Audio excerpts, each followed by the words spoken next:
Welcome everybody to the Qatar Airways GKA Kite World Tour.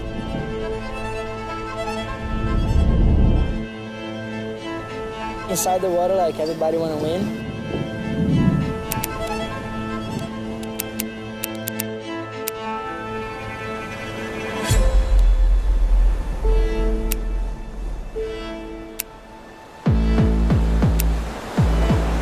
It's gonna be a good show.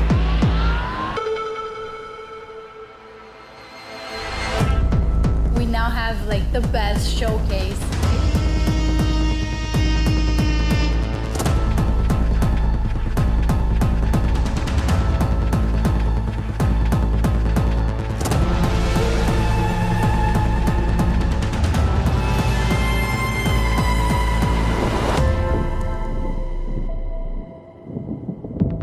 I'm here to win.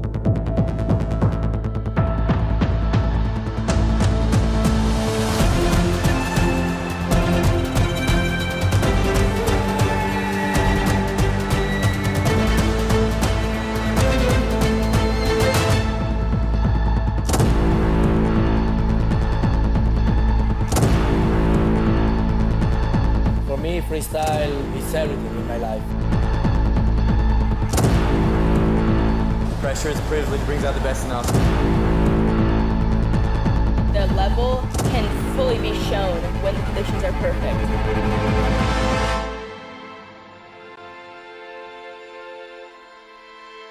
It's time to show it.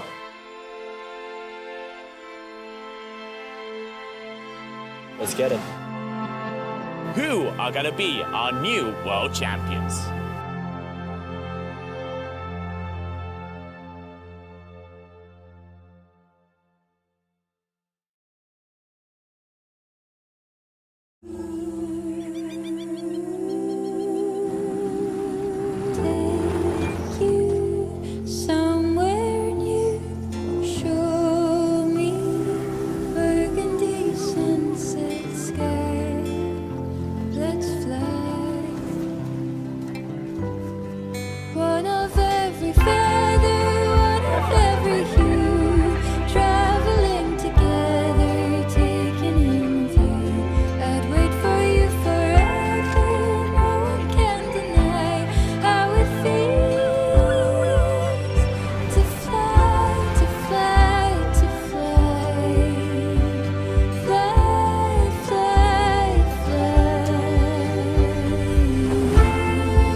Wherever you go in the world, one airline goes further to make it feel exceptional.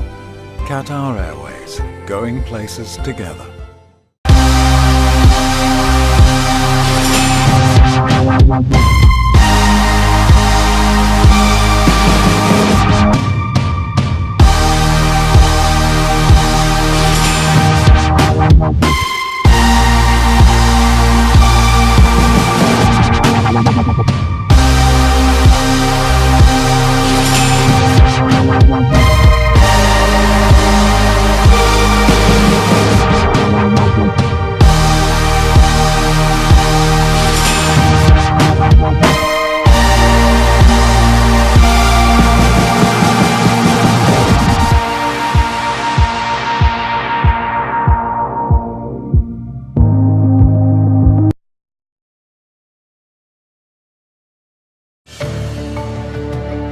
Cabo Verde offers an incredibly diverse landscape, from exhilarating nature exploration and water sports to beachside pampering and cultural immersion.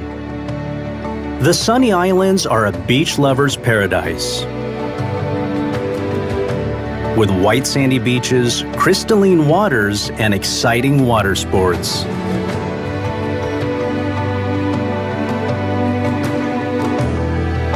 The Census Islands call all nature enthusiasts and ecotourists. Mountainous peaks give way to lush valleys and surrealist volcanic landscapes where premium coffee and wine are produced.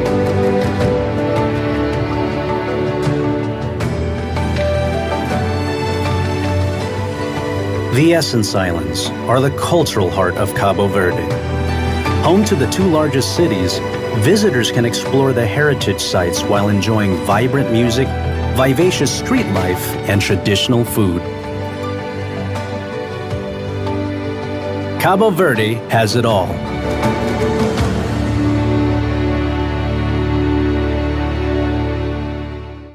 Today is the day where we are going to be crowning our champions here in Cape Verde, Ponta Preta, and it is looking like another great day at this beautiful right-hander. What an incredible day we had out there yesterday. We were speechless, but definitely the highlight had to be that final heat where we saw James Carew, the current world champion, up against Ayrton Cosolino, also an ex-world champion coming out of Italy, here from Cape Verde. The crowd went wild. It was move for move. They were going toe for toe. And I tell you what, it came all the way down to the final seconds of the heat. And then it went silent because what happened? The judges had to have a little look, a little see. We were nervous. We were shouting. It was up, down, left, right, and center. But this is the emotion we want to have. So to check it out and see before we go back out onto the water, let's check out day number 2, Cape Verde.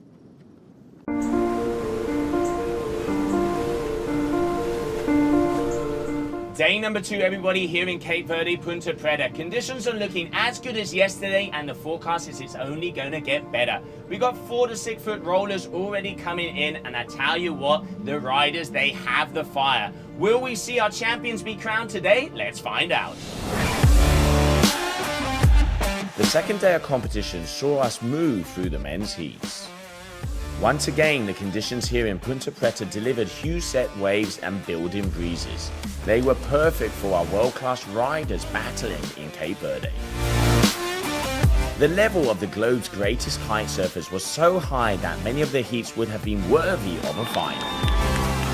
The threat of elimination pushed incredible levels even higher. France's Clément Rossero pushed Ayrton Cosolino to the limit as they battled from start to finish. The Frenchman riding backside led for the most amazing duel. Cosolino won with a wave that scored 8.13 right on the buzzer. It was best hit of my life for sure against Ayrton, and I almost didn't fail this one. Make super good turns, and I hope one time they're gonna love the backside here. Brazil's Pedro Matos sent local ripper Hendrik Lopes home. Both riders threw down great performances, but Matos' score of a 9.27 wave, one of the highest of the days, was enough to see him through to the next round. Well, I'm a bit bummed to go out against Pedro, but he's doing a really great job, training a lot. But I'm really stoked to be here at home competing for the first time. It was not really my day, a bit overpowered on the 9, but it is how it is. Next year I'm going to come back stronger. Another local hero, Matthew Lopez, had to pull out all the stops to beat Charlie Martin. The young Reunion Island rider traded blows with Lopez, but a stunning 9.0 wave by Lopez was enough to end Martin's dreams. In front of the home fans crowding the beach, Mitu Monteiro launched his own assault. 2 incredible wave scores took his heat total to an 18.04. That was enough to end the run of his friend and countryman Titig Lopes. Brazil's Sebastian Ribeiro was ruthless in his heat against Yaris del Olmo. 2 wave scores that took him to a 16.80 total put the Italian out of the competition.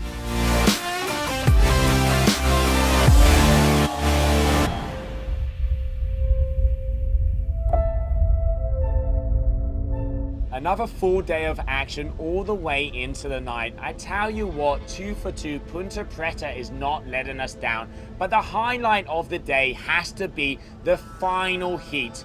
Ayrton Cosolino going up against James Carew. Both of these guys have been world champions and they know what it is to bring the pressure on. Starting off the heat easy, but Ayrton took an early lead. Then halfway through, it looked like James got it up and the beach started to get the vibe. Ayrton, the local here, the crowd was going wild. Move for move, both of these guys toe for toe, and it came down to the final waves. Then, when they came out onto the beach, everything went silent because the judges were reviewing those scores. It took them about 5 to 10 minutes, and I tell you what, the hearts were going like this. It was crazy out there. They didn't know it was one way, it was the other. But in the end, getting the win, Ayrton Cosolino. The beach exploded here with traditional, perfect Cape Verdean style. And I tell you what, it isn't over yet. We are only in the quarterfinals of this competition. What else are we going to see out here in Cape Verde?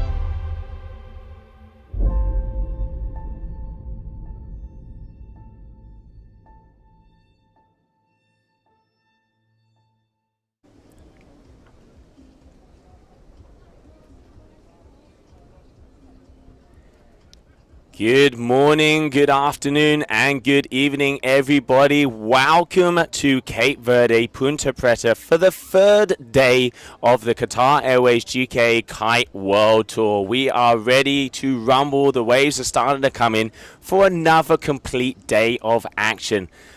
Looking a little bit back, what we had out there yesterday was absolutely mind-blowing.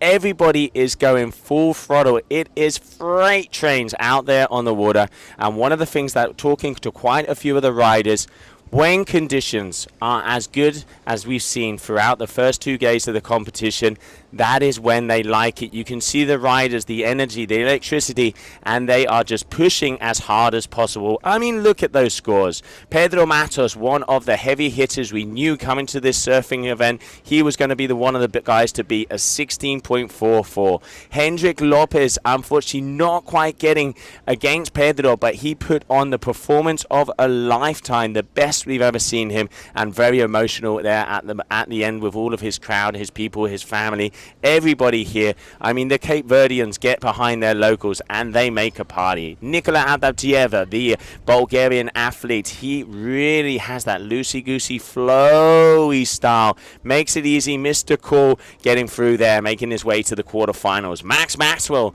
out of South Africa against the Brazilian Artur Moraes. Maxwell holding on to it by the skin of his teeth. It was move for move, toe for toe in between these two, but in the end managed to get just that last wave and being able to get through to the quarters. Matthew Lopez, the man of the moment, he went absolutely bonkers out there on the water against Charlie Martin. He got one of the biggest bombs of the day going backside, and every single turn was only followed by all of the crowd going wild. And also, let's not forget Charlie Martin in that heat, the youngster from the Reunion Island.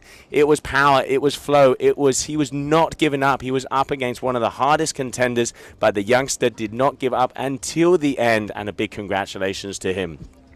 The man himself, the GOAT, Mitu Monteiro. He was up against his good friend Titi Lopez. Mitu, the highest combination heat score of the competition so far.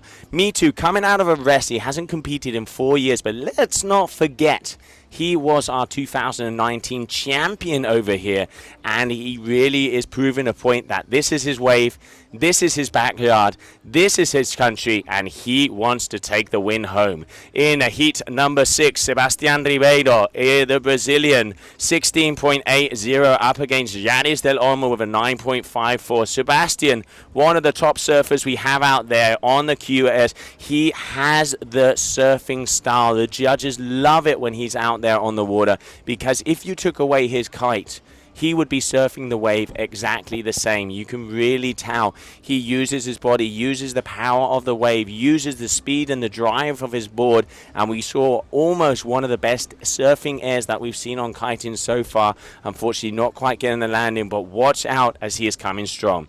Reese Maesco from Canada, he is always a one to be medaled with at 15.10, was going absolutely ballistic out there on the wave. He was not leaving anything in the cards. It was non-stop, turn for turn, hack to hack, up against the current Red Bull King of the Air winner, Lorenzo Casati. So good to see riders from all different things going into this competition. Lorenzo, he comes from the big air. He is the best big air rider out there at the moment, and mixing it up, getting involved here in the strapless surfing. And I tell you what, he turned a few eyes and made some damage. Then final, the biggest heat we had out there yesterday. Ayrton Cosolino, up against James Carew. I mean, look at those two scores. It was only 0.1.3 of a point in between these two guys. They are great friends off of the water and on the water. But when it comes down to getting in the heat, it is nothing but the clash of the titans. Both of them, wave for wave. The waves did drop a little bit, and they had to be patient out there. Ayrton was scavenging a bit more, got a couple of big scores at the beginning. Then James came back with a middle score, and at the very closing moments, both of these athletes went and got those big numbers. Then the beach went silent, because the judges were reviewing everything that happened. And when I see silence, I mean you could cut the tension in the air. Ayrton was up on the shoulders of his countrymen, going up and down and left and right and center. They were all up. You could already see the party. And James and his friends were over there as well, smiles left and right. But it came down to, probably after what for me seemed like a lifetime, about 10 minutes, the winner, Ayrton Cosolino. And one of the things I liked the most about that whole day was when that was announced, Ayrton Cosolino walked halfway along the beach to go and see his good friend James, gave him a hug, and that just shows the mutual respect these riders have, and that is what we want to see out here on the World Tour. Two riders clashing, beating it, going for it, and in the end there, Ayrton said, this one was my mate, but I know I'm going to be seeing you in more finals. So what a day we had. Now the quarterfinals, which is going to be coming up. Pedro Matos up against Nikola Adabjiev, big heat to start it off. Second quarterfinal, Max Maxwell going up against Matthew Lopez.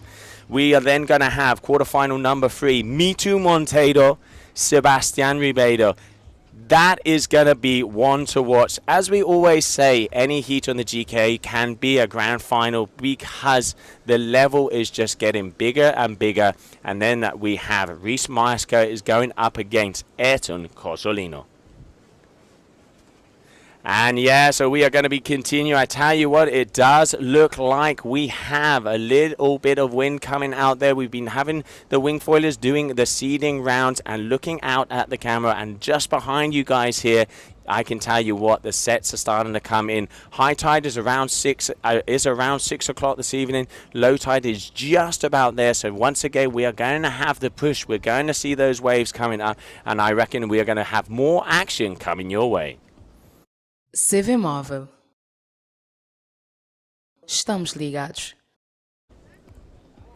All right, welcome back, everybody. If you are just joining us, day number 3 here in Cape Verde. And now let's start to talk about the women, because they are going to be coming back onto the fleet, onto the battles here. The girls yesterday, they weren't in the water. They were on the water 2 days ago.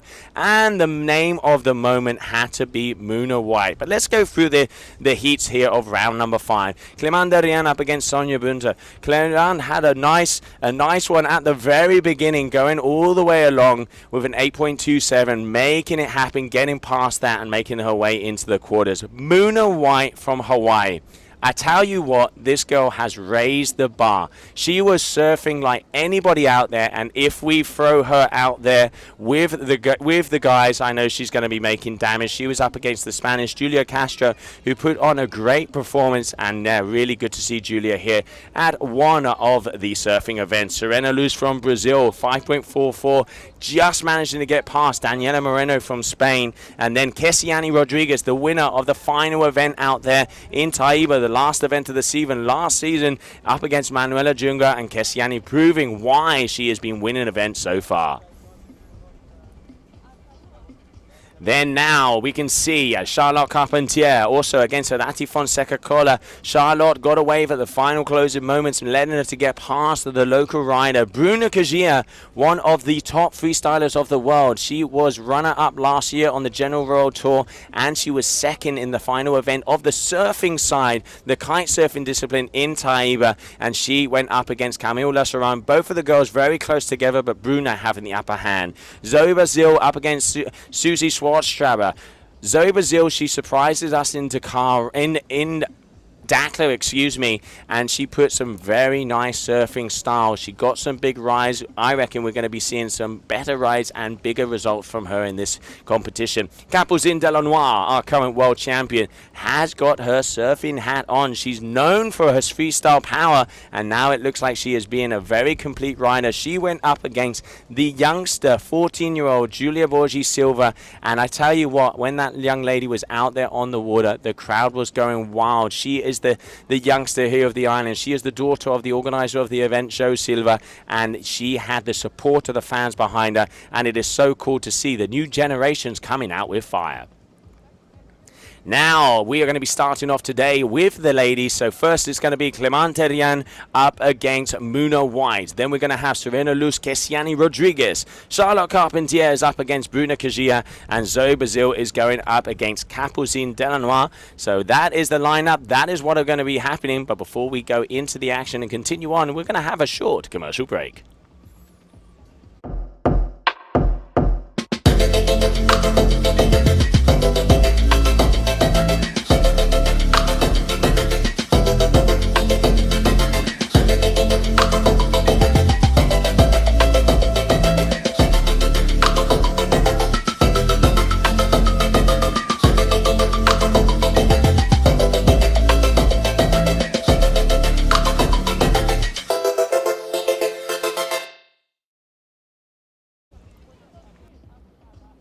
Good afternoon, everybody, and here we are on the beach in Cabo Verde, Ponta Preta. Couldn't be any closer to the action that's going to take place later.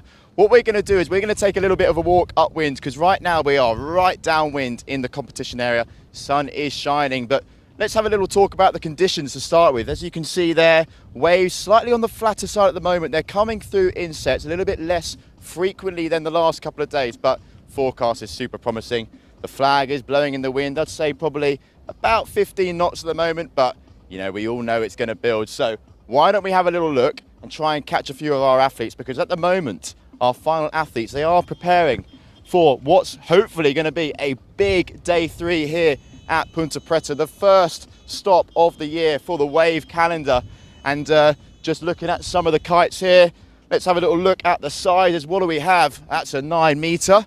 So we've got an F1 9 meter kite right there, a 7 as well, and also a 10. So our riders are most definitely prepared for a range of conditions. And as we carry on, you can see really nice spot. We're treated to a real gem here in Cape Verde. And I can see out the corner of my eye as well, the riders briefing has begun. Our crew, our sports team have told all the riders what to expect on the big finale day. And we're going to continue, because as you can see, there's some riders there. There are some riders, and you know, why wouldn't they want the microphone put in their face, answer a few questions before it gets really juicy later.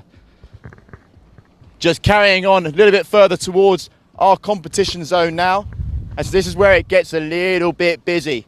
Again, we can see a couple of Cabrina kites here. Their wave kite, the drifter.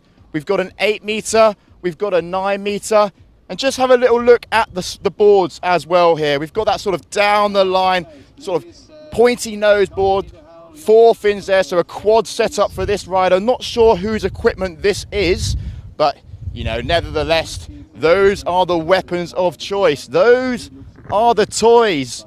And as we continue down, we can see one of the event sponsors there, and all the banners, all the flags flapping in the wind. Really great competition spot we have here. And just looking upwind, I think I can see Capucine Delannoy. So just follow me. Let's try and catch Capucine while she's pumping up one of her kites. The headphones are on. I wonder what music she's listening to. That would be a good question. Let's have a little look. What sort of beat, what gets Capucine going before the competition starts? For me, I like a little bit of a boogie. I like it where the music's pumping, but maybe it's different for Capucine. Who knows? Let's see. Let's have a little look what we can do here. Capucine. There we go. Yeah, Capucine's ready. Capucine, I know you're getting ready. We are live now, so hello everyone. And just talk us through what sort of preparation on a finals day, you know, big day ahead. You're pumping up what looks like the 9 meter. 10 meters. And a 10 meter. Just talk us through what goes through your mind on one of these big final days. To be honest, I'm just trying to clean my mind, keep the focus, don't think about anything, no emotions, and yeah, just be focused and be in the moment. And Good. And one last question. What music are you listening to? What are you putting on? What sort of playlist are you vibing to? Some very, very, very chill Brazilian music. Okay, Brazilian music, because that's the home spot for Capucine. And as you can see, carry on, get ready, rig up, because we look forward to seeing you on the water later. And there we have our current world champion, Capucine de la Moire, getting ready, full focus here. So let's carry on as we filter our way upwind. And I've just seen one of the big heavy hitters. Does he want to have a chat? Does he want to have a chat? Yes, he does. Matthew Lopez, everyone. What's up? Matthew, we're live now. So for all our viewers at home, we're just doing a little bit of a grid walk. Yesterday was a big day for you. And you probably caught one of the best set waves of the day. The interview with Joe after, you were super stoked. Conditions hopefully will be the same today. Yeah, I hope. So far it's not really big, but don't go anywhere. Stay here. This is the best event that you could probably be watching right now on the waves. Yesterday was absolutely insane. I was just dripping my mind out. Like, I don't know, it's just next level. Wow, what an event! What a way to start the year. And yeah, epic. Let's hope for some more today. Well, let's hope for some more. We'll let you get ready and prepare. Best of luck, my friend. Great to catch Matthew Lopez there, and one of the locals here. And as you can see, the smile says it all on his face because he's at his home spot. And you know, when we have conditions like the last couple of days, if you were unfortunately not being able to tune in, it's all on our socials. You can catch up with those highlights because, boy oh boy, were me and Joe losing our absolute marbles in the booth. But it's looking like, oh, we've got another big heavy hitter over here. Let's go and catch a multiple world champion, Bruna Kagia, I can see on my left-hand side. And just here we have Capucine's father helping her rig up the gear. The North Rider just getting all that equipment fine-tuned, ready to go. And just over here, this is going to be a good one. Oh, not one rider, but two riders here. Reese Marskov, everyone, over here. We're live, Reese, and just talk to us. You know, you're putting on the lotion from Canada, just like me, a Briton. I mean, look at my cheeks; they're rosy red. But I mean, despite the sun, you know, Cabo Verde, it's been pumping. It has. It's been absolutely pumping. I actually just got here. I haven't had a good look at it today. The power went out this morning, and I've been locked in my building because it's like a electric door. So I'm hoping it's going to keep going like it was the last 2 days. But and at the moment, what are you going to be rigging up? What do you reckon? Well, right now it looks like pretty light, 12-meter conditions, probably 10-meter, something like that. Hopefully it will pick up for us later.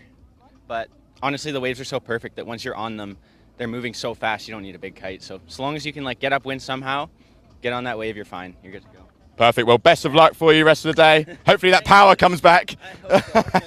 And just on the left-hand side here, I can see Bruna Kagia. So this is going to be another great athlete to try and get a few words, because when we talk about experience, one of the riders with bundles of it is Bruna Kagia right here. As you can see, rigging up, ready. Bruna, carry on with your lines, but you know, you're rigging up the kit. How do you feel? You know, obviously yesterday, big day, not able to get out on the water when it was absolutely pumping, so you can only keep your fingers crossed for the rest of the day. Yeah, I'm actually super excited to go out. I feel like yesterday was such a big motivation for all of us because it just looked perfect. This wave, it was firing out there. So I have all of that will, and hopefully I can put out here. I think the wind's coming in, waves are coming in, so it will be a good day. And for yourself as well, big, you know, freestyle is your go-to. You've been in Qatar this year, you've been in Colombia, now in Cabo Verde. You know, busy schedule, but you know, how much are you enjoying ripping up on the waves? Yeah, I'm just loving it so much. Like you said, I've been back-to-back to events in the last month and a half. This is my third event, World Tour. But I love this so much that it just gives me energy rather than takes it away. So this has been so refreshing for me, and I'm loving the waves. Well, best of luck to you. I'll let you carry on and get in that focus mode. And we carry on up towards the competition area. It is non-stop with riders at the moment. And here he is, the big dog, the South African, Matt Maxwell, joining me. Matt, I just thought I saw you there. Why not just grab him for a little chat? How do you know, South Africa, you've got conditions out there and it's firing. You know, it's your summertime, just probably coming towards the back end of it now. Yeah. You know, first stop of the year. Last year you joined us as well after lots of studies. So full commitment this year on the tour? Actually, funny enough, so last year I took the year off studying, and I actually started my postgrad this year again, but it's completely online, so I get a lot more time to train and travel and stuff. So looking forward to see this year how it's going to work, mixing both and, you know, focusing fully on riding and that kind of thing. So I think it's going to be an interesting year for sure. Good stuff. Well, I'll let you carry on your leisurely walk and best of luck. It's great. I mean, it's just riders left, right and centre at the moment, but we wouldn't have it any other way, would we? You know, this is what we want, the raw reaction before our riders hit the water. And let's just carry on as we're now making our way that little bit closer towards, you know, the competition area, where our judges are, where our live booth is, and where all our sports crew and our media crew are. I can just see a couple of my media friends coming into the shot now, preparing for the event. Here we have Raza, one of our media directors, absolutely pumped for the rest of the day. I mean, the stoke is real, the riders are loving it, and we're loving it as well. I mean, why would we not? The conditions have been pumping. Oh, one multi-disciplines rider just down here who's come off the water from a wing foil, but Francesco Capuzzo is an all-round athlete. Francesco, just talk us through this week. You've been obviously on the wing foil, you've been on the kite side of things. You know, you keep yourself busy, don't you? Yeah, exactly. Just yesterday we finished the kite-surf. I finished my on round 4, so I was a bit upset, but just changed my gear and went to train some wing foil and said maybe tomorrow I will rest, but actually we had a really good sitting round on the wing foil. Conditions are pumping, the waves are super clean, super nice. The wind started to fill up, and actually we're going to go to the quarterfinal GKA. We're going to be here watching and supporting all the rest of the guys. You're a great ambassador and a great supporter for the rest of the riders, but just talk to us as well a little bit about that backside riding. So do you think that's a little bit more challenging at a spot like this? Yeah, for sure. One of the biggest issues of this spot for me is backside, mostly goofy. So the super offshore wind always challenging to really turn my body full on my maneuvers. So all the time I pray for some more side shore wind. And actually yesterday my ida was super fun because it was slightly more side. So I was able to do my turns pretty well. And I really enjoyed it, I had fun. And yeah, this sport is challenging, but from the other side, this spot offers one of the best waves in the world. So actually I'm so glad to be here. Well, there you go. It says it all from Francesco as well. Great to chat, mate. Thank you very, very much. Why not? Let's continue on. Let's keep busy. Maybe you'll start to hear the vibes, hear the music as we get that little bit closer in now to where all of our crew, all the judges are, and pretty much where we'll see most of our riders ride the wave. And then we have GKA Kite-Surf Tour, our main sponsor, Qatar Airways. That flag flying high in the sky. And just going out on the water at the moment, just there. Muna White, it looks like, on the red Cabrina on the water. Just having a little bit of a feel for the conditions out there. Hopefully going to be picking up as the day goes on. We found that recently over the last couple of days, is that it's been absolutely pumping around that 3 o'clock time. So waves are starting to come through just out the back there. You can see a nice set. Wind is starting to get a little bit stronger. I'm just looking over my left and my right shoulder. Can't see any more riders, so I reckon that's all systems go, go, go. Competition is shortly going to be starting. My name's Liam Dredge. Thank you very, very much for joining me. Hello, everybody. Welcome back. Sorry, just getting the information. It's competition time, baby. So we are. Sorry about that, guys. So we are ready. It looks like, just throw me right in there, boys. Thank you very much. We are ready to go. Just information coming down here is that in about 5 minutes time, we are going to go with a red flag, and it looks like we are going to start. So I tell you what, conditions are looking good. We've got about 4 to 5 foot waves on sets. It is quite far and few in between the sets, but it looks like the waves are going. We're going to be starting off with the quarterfinals of the women. So stand by, everybody, as we are getting ready to go.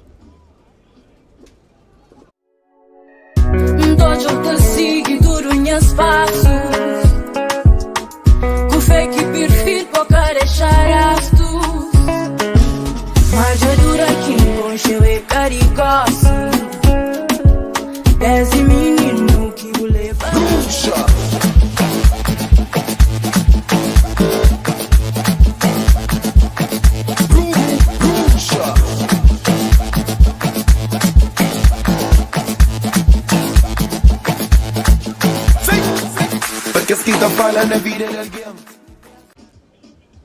Welcome back, everybody. All right, so a little birdie in my ear has said that we are going to be going into sequence. So let's have a little say of what's going to be happening here. If you're just joining us, welcome to the third day of competition, Cape Verde, Punta Preta. 100% waves. This is the season opener for the Qatar Airways GKA Kite World Tour Kite-Surf discipline. We are currently in the quarterfinals for both for the women and for the men. We are going to be starting off with the women out there on the water. Conditions are looking good. The waves are starting to pump in. The tide is pushing up. We have a forecast of about 15 to 18 knots. And as you can see there, lines are starting to stack to the horizon. They are coming in. It is going to be an absolutely bomber of a day. Will we be seeing 3 for 3 here in Ponta Preta? I reckon we will. So yeah, we are just having a little standby at the moment as we are waiting for the official red flag to hit the sky, and then it is go, go, go.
So, okay guys, we're gonna go in sequence with the first women heat today of the quarter of final, okay? So we have in the water Amuna White and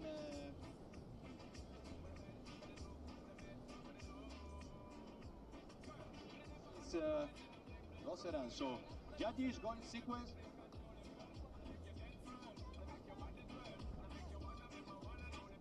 Heat duration, again, 16 minutes to transition.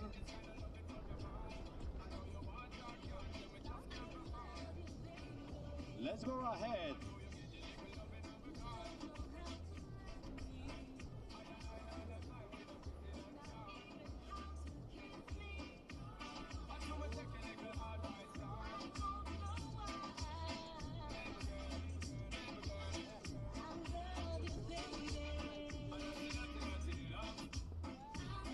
sailors, I think that the wind is still sometimes tricky. You see the Muna here with the kite on the floating on the water.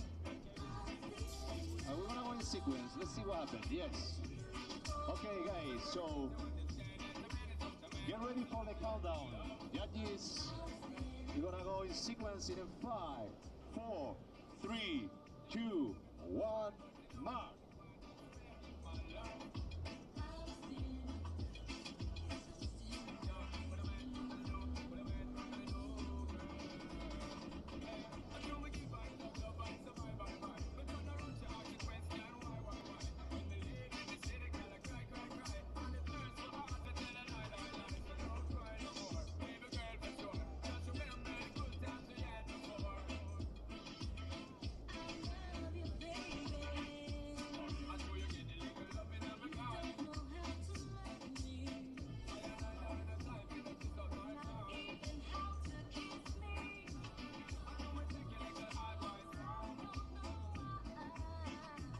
Please, wingers, get out immediately of the competition area. Otherwise, you're gonna be fined. Okay, so get out immediately. We are in the last 2 minutes before start. Okay, so please get out of the competition area. It's 1 minute. 1 minute.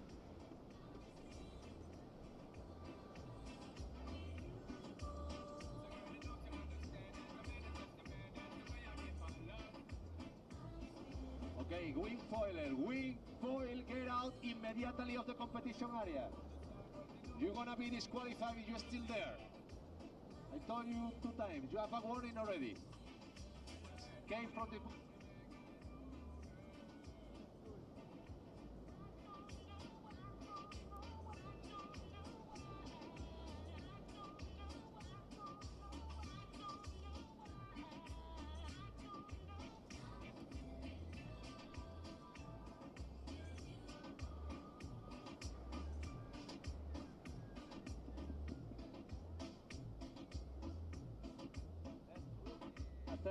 Attention wing, please get out of the water. The wing on the orange F1. Please go out of the water. Cowley, please. We're gonna start kite surfing now. And welcome back, everybody. All right, it is official. Yellow flag is in the sky. We are less than a minute. We have Clemanderian is going to be going up against Muna White out there. The first quarterfinal of the day. Get yourselves ready as we are going to go, go, go. There they are, Clemanderian, Muna White. These are the 2 athletes that are going to be starting out. And we are seconds away. Muna having the biggest scores of the competition. She is the lady to beat out there at the moment. Clemence had a very nice first heat, getting some nice flow and turns in there. So on the yellow is Muna, on the white lycra is Clemence. Let's get this one going as we are just about to start the first heat of the day, day number 3 here in Cape Verde, Punta Preta.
All right, so it's official. We are a go, go, go. There we have AP flag.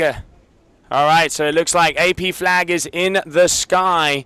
I'm trying to get information in. AP flag is in the sky.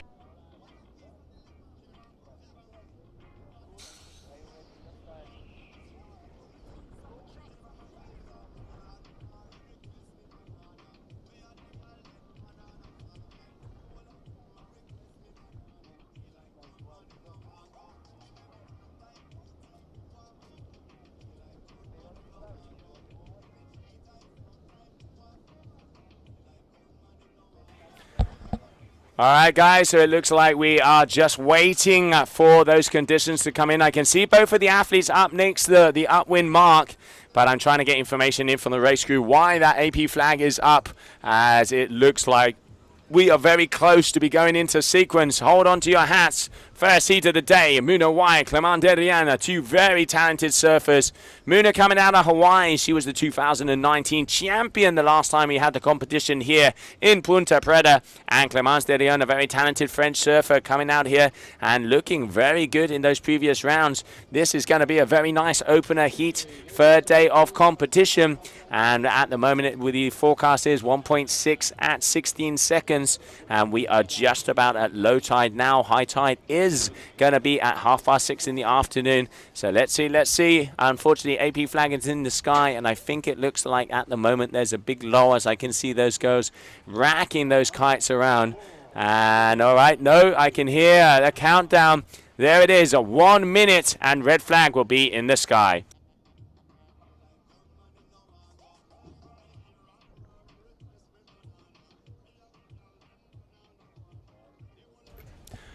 All right, 1 minute, and that red flag is going to be going up. So it looks like that is resolved. It looks like Juan Antonio has decided, our race director, to go into sequence. So 1 minute, and we will be going in to green flag for the first heat of the day.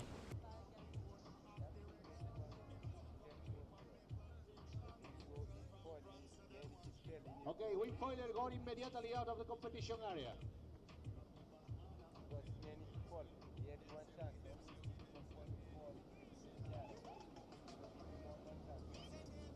Okay, get ready for the countdown in 5, 4, 3, 2, 1, march.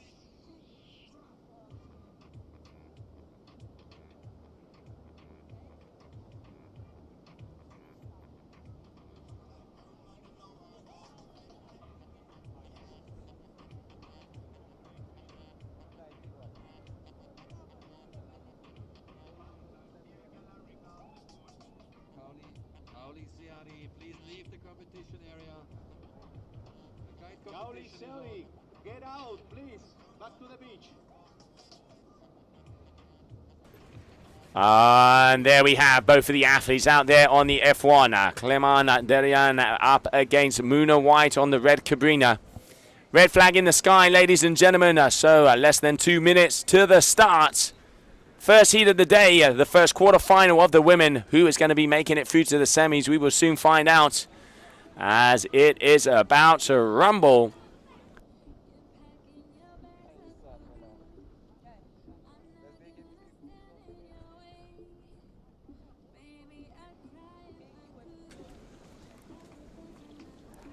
So in the yellow is going to be Muna, and in the white is going to be Clement. So Clemence Derian and Muna White. And it does look like Muna is maybe going to try and go on a set wave here, but it looks like it's going to be a little bit too early. So she is coming down on this one, waiting to see if that green flag goes up before the end of this one, but I reckon it is not going to. And there we can see her turning around, her arm always coming in through the back.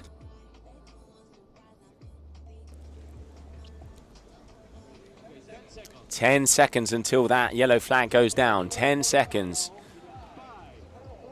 We are going into sequence, ladies and gentlemen. There it is. Green flag. Competition day number 3 is on a go, go, go. Get yourselves ready.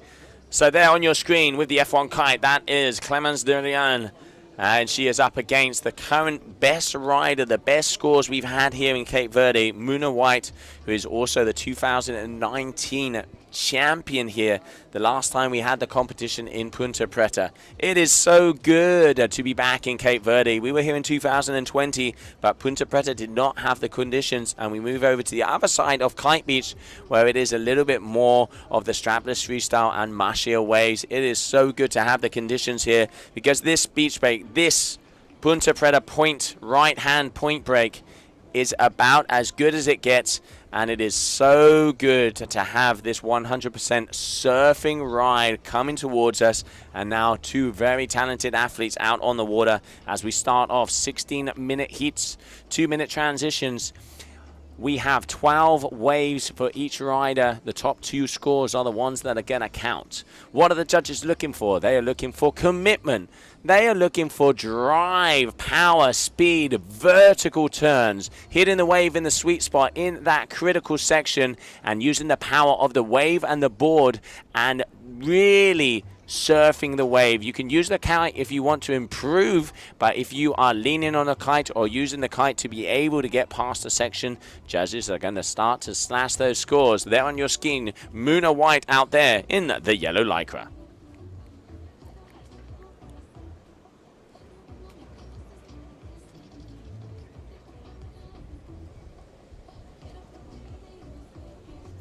So we saw before Liam going down on the beach, having a little pit stop lane talk, talking to a few of the riders. You could see there Bruna Kajia, also one of the top athletes here on the surfing side, waiting to see how she does. She got second position in her first kite surfing event back in Taiba, the final of the Qatar Airways GK Kite World Tour kite surfing discipline over there in Brazil back in November, and now she is over here in Cape Verde, and what a beautiful time to be here. 19th of March, our waiting period 17th to the 27th, and already in the first 2 days it has been nothing but wave after wave here in Punta Preta.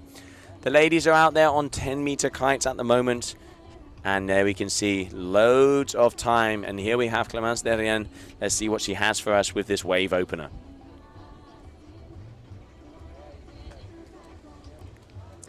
You can see the wind is quite light here on the inside. It's a little bit more offshore than we saw yesterday. Talking to Mitu this morning, when it gets more offshore, the wave does get hollower and it does barrow a little bit more, but you have to have the power and the speed if you want to be able to stay on the face. As it looks like at the moment, they're going to have to be taking off on some of the bigger ones to be able to get those turns. Muna, I can see, is also all the way up the top right-hand corner, as it does look like there are some set waves coming her way. There you can see on a little bump here. Is this going to be her first wave? No, deciding against it. So both of the athletes going back out and just having to circle around to see when that first set hits the reef.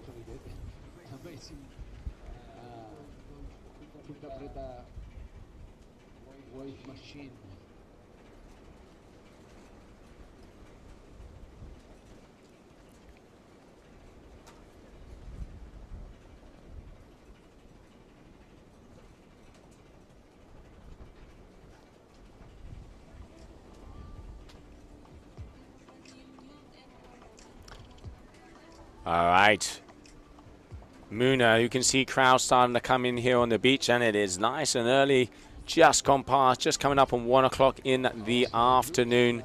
As it of yesterday and the day before, it was around 2 o'clock when the waves started to increase. And now there you can see on your screen that is Clemence Derrien out of France, just on a little inside roller here. Getting a carp or just little check turns to be able to make her way through, but going down, unfortunately, and looping that kite away. Muna getting one little turn on that one. And let's have a little look at the replay there from Muna White. So here we can see her dropping down. She did get one turn. I saw at the corner of our booth. And now let's have a little look-see at the replay here. So Muna, just a little check turn to be able to go down the line a bit more and deciding to go out. So no, just a little check turn. Both of these ladies just getting small waves, not what they wanted, very close to the reef. They're going to go back out and wait for the set.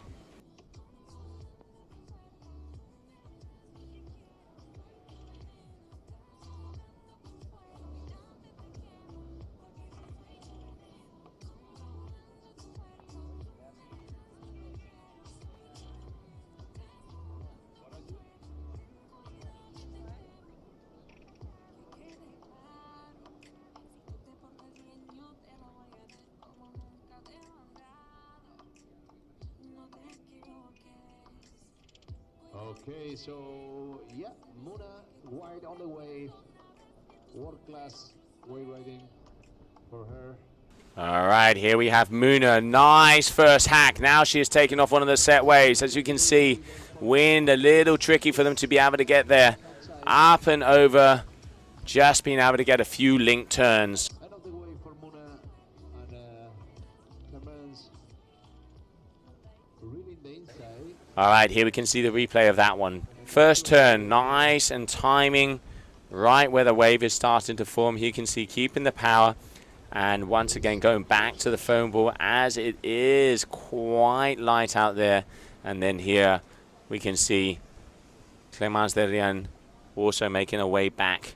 So waiting for some scores there for Muna White on that last wave. Looking like something pretty decent. And here we can see the replay of that one from Clemence Derian.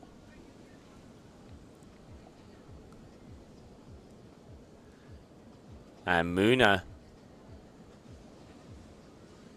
dropping in here.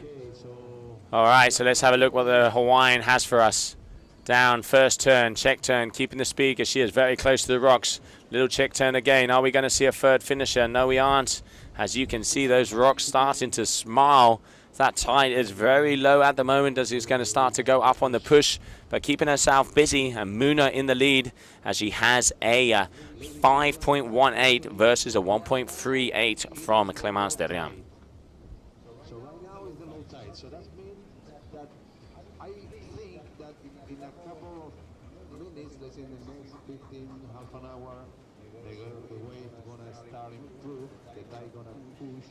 It's true that the swell is getting down, but I think it's very important that we're gonna have you know the best time about the guys for this. Now Clemence out the back also trying to find something to be coming her way, as she knows she is not in the lead. And there it does look like both of these athletes are having a look-see.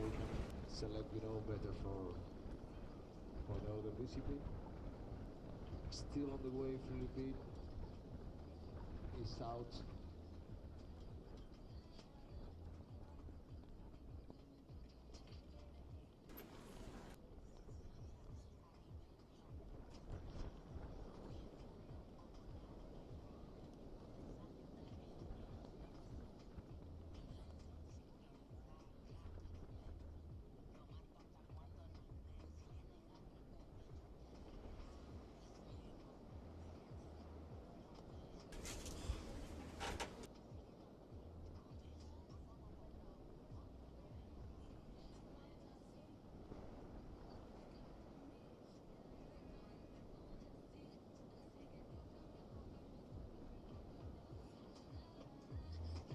Very slow heat out there at the moment, as it does look like not a lot of sets over there, but it is pretty much on the low tide now. So I reckon we might have a little lull, as when those tides do change, sometimes that normally does happen. We have just under 7 minutes to go. And both of these athletes just circling around out the back there to see if they can have a little bit more size to be able to be a bit further away from the reef to be able to make it all the way down the line. We saw yesterday how some of those bombs were breaking very far out, and as that tide starts to come up on the push, they will be going further and further away from the rocks, away from the stones, and then we will start to see some high scoring waves.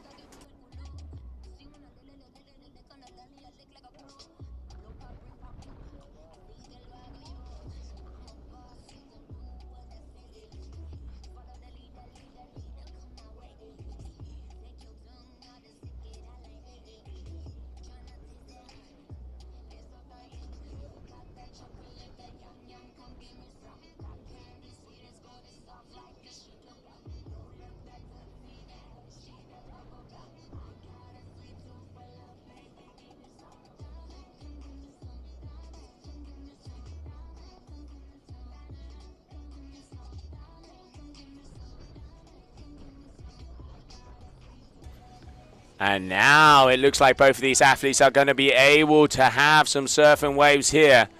Here we have Clemence Derian up in front. She is not getting a lot of yank out of her kite. But now, with the speed of the wave, she might be able to get a couple of turns. There's 1 and 2. Oh! So close to the rocks there. And now Muna definitely looks like she's got some power. Nice open face turn. Opening the shoulders, letting the hips loose. Once again, boom! Great timing, great performance there. And I reckon she is going to be going up and over the wave on that one. Once again, Muna White, another very good wave. Keeping it easy, just getting a few turns. But as we said before, as it is right on the reef, that is what they have to do. Pick off the bigger ones because the smaller ones are just going to end up on the stones. Here we can see that replay from Muna. Had a lot more speed. Engages, look at that. That arm opening, pushing, keeping the speed, not going quite as vertical on the way down. And there, yanking it around to try and keep herself going down the line. All right, and there we can see Serena Luth from Brazil getting ready to get out there in the water.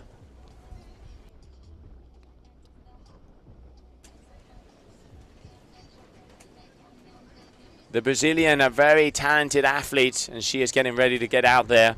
And there we can also see some of her Brazilian compadres, and there both of the riders are making their way all the way over as we continue on.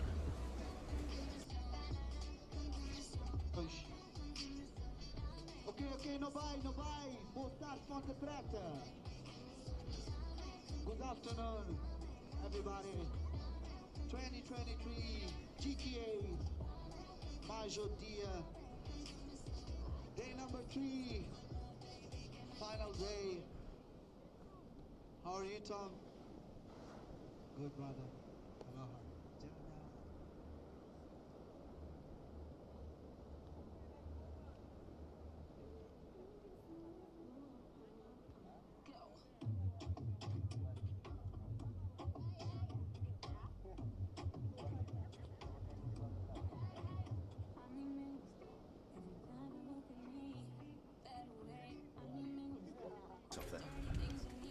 All right, so very far and few between in a lot of these sets. We really not quite getting the size and stuff that we wanted. When a set does come through, it does have about 3 to 4 foot, but it looks like as that tide is in the mid-lull right now, waves are far and few entered between. altitude zone. In the lead, we have Muna White with a 10.08, and Clemence Derian out there with a 2.86. And there we can see the competition area here down at Punta Preta. All the kites starting to get pumped up as every athlete knows that we are close. And we are already on the women's discipline here at day number 3. And we continue on. Currently the first quarterfinal of the day. And let's see who's it going to be. Muna White or Clemence Derian.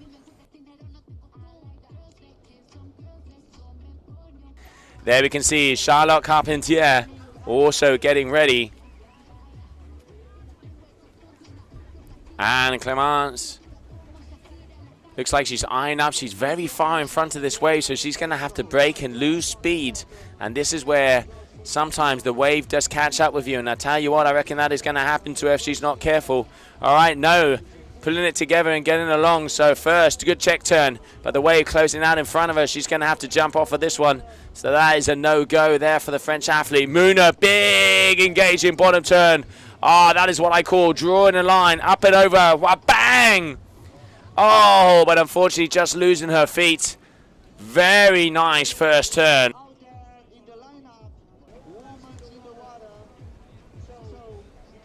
Look at that, all the way, the power.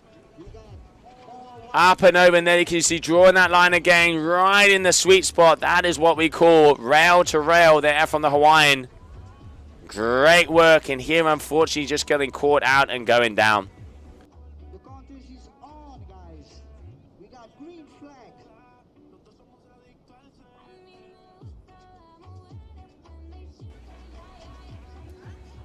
All right, 40 seconds. And there we can see the drone going high in the sky here in the beautiful location of Punta Preta and crystal water down here on the shore.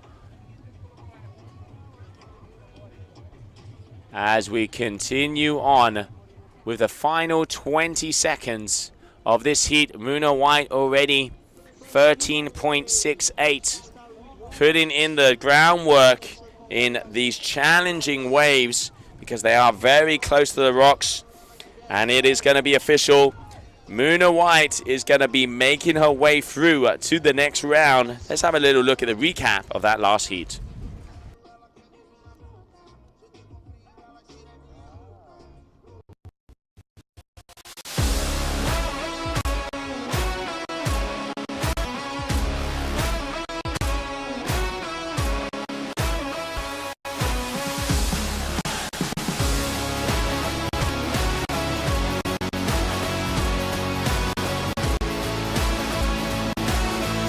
CV Móvel. Estamos ligados.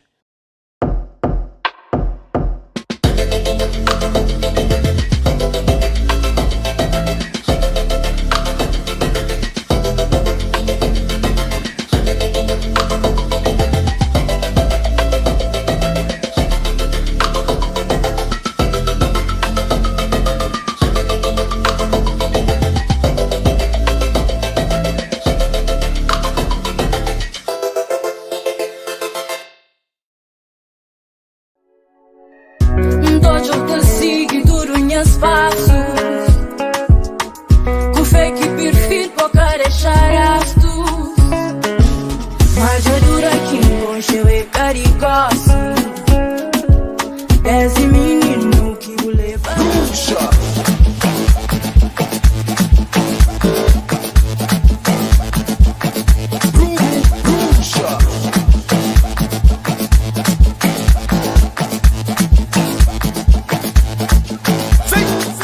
Perché schita fa la navire del game.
Here we go, there's the drone in the sky. That's the competition area, because next up we have Serena Luz against Kezianne Rodriguez.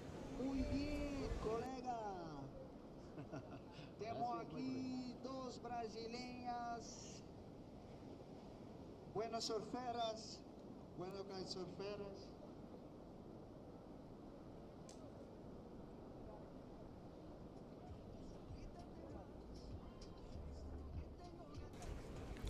And there are your next two athletes in the water. Serena Luz against Kezianne Rodriguez, both coming out of Brazil. Here we go, white jersey, first wave, let's see, trying to driving, waiting for the section, a little bottom, he kick out.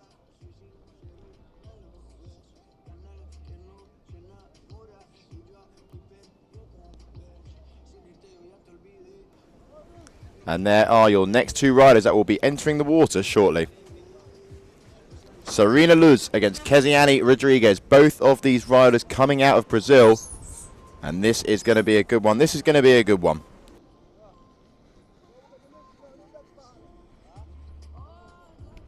Okay, we got out there in the lineup, two Brazilian girls, Casey and Serena.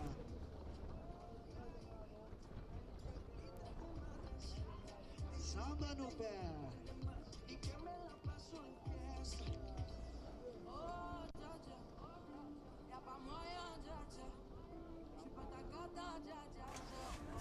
And there are your two riders on your screen. Keziani riding for F1. Serena with the Elevate kite out on the left-hand side. And both riders going to be fighting to the bitter end to get through on this next round, because if you lose, you are going home. Quarterfinals now as we enter day 3 of competition. And there you can see Muna White off her last heat win, looking good out there, linking it all together. And it's Keziani on your screens, just on the right-hand side there, working the way back out towards the edge of the competition area, because waves are not coming as frequently as they have been doing. It did say on the forecast that we should expect a slight drop-off, but nonetheless, we're at Ponta Preta. Waves should be coming in thick and fast. Wind is definitely starting to pick up a little bit, but just going through a quiet spell at the moment, as both riders are just out there cruising around, waiting for those waves to kick up.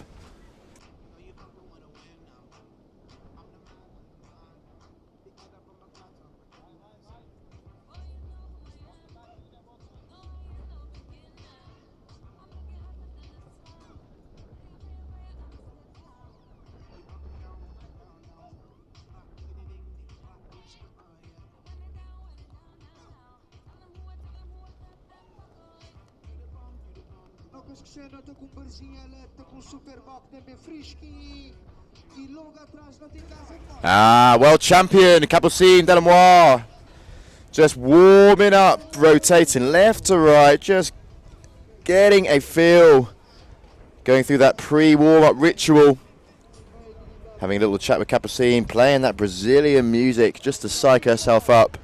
I hope everyone watching at home enjoyed that little grid walk we did, because we were able to chat to quite a fair few of the athletes while they were just preparing. And there, Serena Luz on your screen, but it's Keziani Rodriguez who's just getting wiped out by that wave. It started off really nice for her, but just getting caught up on the inside. Serena Luz now just going, being able to hold it together, but look at that kite position, it's looking a little bit high, pulling Serena off the wave and then going down.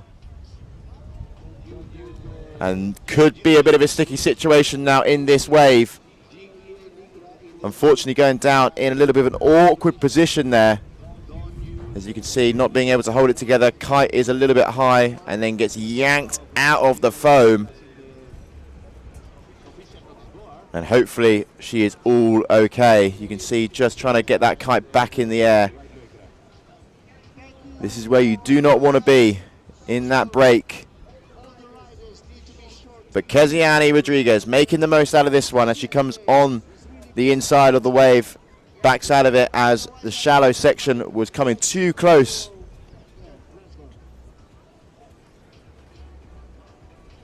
Just over 10 minutes on the clock. Scores to drop for Keziani.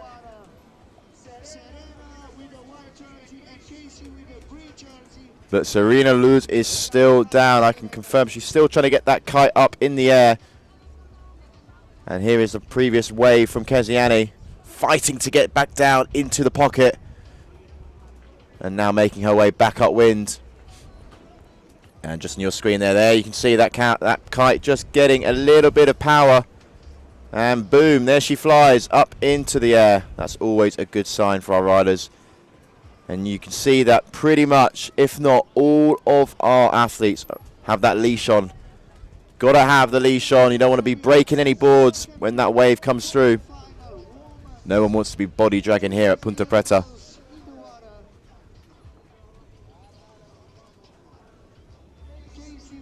And you can see both riders now right foot forward, making their way to the edge of the competition area with just over 9 minutes left on the clock. Plenty of time. But time is precious out there, especially when sets aren't as regular as they have been.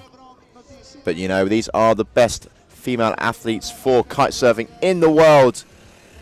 They are here to put on a show and pick the good ones. Find that needle in a haystack. And some scores dropping. 5.34 now, Keziani Rodriguez. Serena Luz in second place with that 2.38.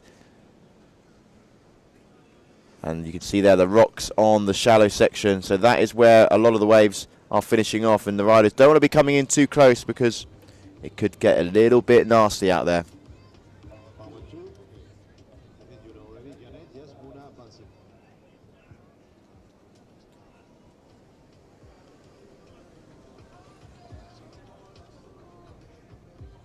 both riders coming out of Brazil. Enjoyed that last stop in Taiba last year where Keziani Rodriguez was able to snatch that victory. Very good display, but a completely different wave out there in Taiba. A little bit more messy, a little bit more mushy, but nonetheless still a great spot. But Punta Preta up there with the world's best when on its day. Looking out the corner of my eye, still it's looking a little bit flat out there. Come on, waves. 7.5 minutes left. No change in the score just yet.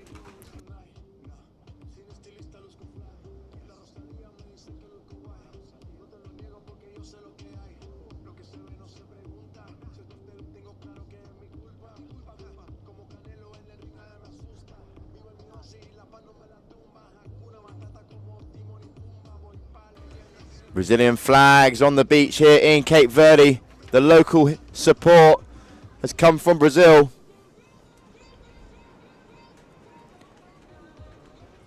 As riders still waiting for that set to come in.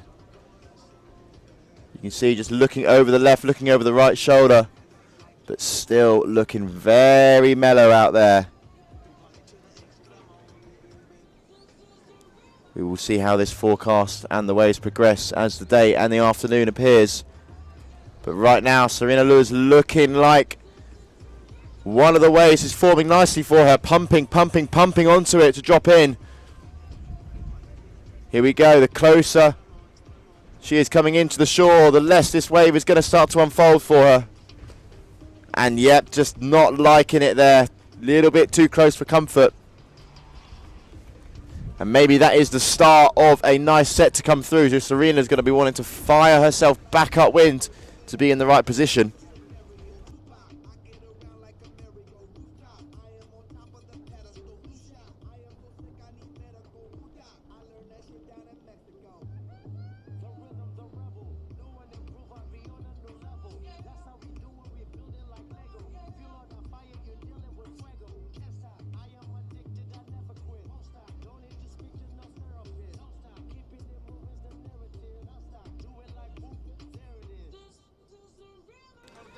I can see just down here in front of the booth, Ayrton Cozzolino. After that crazy heat last night against James Carew where we went into sunset. Big weight on the scores when the judges were trying to finalise what even went on in that heat. But there he is. He advanced.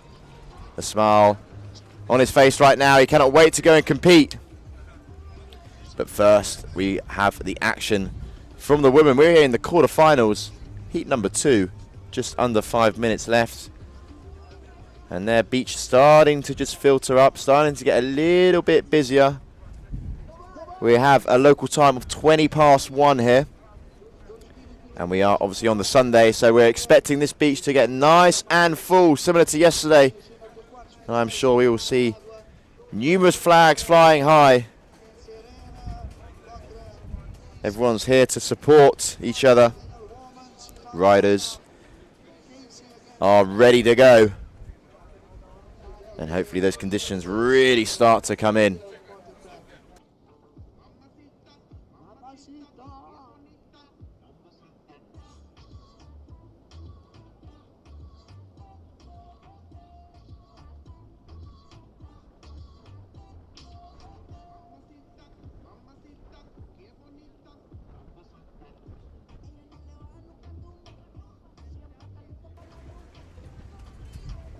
Okay, here we go. Serena Lewis on your screen now, but I can see Keziani Rodriguez just putting on the gas a little bit. Couple of little waves coming through, but they are very close to the shore. So they're not going to be giving our riders much room to really work with. But let's see how this one unfolds for Keziani. Drop it in, dive in the kite, generating a little bit of speed, keeping pressure on the rail, on the fins. Big first top turn there, dropping back down for the second, getting nice and low, linking it together, pumping the board just to get a little bit of momentum before this wave starts to come to an end. Not perfect, but still it is the best of a bad bunch at the moment because waves are not coming very regularly. But Serena Lewis getting also involved in this set.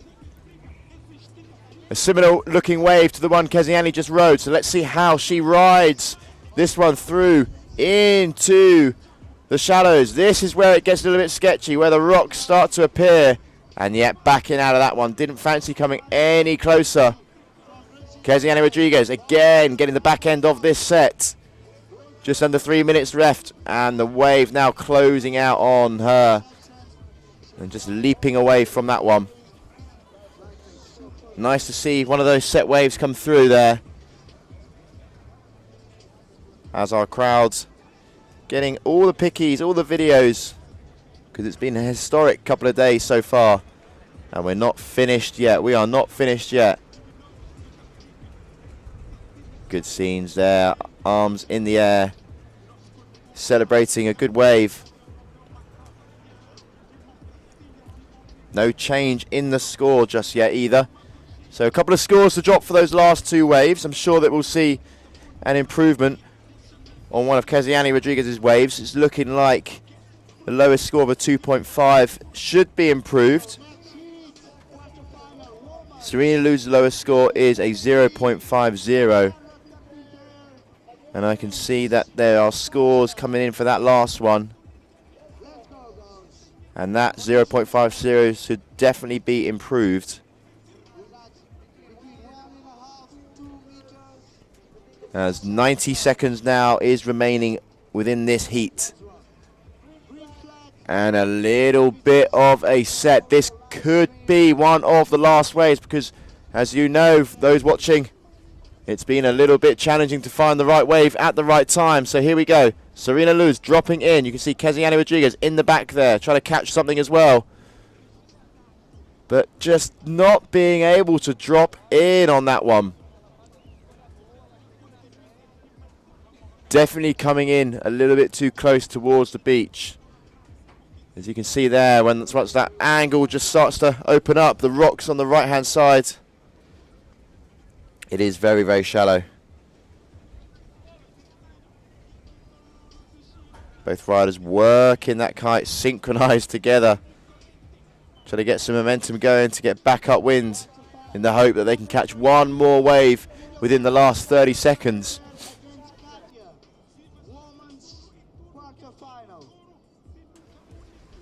This is the quarterfinal heat of the GKA Kite-Surf World Cup. First stop of the calendar year. We're out here in Cape Verde. Punta Preta is the spot. What a way to start the year. We wouldn't want to be anywhere else other than here right now. The sun is shining. And what a day we have in store for you. Firing through with the ladies now.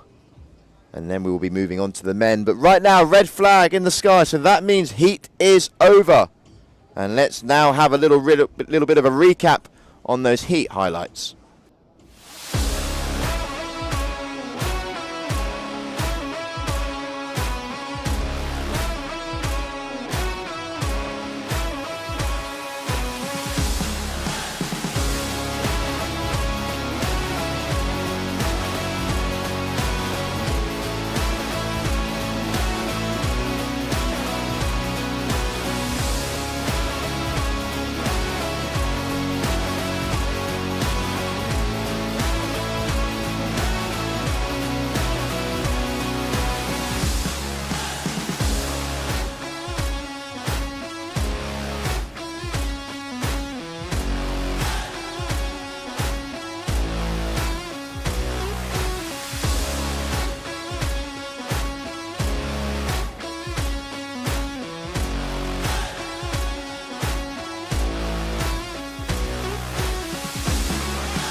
che schita falla nelle vite del game.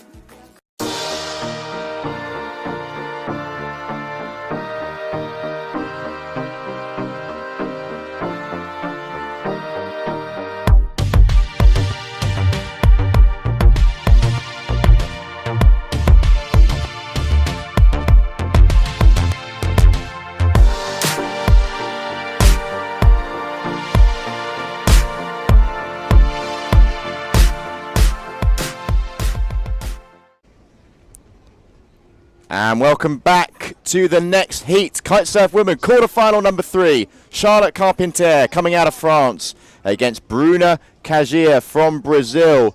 Big heat up here, and Bruna has already just managed to catch one wave, so scores the drop for that one. And we're just going to have a little bit of a replay from that last wave. As you can see her here, just working every ounce of this one as it gets towards that shallow section. Not the biggest wave, but a great start to the heat. It's always good to open up early and get a score on the board. Just build some confidence for our athletes. And right now I can see Bruna out there with Charlotte on the core kite as well, blasting themselves back upwind. And there you can see both riders, Bruna in the yellow lycra, Charlotte over there on the white.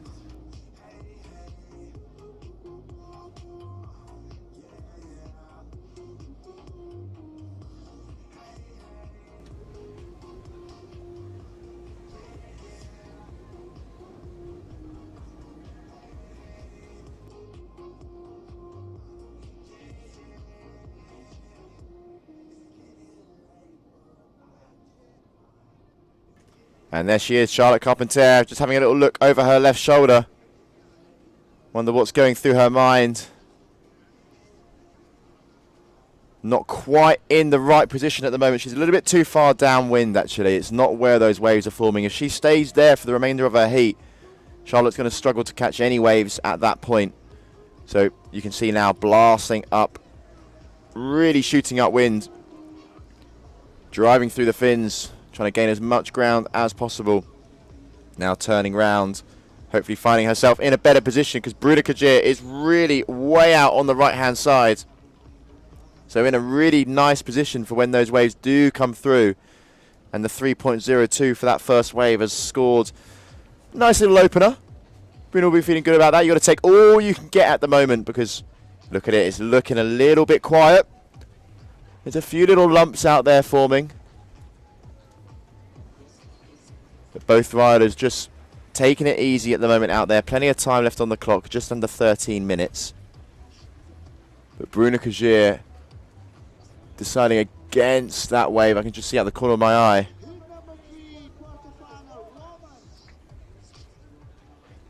And we're just going to have a little look at Charlotte Carpentier on our screens.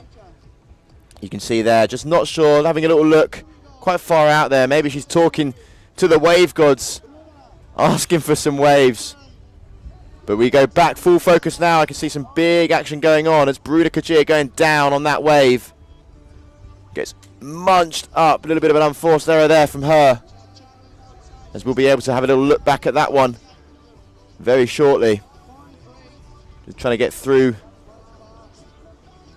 the wave, and here it is. Nice little replay, puts in a nice top turn, dropping down, and that's where she loses it, unfortunately. Not able to keep the balance on the board and going down. We're finding that riders are taking about 2 to 3 turns on each wave. And there is Zoe Basile. She will be up shortly, just stretching out, getting ready for her heat, because she will be up against Capucine Delannoy next, the current world champion. And when you go up against a world champ, you've got to have full focus. An exciting heat, and there she is, world champion Capucine Delannoy with her father there, having a little look at the heat that's taking place right now.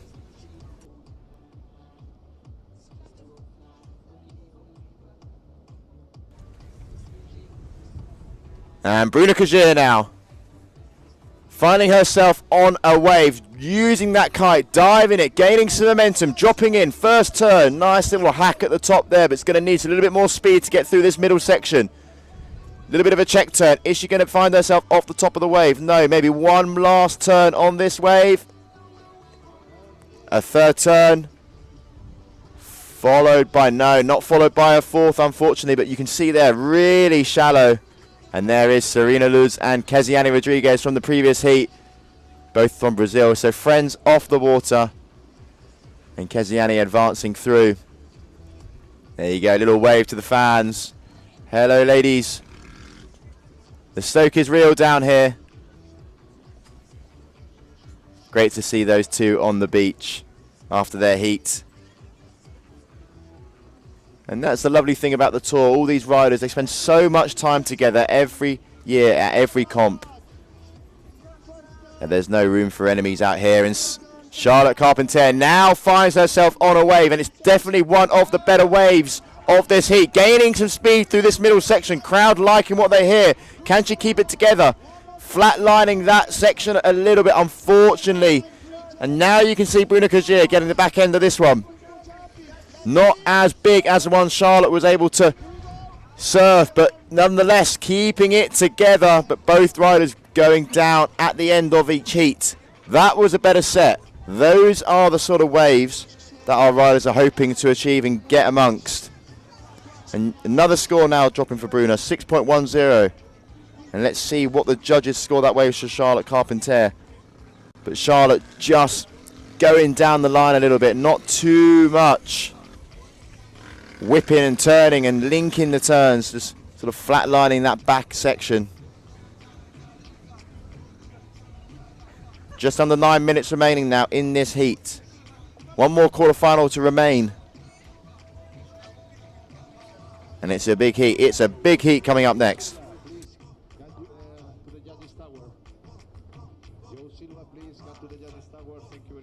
Here's the replay of Bruna's last wave.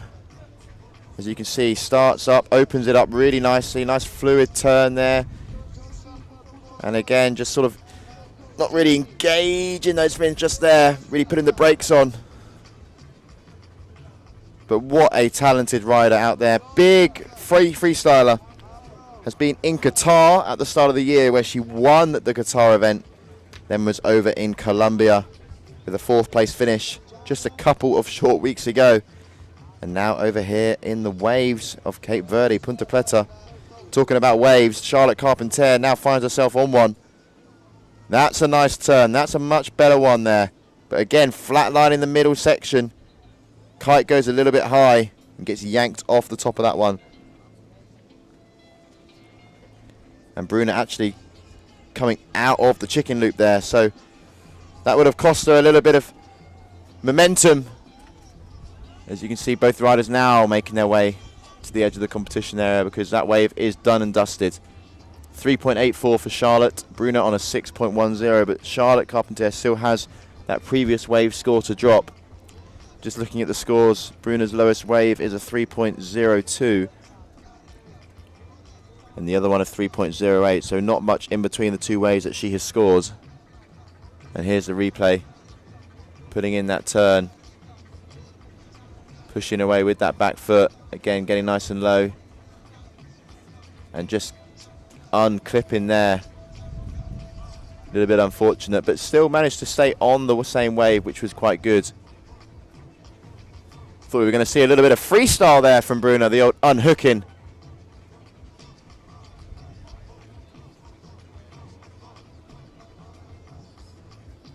And we should very shortly see another score drop for Charlotte.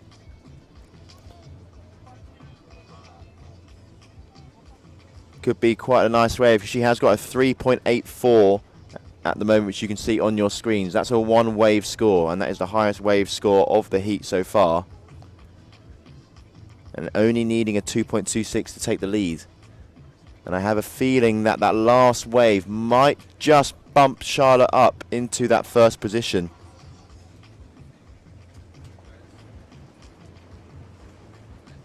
And Sonia Bunta there, been on tour for quite some time. At all the tour stops, great to see her here and competing in the previous days. Still waiting for that second score from Charlotte to drop. And if you bear with us, we should have that on your screens very, very shortly. But currently still Bruna in first, Charlotte in second.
Nós vamos esquecer também praia limpa, tem outra pinta que splash no bar, ali atrás não tem contentor. Yeah, we got garbage all along the beach. Let's save our beach, no plastic on the beach. Let's destroy the wave, but not the beach.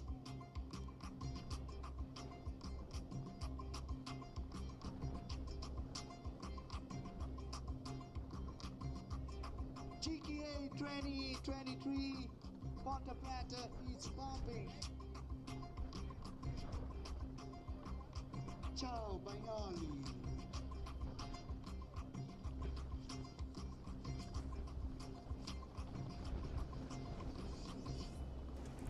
Three and a half minutes now remaining in this heat. Charlotte bumping up into first position. So there is that second score. 6.84 to Bruna on the 6.10, but this could change everything if Bruna can link it all together. Let's have a little look. Nice top turn. Nice second turn, linking the two, showing a nice little bit of flow here, getting through this mid-section. I wonder if she wanted to go for a little bit of an air there. And now both riders blasting back out towards the starting point. Let's have a little look at that last wave from Charlotte Carpentier. Bang on a 3.00. So both of her waves are scoring higher than both the Brunas at the moment. But all Bruna needs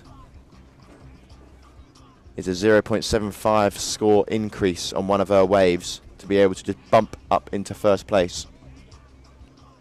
She's done it before, she can do it again. Bruna knows what to do in competition, very experienced in all disciplines.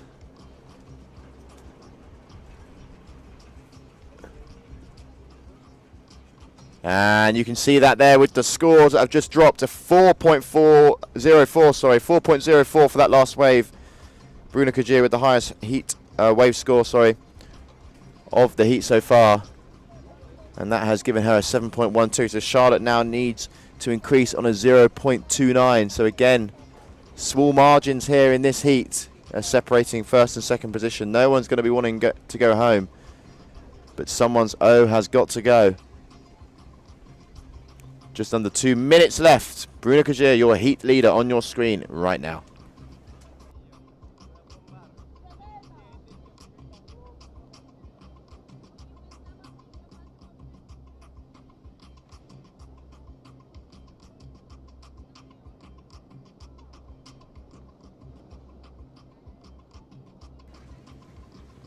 And looking over the right shoulder, Charlotte Carpentier. This could potentially be one of the last waves of the heat, although we have just over a minute left. The waves have been a little bit stagnant. Trying to pump onto this one. This has got to count, Charlotte. Here we go, working it, diving the kite, generating a little bit more speed. First turn. Flat lines this back section. Bruna, as you can see in the background, pumping, but gets a nice second turn. Dropping down, going for the third in the lip. Boom. Trying to get some momentum back into that kite, but it was a little bit too high got pulled off the top of the wave, and you can see just a little tap on the head there after the wave. Probably disappointed she didn't get one last turn. But scores are coming in now. I don't know if that's going to be enough. It's going to be tight. It's going to be close. And there he is on the left-hand side, Machu Lopez. Underneath the Cape Verdean flag, which is flying high, flapping away in the wind. Wind's actually good. We've got good strength of wind here. And all we need now is just those waves to just start filtering through that a little bit more. Not as frequent as we have had over the last few days. But there you have Bruno on your screen, just coming all the way now in towards competition area, hoping that one of those little rollers is going to form into a nice looking wave.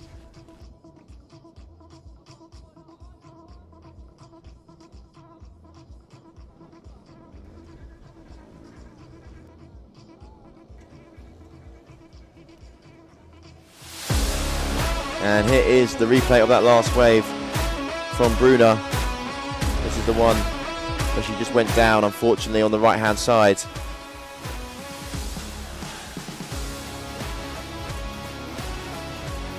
And working this one. That's a much nicer turn. Just sort of leaning back, keeping the tension in the lines, diving the kite, working left hand off, right hand off. Keeping some nice flow as she comes on the inside section. And here's the replay of Charlotte as she just makes her way out. But it's looking a little bit flat. It's now looking super flat. As that is it. Red flag in the air. And we're now going to head to a little advertisement break before we get fully involved with the next heat.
Welcome back as we enter yet another quarterfinal for the women. We have a nice big heat coming up here. Quarterfinal number 4, Zoe Basile out of France coming up against current world champion Capucine Delannoy. Both of these riders riding for North kiteboarding. Zoe at the moment on this wave has really got quite a nice start here. A real nice right-hander peeling all the way to in front of the judges. Riding the reach as well. They're all around kite, whereas Capucine out the back is currently using the carve. And here is that replay of that wave that Zoe was on. Really nice start. And Zoe Basile is not one to be messed with. Very good wave rider. Was out in Dakar 2022. Didn't come to Taiba in Brazil, but Dakar, boy oh boy. She was firing from all cylinders and giving it to everyone because not a force to be reckoned with. Sorry, she is a very, very good wave rider. So Capucine has her hands full, but right now on a very nice looking wave. Good set coming our way at the moment. Capucine Delannoy dropping in. Second turn. Boom. Nice. Really trying to engage now and link all together. Losing a little bit of momentum there, but diving the kite, working it. Getting multiple turns on that wave before thinking, thank you very much, I'm done with that one.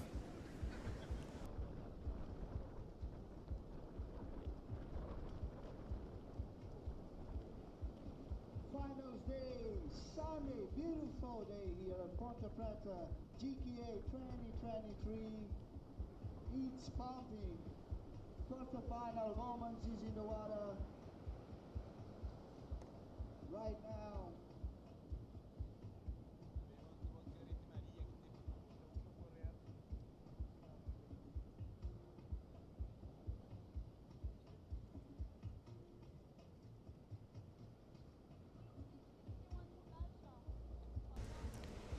And the winner of the last heat was Bruna Kagia, who advanced through. So Bruna Kagia won and took out Charlotte Carpenter. And now we have the final quarterfinal heat of the women. And at the moment you can see Zoe with that 5.36. And Capucine scores the job. It's looking like a good score as well for Capucine, which might actually bump her into first position for that last wave. But we'll have to wait and see the finalisation of that wave. On your screen now with that red kite, that is Capucine. Checking around what's going on. There you go, you saw that, engaging the kite, diving, getting a little bit of power. Top turn, goes down. And again, rail to rail stuff, but just going down on the second turn. Mind you, looking at the rest of the outcome of that wave, it did close out. But an unforced error there from Capucine. Don't see that too often. Nice top turn, and then here, just going out and not being able to keep it all together. Just over 12 minutes left in this heat. And there you have it. 2 scores now dropped for Capucine, so a really nice 6.68 on that first wave. Judges liking what they see. And then backing it up nicely with a 2.90. So 2 wave scores for Capucine. Zoe with just a 1 at the moment. And that 1 is a 5.36. So again, not bad considering conditions are slightly challenging out there just with the frequency of the waves. They're not quite coming as regularly as they were yesterday. So when they do, these riders have got to make the most of it.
And another score now dropped for Zoe, 1.54. Just giving her a total of 6.90. So Capucine still in the lead with that 9.58. And both of Capucine's scores are currently better than both of Zoe's. But Zoe is a very good wave rider. But we need those waves to come through to show the talent. Dakar last year, Zoe, we saw her make her first appearance on the tour. Put on a very, very good show. But Capucine is the current world champion. Just under 9.5 minutes left on the clock with this heat, so plenty of time. You can see there the locals just on the beach, just getting the vibes ready for the rest of the afternoon.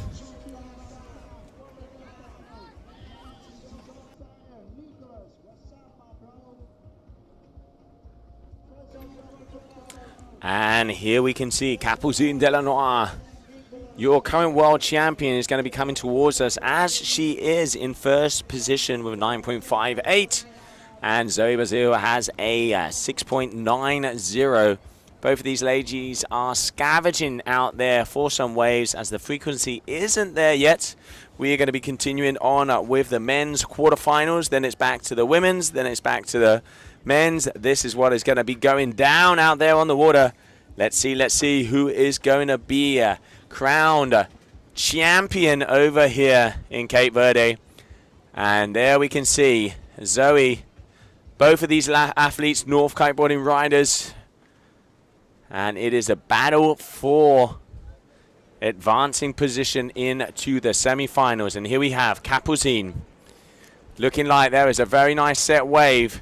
That is she going to be able to get on there. We can see Zoe getting out of her way. All right, she's going to engage. Pushing that kite around. They're out there on 10 meters at the moment. Needs to get the speed, needs to get the power if they want to be able to get past here. Kapuzin pushing against the wave as she comes down. Drives through the fin. Little bit of a cutback turn. You can see this wave just going flat on the inside. And she is scavenging out there, making the most of the opportunity because waves are very far and few between. And they have to get those little scores, even if that is not going to be as big of a wave score that they are looking for. In the end, it is getting numbers out on the boards. Numbers out on the boards. And now 7.5 minutes left out of this 16-minute heat.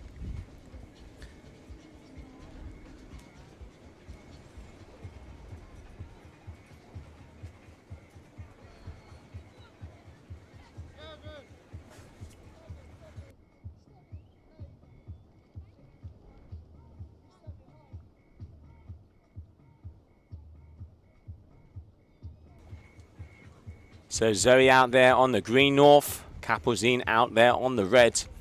And there we can see both of them going back up to the right-hand corner of that top upwind mark. All right, but it looks like Zoe is liking something that she's seen just here, having a little look backwards. Kapuzin speed running out the back there as she enters in on to the wave. Here we go. Bazio, let's see, what has she got for us? Up and over, little bit of a check turn, keeps the speed as this is getting very close to the rocks. Once again, letting that tail a little bit loose, just a little handbrake turn there, mid-face. As a lot of those waves, as the size isn't there, they really are breaking out there in front. And there we can see Pedro Matos also getting ready. Looks like he was out. They're going to be going out there on the whip, more of the stubby nose one.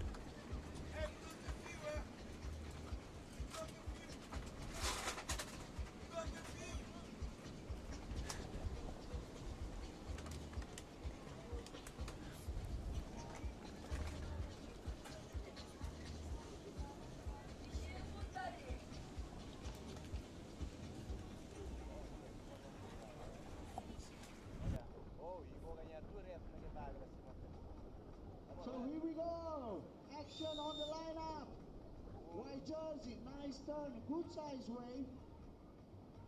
Good started. Another bottom turn right on the pocket. Good turn. Wait for another section. Yes. Slice the wave. Another turn. And both of these girls on the set here, but Kapuzin on a very nice outside roller. This one is looking better. Up and over there she goes. Another good turn there for the current world champ. Riding up all the way, and free turns. Can she get past her compadre here in the beginning? Yes, she can. Kapuzin right out there in front, crouching down, looking for a little bit of the shampoo. Off the back, that is definitely a good wave there for Kapuzin. Is that going to be the nail in the coffin? Beautiful surfing. It's not anymore kite surf, it's a pure surfing. That's what I'm talking about. Just look at this replay. One of the better sets that we have had through yet. Drawing a line. Hitting it nicely. Going vertical. Still needs to get a little bit more. She wants to be going for those high scores. But I tell you what, working this one around. And this is probably the best surf I've seen from Kapuzin so far. She has got to be happy with that. And I'm seeing big numbers coming our way. 3 very good hits. Right in the pocket, right on the sweet spot of the wave. Great ride in there. Kapuzin Delanois, your current world champion.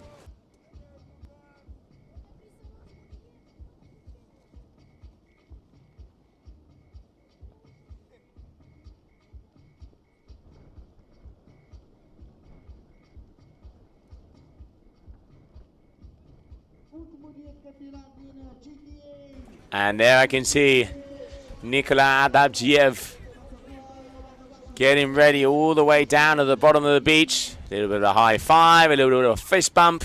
The Bulgarian Red Bull athlete always got a smile as he is going to be entering the water because he is out there. He is going to be one of the first athletes to test it out on the male side, as we are going to be going into the men's quarterfinal. We've already seen Bruno Kajia make it through to the semis. Looking to see who's it going to be in between these two athletes out there now. At the moment, Kapuzin 14.32. Very good ride in there for her. And the first semi-final is going to be in between Muna White and Kesiani Rodriguez. But that would be after the quarterfinals of the men. So in the water first is going to be that man there, Pedro Matos, up against the guy who was smiling before, Nikola Adabjiev. And then we have Matt Maxwell, Machu Lopez, Mitu Monteiro against Sebastian Ribeiro, and Reese Masco up against Ayrton Cosolino. That is your lineup. Those are the names going to be coming next. And there we can see Nikola getting ready to play, getting ready to rumble. 2 minutes to go. And we are going to be changing over to the men's third day of competition here at the Qatar Airways GKA Kite World Tour Kite-Surfing World Cup in Cape Verde, Punta Preta.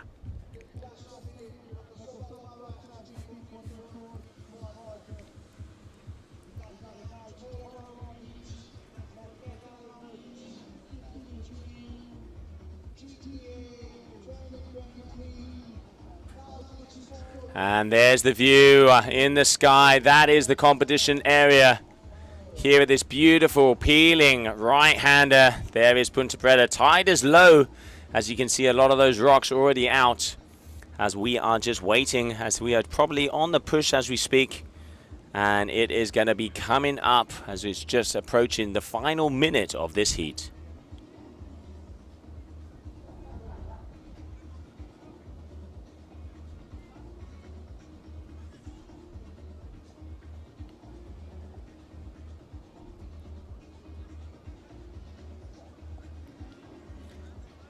Zoe looking to see if she is going to be able to have a wave come her way, as she knows she needs to get a bigger score if she wants to have a possibility. She's 4 points behind, well, 3.5 points behind. Let's have a little look at the replay.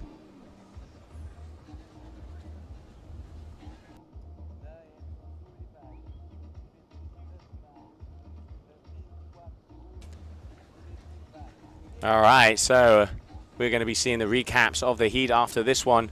And now, I tell you what, Zoe has got a bomb. This could make the difference. Are we going to be seeing a buzzer beater? This is ending up very nicely. Zoe pushing it over. She knows what's on the line here. Right again in the sweet spot, going down the line. Can she get past this section? Just missing out there. Can she keep the speed?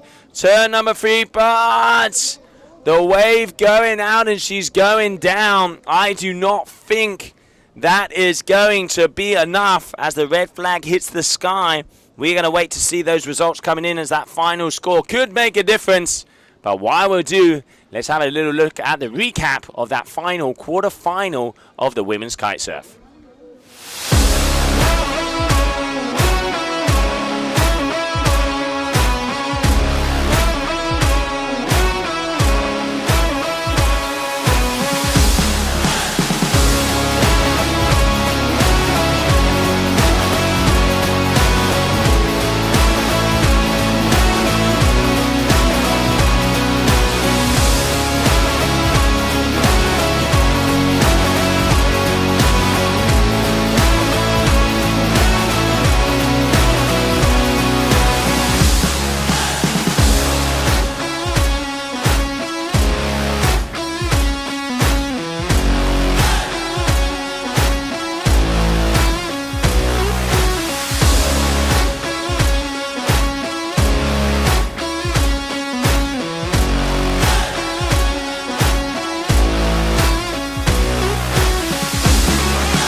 And welcome back, everybody, as it is time. We are going to be going into the quarterfinals of the men. Now, hold on to your hats. Out in the water, starting off, is going to be Pedro Matos and Nicola Abdabjiev. Then we are going to have Matt Maxwell, Matthew Lopez, Mitu Monteiro, Sebastian Ribeiro, Reese Maesco versus Ayrton Cosolino.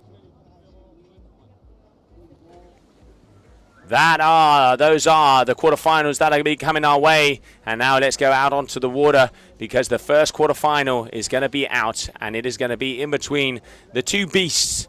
Coming out of Brazil, Pedro Matos, and out of Bulgaria, Nicola Abdabjiev. Green flag in the sky. Let's see what is going to happen out there as the boys come out to play.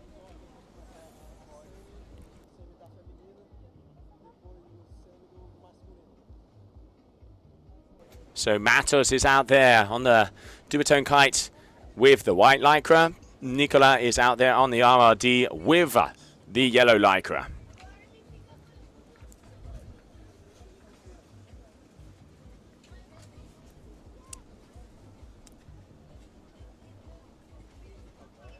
Both of the boys all the way out the back, as sets are very far and few between.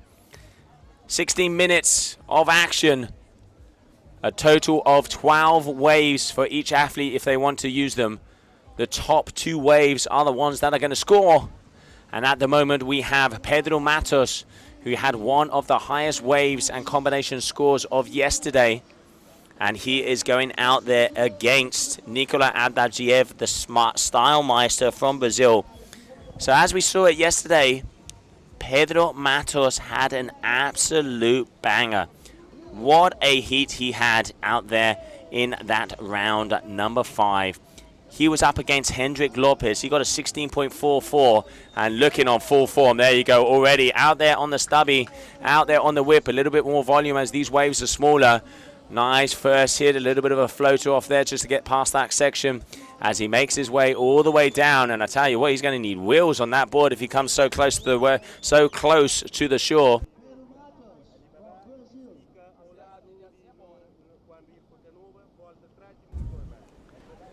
And here we can see the replay of that last wave. Pedro Matos draws a line, smacks it off the top. And the one thing that we really see with Pedro, he is a very talented surfer. Look at the speed. He keeps the speed all the way down and he surfs. He's using the power of the board and just utilizing the power of the kite to get a little bit more. Couple of check turns there at the end, but that first turn was definitely a very nice connection there for him. And I reckon he's going to be scored very well. Yeah, there it is. It is going to be a 7.50 Pedro Matos for his first wave. And there we could see the eye in the sky, the competition area here in Ponta Preta. So there it is, just under 13 minutes. 37.50. What a way to start here for Pedro Matos, the Brazilian. And there we can see Capucine Delanois, who just won her last heat, making her way through to the semi-finals. And it looks like Pedro is going to be scavenging a bit down here because Nicola is turning around at the back, as it does look like we have some waves coming their way. Nicola knows that going up against Pedro, he's going to need some big scores if he wants to be able to get past the Brazilian. And he is just there, cruising and perusing. And there we can see everybody getting ready down there at the bottom of the shore break. All the kites are up. Everything is going on. What a way to start off. This is what we want to see. 7.5. Boom! Straight off the back. And it looks like the Brazilian is on full form.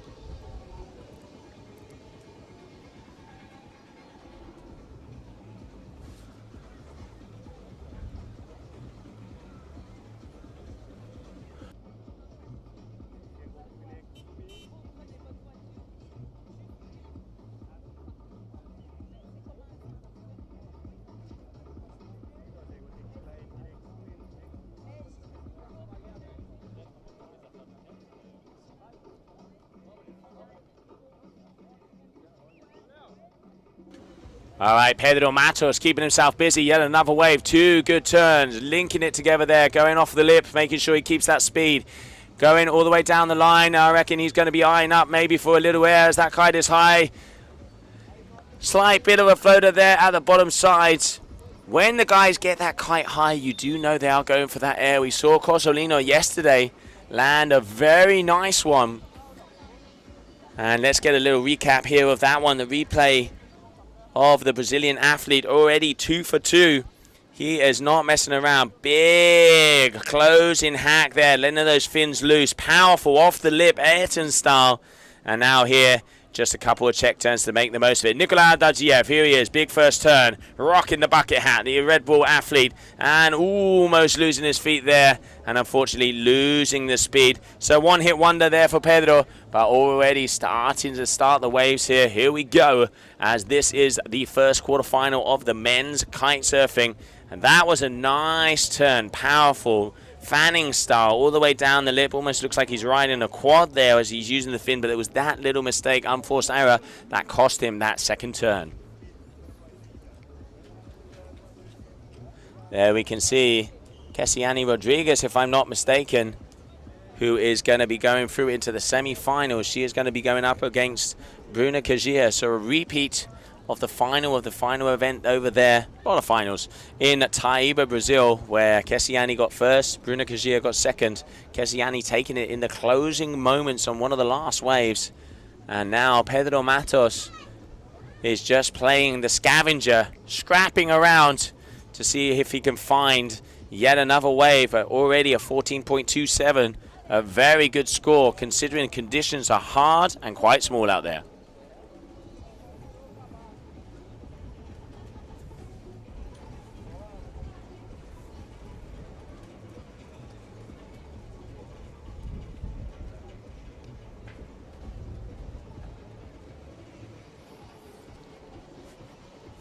All right, Matos making his way down. He is looking at this one. It's forming very all the way on the right-hand side. Here he goes. Pedro Matos out of Brazil, airing up. Little bit of a grab. Lands it right on the face. Now he's going to mix it up and start to get the turns. Foam climb there. Almost losing the back foot, but doesn't. And now it's time to get and say hello to the seaweed as that wave just closes out on the rocks. But there you can see Pedro starting to be comfortable. He's starting to be eased, just chilling. This is what it's about. Quarterfinals on the water. Day number 3. It looks like Punta Preta is going to be 3 for 3. Now we are talking, ladies and gentlemen.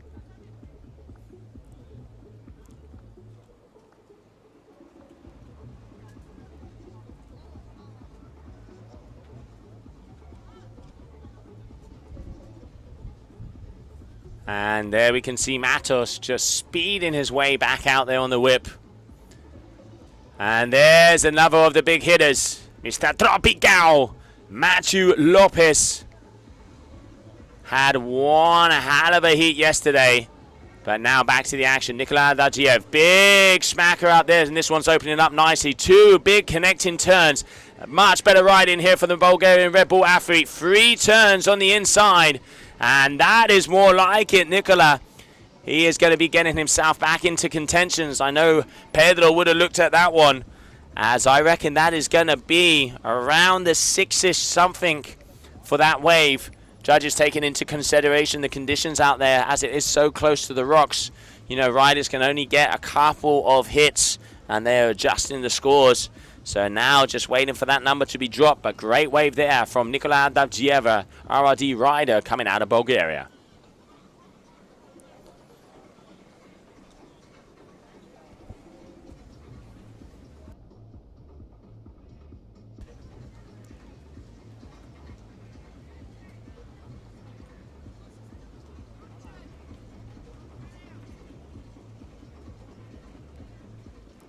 All right, so both of them coming back towards us, and it looks like Pedro is coming in on a swell. Your current leader, he ain't here for a haircut. He is definitely cooking with gas now, but coming into the screen, Nikolai.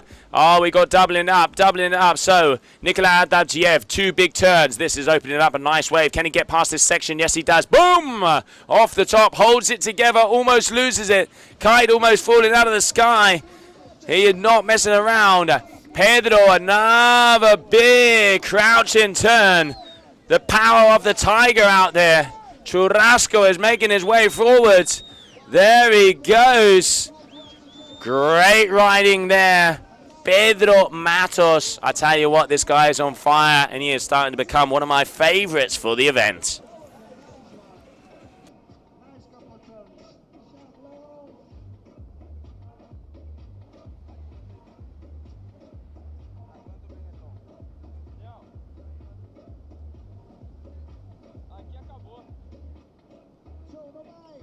Quarterfinais, homens da área.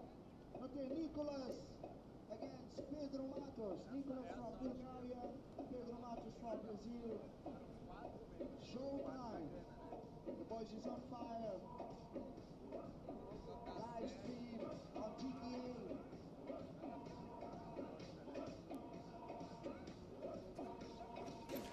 There we can see Matt Maxwell, the South African athlete, just getting ready to go out there in the water.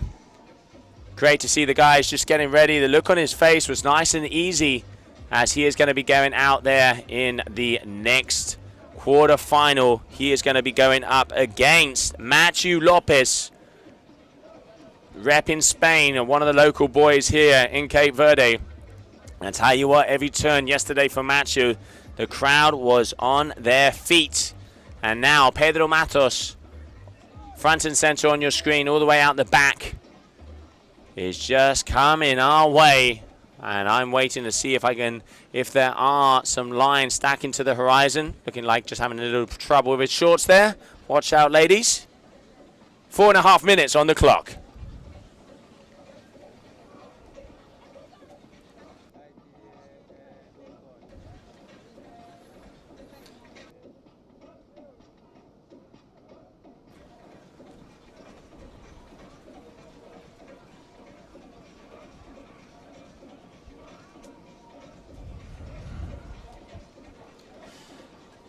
Cape Verdean music coming out of the speakers here on the official comp area. Starting to get those hips to side, the shoulders are going. It's starting to be a party.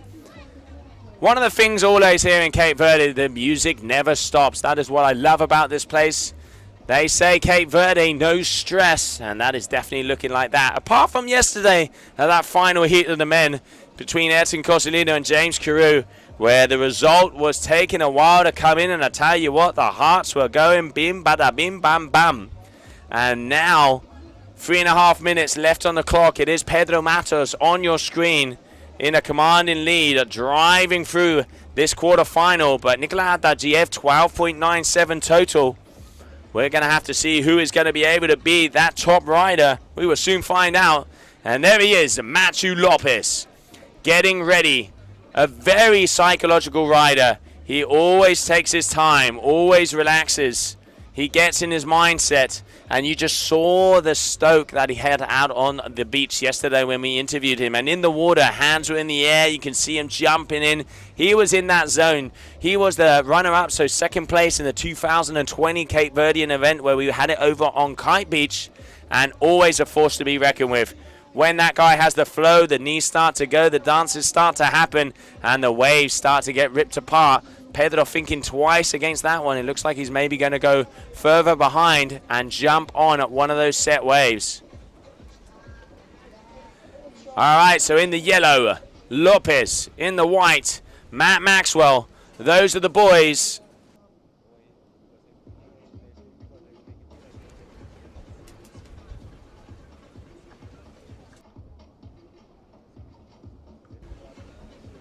Two minutes on the clock, and there are the guys going out into the water. Matthew in the yellow, Matt in the white. All right, you can see a little bit gusty down there. Matthew just having to have a little Speedy Gonzalez run to get towards the competition area.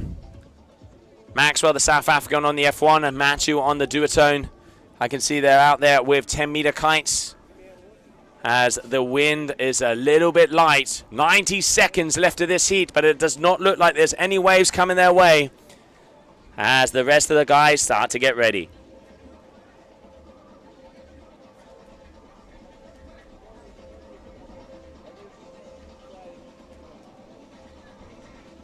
Right after this heat, we are going to be able to see who are those semi-finalists of the women, as there are some big names coming your way with the first heat going to be in between two Brazilians. Who's it going to be? Who's it going to be? Talking about Brazil, we have Pedro out there on the water right now. As we are in the first quarterfinal of the day. If you're just joining us, good morning, buenos dias, buenos dias. This is day number 3 of the Cape Verdean World Cup here at Ponta Preta for the Qatar Airways GKA Kite World Tour. I'm Josie Ashler and welcome to the stream. I hope you guys and girls are enjoying it as we have had some amazing action out there so far. And it is looking like Ponta Preta is going to give us a 3 out of 3 days. Today is the day where we will see our champions being crowned. And it does look like we've even got a yacht in the back and nobody wants to miss out on the best of the best in the water. As we close out the final moments in this heat. Because coming up next, Matt Maxwell is going to be going up against Matthew Lopez.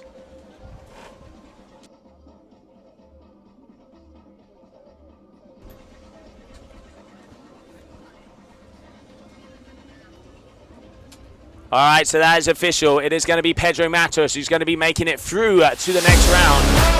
And let's have a little look at the highlights of that last heat. Here we can see Nicola Adavjiev, nice surfing all the way along. Stylish, chilling, cruising and perusing. Loosey-goosey, as they would say. Got a couple of good waves, but it was Pedro Matos who took the win here.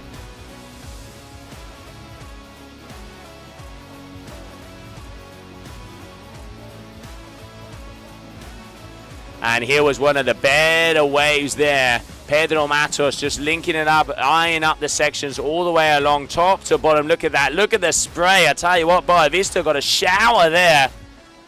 All the way down, leaving nothing in the chamber. As it is definitely time to rumble out there. So here we have the results of the quarterfinals of the women. Muna White getting past Clemence Derian. She goes to the quarters. She's going to be going. Kesiani Rodriguez taking over from her countryman Serena Luce. Bruna Kajia also taking the win by a skin of her teeth against Charlotte Carpentier. And Capucine Delanois taking out Zoe Bazil. A very good win there. 2 North Kiteboarding riders. So there is the battles. Muna White, Kesiani Rodriguez, Bruna Kajia, Capucine Delanois. Hold on to your hats as it is going to be going out there very shortly. But first up we have on the water now, Matt Maxwell out of South Africa is going to be joined by Matthew Lopez by Spain. Get a cold one, get a coffee, get a beer, get whatever you need. It is time for quarterfinals to hit the water.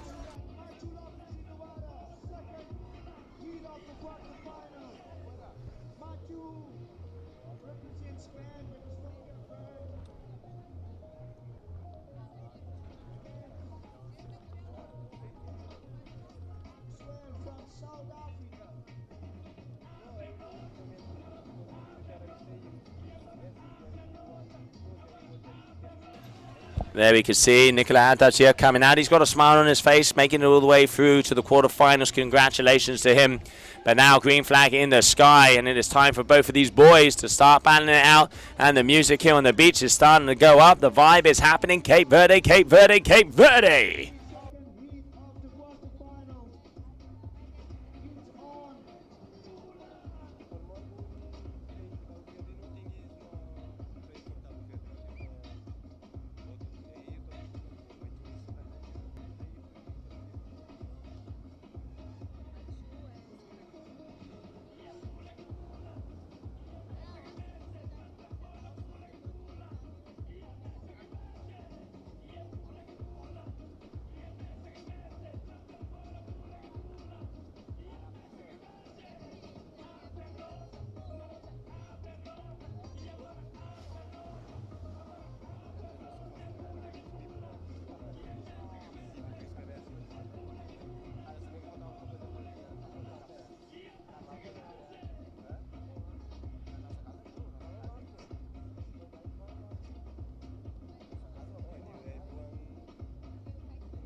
And on your screen there, Matthew Lopez just waiting patiently for that next wave. No riders yet scoring any waves. No waves coming yet. Matthew Maxwell against Matthew Lopez. You can see that on your screen. Matthew up against a heavy hitter with Matthew at his local spot. You saw the stoke coming off the water yesterday from both these riders. Matthew especially losing his breath, not having many words to say apart from, you know, it is just perfect Ponta Preta. But obviously today conditions definitely a little bit less than yesterday. Waves way less frequent. And riders just wanting the waves start filtering through. 30 minutes left. There he is, Matthew Lopez on your screen. Diving the kite. Pumping the board. Finds himself a nice little wave. We always know when he's going to begin his heat because he goes there. He goes switch. Right in backside.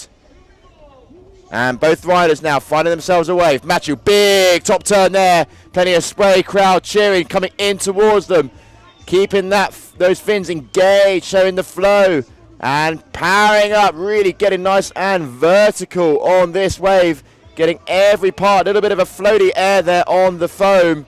And really milking this one for all it's worth. Matthew Maxwell going for some air time as well around the back, but not being able to land it. Matthew Lopez popping back to that stance. And going all the way through past the judges. One of the better waves we've seen anyone ride today. And of course it's got to be that man on your screen, Mr. Matthew Lopez. Let's go and have a little look at the recap there. You can see Matt Maxwell here. Pumping along, looking over his left, looking over his right. Before dropping in on that wave. And Matthew just in the corner of your eye. Going through his wave as well. But this is what Matthew Maxwell got up to. You can see just waiting. Then he goes, diving the kite, engaging some momentum.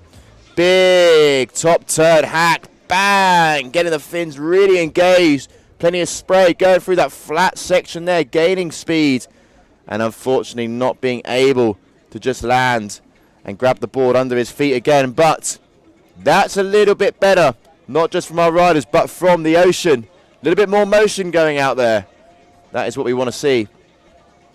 More waves like that, please, Ponta Preta. More waves like that.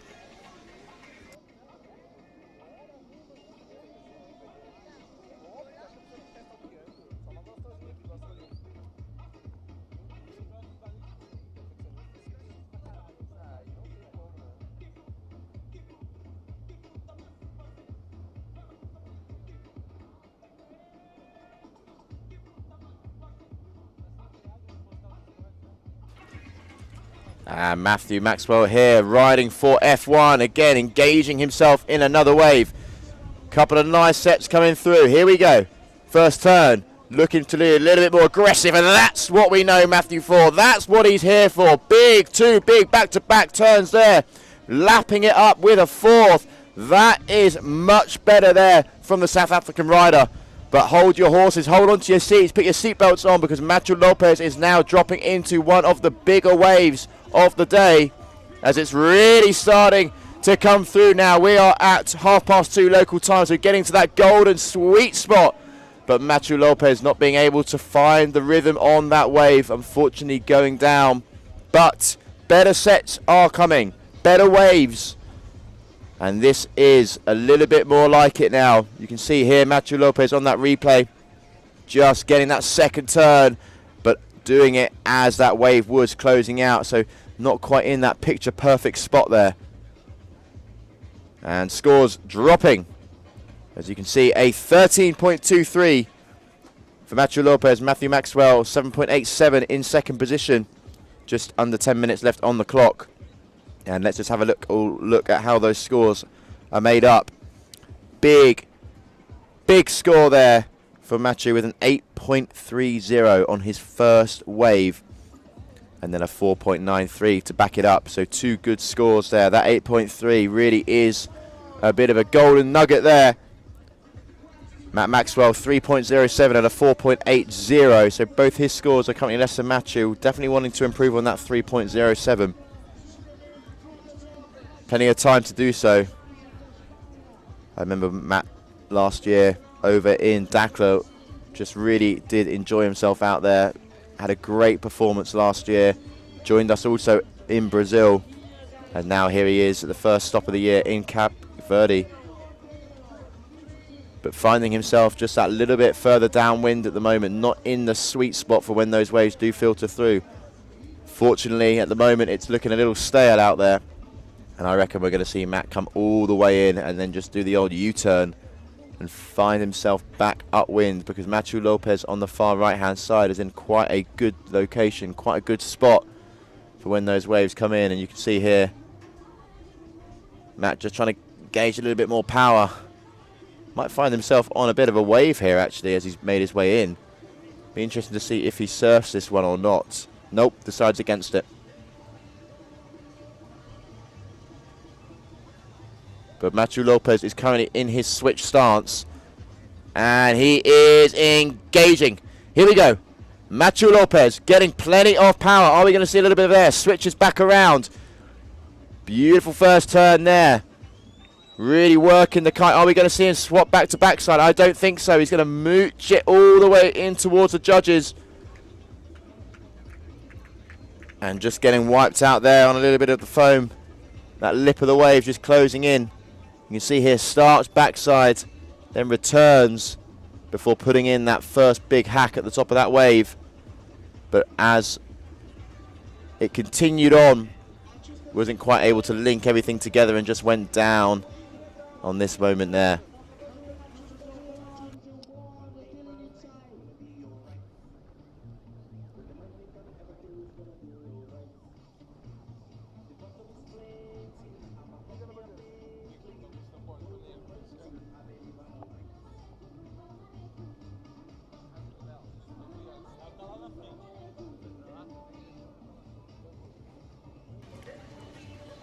Six and a half minutes now remaining in this heat. Let me tell you something. The beach is starting to get busier now. The DJ is playing the tunes. The bar is open and the vibes are getting that little bit more juicy as we start to enter the final rounds now of the competition. We're currently sitting in the quarterfinals of the men, heat number 2. 2 more quarterfinals still to take place. Up next, we are going to have Mitu Monterio against Sebastian Ribeiro. 2 absolute monsters when it comes to riding a wave. Mitu there, the local favourite, against Sebastian Ribeiro, a very talented surfer when it comes to waves. So he has definitely got a tough one on the cards.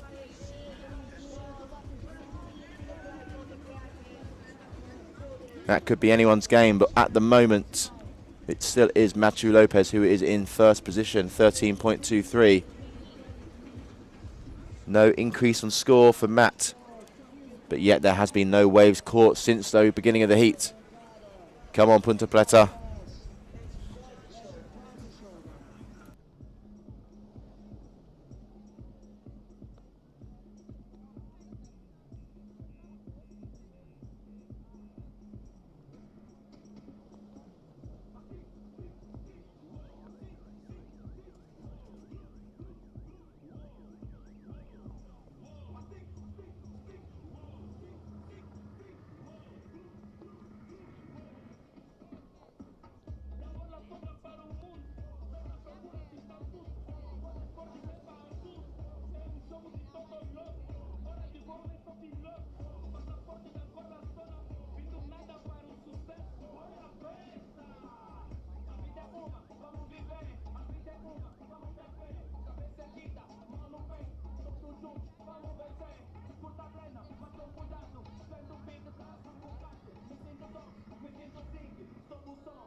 3.5 minutes remaining now in this heat. Quarterfinals, heat number 2. No change of scores. There you can see the flags in the wind. Qatar Airways GKA Kite-World Tour. This is our first stop of the kite-surf calendar. We've had brilliant conditions day 1 and day 2, properly firing. Day 3, it's a little bit more mellow, but the waves are still coming in, Joe. Yeah, they are, and it does look like sects are coming in, but still not the frequency that we saw out there yesterday, Liam. No, definitely not the frequency, and you can see a few riders out there during their heats today just sort of looking up to the heavens and just praying that the conditions will start firing, because local time is just gone past 2:30, and we've seen over the last couple of days that around the 3 o'clock mark, that's where it really started to get and build up. That's where we saw those waves really start to get overhead height, and hopefully, fingers crossed, toes crossed, everything crossed, that we'll get those similar conditions today. Yeah, 2.5 minutes, so 13.23. Matthew Lopez once again proving why he is one of the men to beat out there, and really impressive, because I tell you what, he has not stopped the whole competition. Got the stoke, got the vibe, got the feel, on point. Yeah, speaking to him this morning as well, just before the competition started, was able to grab Matthew for a little quick chat, and he just had the same smile on his face that he had when you interviewed him after his heat yesterday, Joe. He was absolutely frothing for the day, super happy to be here, be at his home spot, have his family, have his friends, have everyone watching him, and just enjoy the vibes, because right now on your screen you can see he's enjoying the vibe of this wave. Yeah, he is going backside, such a Stylmeister, such a Stylmeister. And here he is picking up a nice one, taking it easy. It looks like Max is going to have another one as well. Matthew poking it out the back. Now we're talking, making the most of these small waves, because it was big out there yesterday. 3, 4, 5 turns. Wave selection. Maxwell in the back. Oh, little bit of a shampoo, little bit of a cover-up. The South African is here for business. He ain't going to go out easy. But it looks like his kite just, unfortunately, not being able to get the power, and ending that one not on the same way that he wanted it to. But yeah, big moves there from Matthew. 8.30 for that first wave, and looking like a good score for this last one. 60 seconds almost left on the ticker. I reckon this is over. Yeah, it could probably most likely be over. And here the replay of Matt's wave, as you can see, generating a little bit of power through the kite there. Just flatline that start section, pumping the board, getting the momentum, and then this is where he starts to engage. Puts that little check turn in, goes for that little cheeky bit of a barrel, and then we see a nice big hack at the top of this wave. Boom, there it is. But you can see there the slack in the lines just makes that kite fall down into the water, and he's only just been able to get that kite back up into the air with just over 30 seconds remaining. Yeah, leaving it until the end. Patience once again, Matthew. We saw that when he went there with Ayrton, winning that first heat of his competition, where he went all the way out the back and just waited for it to happen. And now doing that again. He was already in the lead, but 14.40. That is a pretty good score. Let's have a look, because Pedro got a 16.23. So it looks like the Brazilian is a little bit further ahead as we stand, but it ain't how you score the goal, it's getting the ball in the back of the net. So now he is through. Matthew first position, Max Maxwell in second, meaning that Matthew has made it through to the semi-finals.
And welcome back, everybody. Quarterfinals out there, Liam. And I tell you what, Matthew is already looking very well through to the semis. Pedro Matos through to the semis. But now, coming out onto the water, the GOAT, Mitu Monteiro. Yeah, this is the heat that is going to be getting everyone talking, up against Sebastian Ribeiro. So big challenge ahead hopefully the conditions here at Ponta Preta will align and give us some really nice waves for these riders to surf. Yeah, no, it looks like Punta Preta 3 days for free. We have, the forecast is saying about 1.8 meters at 16 seconds. Wind a little bit lighter, and it is turning a little bit more offshore. Talking to Mitu this morning, he said when it's more offshore, the wave is hollower and it's easier to get barreled, but you have to have the power. You have to be in the sweet spot to be able to push against that wave. He's coming up next. What do you reckon? I don't want to put my money anywhere on these two riders because, you know, it's all about, at the end of the day, that experience and that wave selection, because Mitu is going to be choosing them, picking off the right waves. But we know Sebastian Ribeiro, you know, as you've always mentioned, Joe, he just has the kite there, but he never really needs to use it because he's just so elegant, so smooth on every wave that he surfs. Yeah, no, and you know, a big hello and buenos dias to everybody looking at us back at home, joining the stream. Thank you. If you have any comments, want us to interview riders, we'll try and get as much as possible. It is so cool to be in Cape Verde again, Punta Preta. The waves are good, the riders are even better, and now let's go out to the action as we are about to start.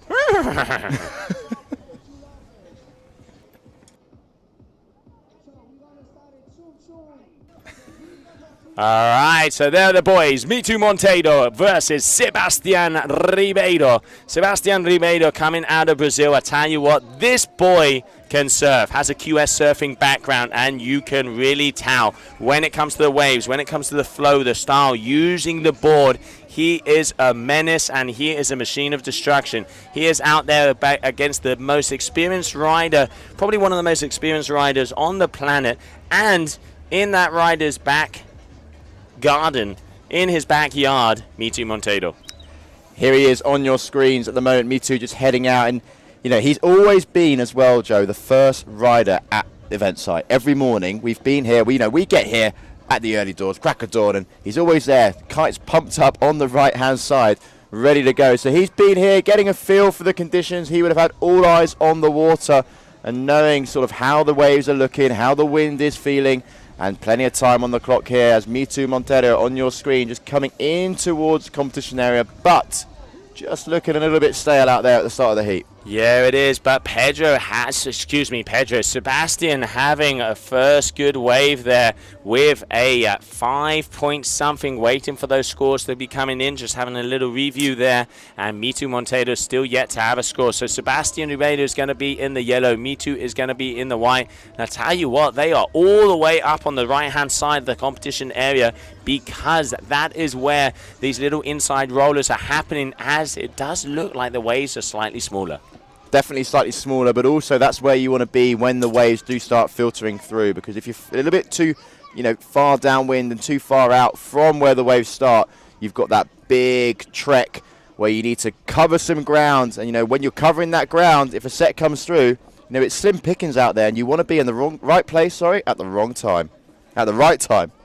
Hey, if you're in the right place at the wrong time, that is, you're going to get a wave on your head. But you are looking to be in the right place at the right time. But I know what you mean, Leo. A good wipeout always is good entertainment. Yeah, it's always good to see, isn't it? It keeps us on our toes. And there you can see the crowd starting to form as Mitu is hitting the water with Sebastian Ribeiro as his opponent, currently sitting in first position.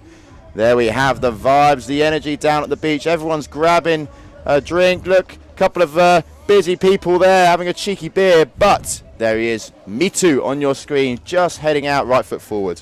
I mean, technically, mate, in Europe it's 4:45, so as we always say, it's definitely always 5 o'clock somewhere, and that is why they're having a nice cold one, because the entertainment out there with Mitu and Sebastian, once again, any heat can be a final, but Mitu has the highest combination score of the competition, and he had an absolute banger there yesterday with the highest wave of the comp. Sebastian Ribeiro, no shy man when it comes to big scores.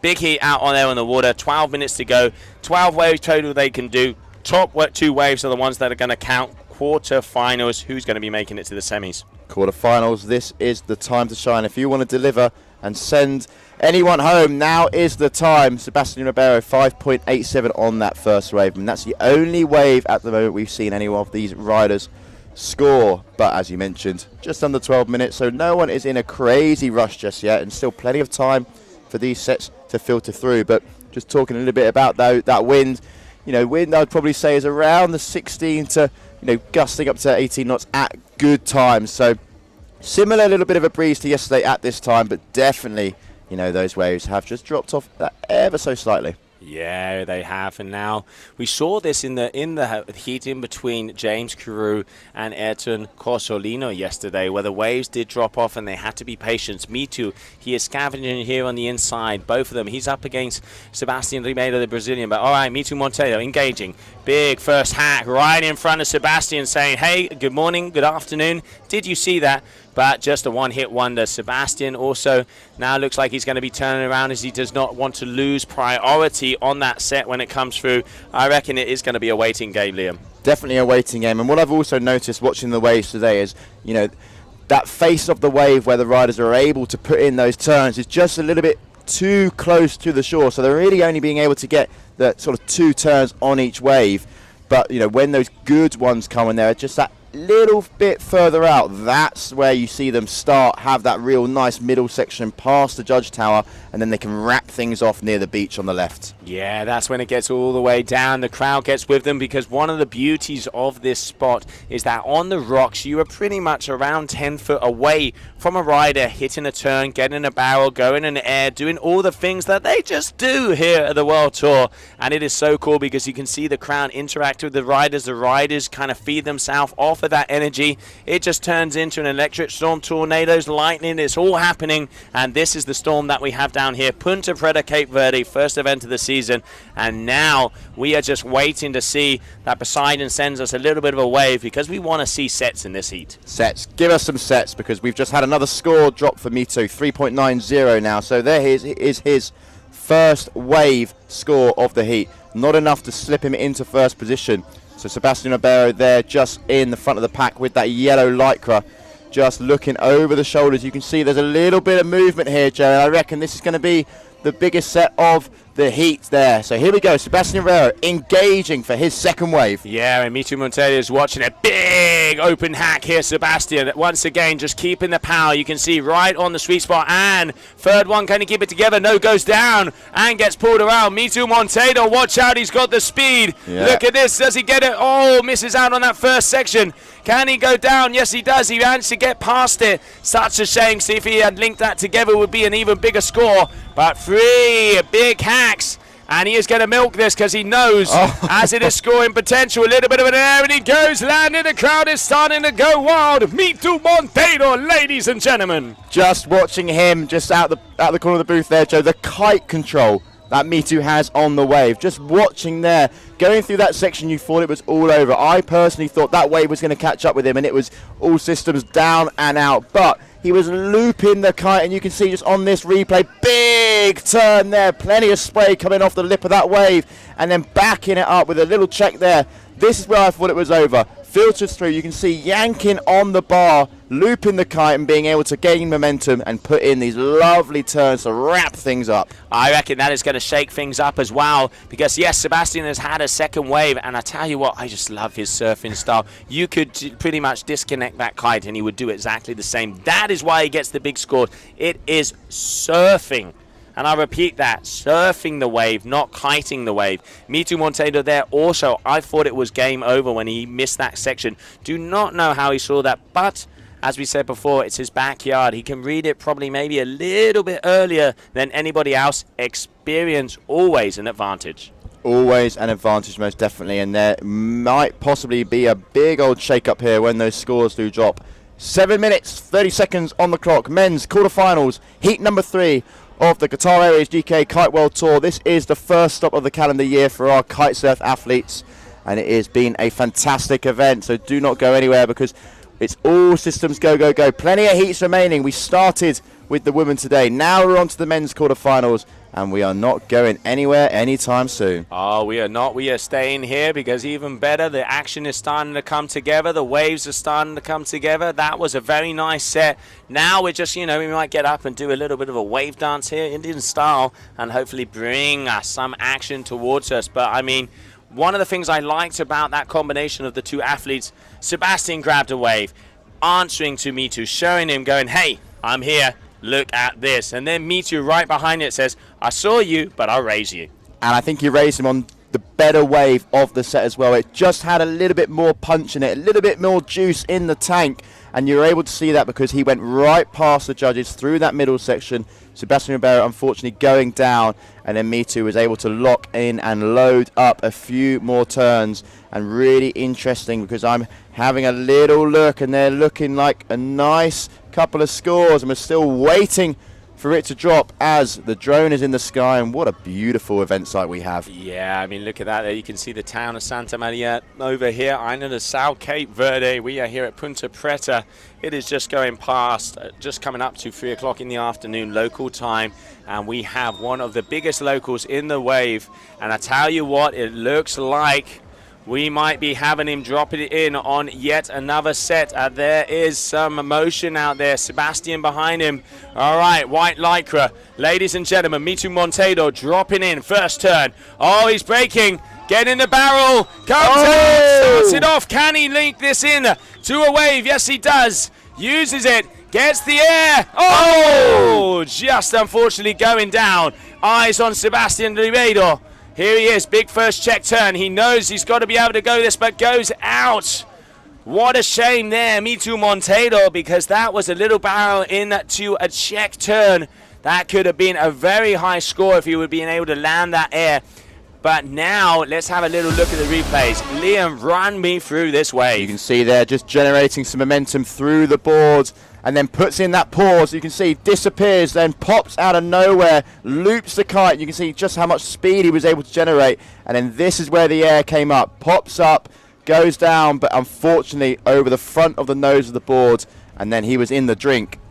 Yeah, and here we can see Sebastian. Look at this turn. Smack right in the power zone. Pumps, does a double bump on the wave to be able to keep the speed, but decided, no, I'm not going to get much more of that. I'm going to keep priority, get back up to the top.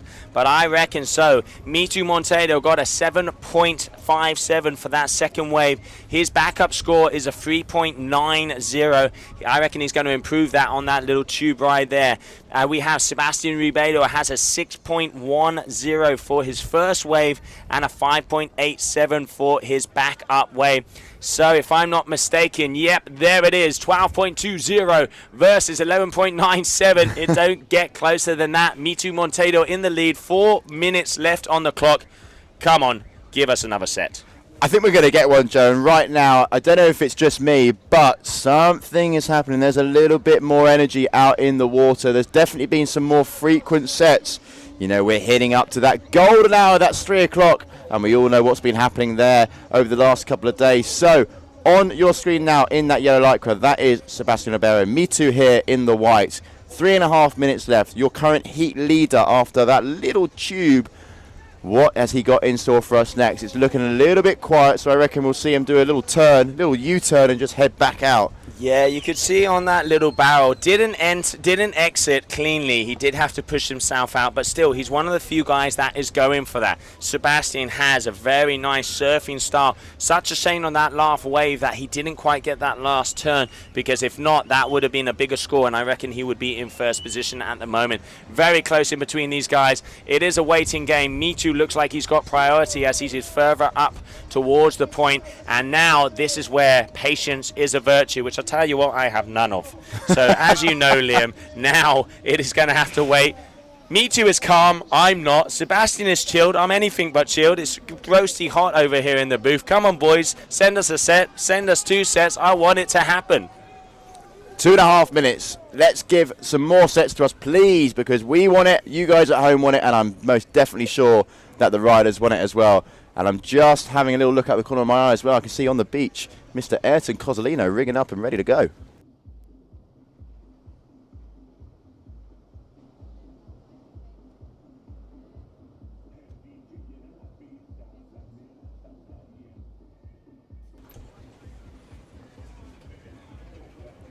All right, 2 minutes to go. 2 minutes to go. And I tell you what, there is not a lot of energy out there. There is definitely not a lot of energy out there. I can see out of the front of our booth, Ayrton Cozzolino starting to get the grooves on, starting to get the music as we are getting the rhythm and the vibes. Come on, guys, it's kite surfing time. Punta Preta, Cape Verde, ladies and gentlemen. Oh, you've practiced that one in your sleep, Joe, haven't you? Ah, cool runnings, mate. That is a great film. Just over 90 seconds left on the clock. 12.20 for Mitu. Sebastian on an 11.97. So needs a little bit of an increase. Needs a 0.24 increase on one of his wave scores. So can he do it? But as you mentioned, I mean, we're up on our feet, trying to peek our heads around the booth as far as we can, and there's just nothing on the horizon. I mean, Sebastian needs, let me do the math here. Sebastian needs a 6.14. Sebastian needs a 6.14 if he is going to take that lead. Which is easily doable if the waves come. Yeah, he is gonna need a 6. Let me just get the old calculator out here and do the math on that one, because I reckon it is gonna be very, very close. Mitu with a 12.20 total. Sebastian's best wave is a 6.10. So we need a 6.1 for Sebastian for him to go through. So we're just waiting for those scores, waiting to see, as it does not look, I tell you what, 30 seconds on the clock, it does not look like there's any energy. Mitu Monteiro, as you can see him swooping through there, is going to be going for this inside wave. All right, he's starting off, boom, Mitu, big calming hack, now he's going to push it towards him, going all the way down, he's looking for the air, there he isn't. All right, he's going to be going straight line in this one. Sebastian is going to have a chance. He is definitely going to have a chance. Sebastian Ribeiro, a wave at the behind. We'll get it on the replay. Big hack out here. There he goes. So big wave. Sebastian Ribeiro looking to have a chance to be going through. I tell you what, the wave's opening up very nicely. He's using it all the way. This could be the one. This could be the nail in the coffin. Does he get it? No! Goes down. Wow. I can't call it. I cannot call it. If he had landed that air, I reckon it would have been for sure that he would have got it. But I do not know, because we missed that first turn. Let's have a little look and see. You know what? It is going to be close. Is it going to be Mitu Monteiro? Is it going to be Sebastian Ribeiro? We are soon going to find out, and I'm seeing scores coming in. Let's have a look at the recap of that heat before we have a score confirmation.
All right, ladies and gentlemen, so there it is. Coming up next, Reese Maesco is going up against Ayrton Cosolino. Green flag in the sky. Let's go out there to the action, and we have results in, because the winner of that last heat, Mitu Monteiro, congratulations to him.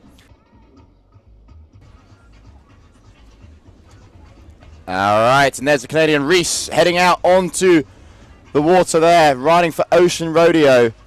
Had a little chat with him this morning. Very, very pumped to be going out onto the water. And be very interesting to see how he goes in these conditions, because he was stoked yesterday. And this morning, raring to go. But he's got a real battle on his hands, and Ayrton Cosolino. Ayrton yesterday had 2 heavy hits. You know, having to come through against James Crew, our current world champion.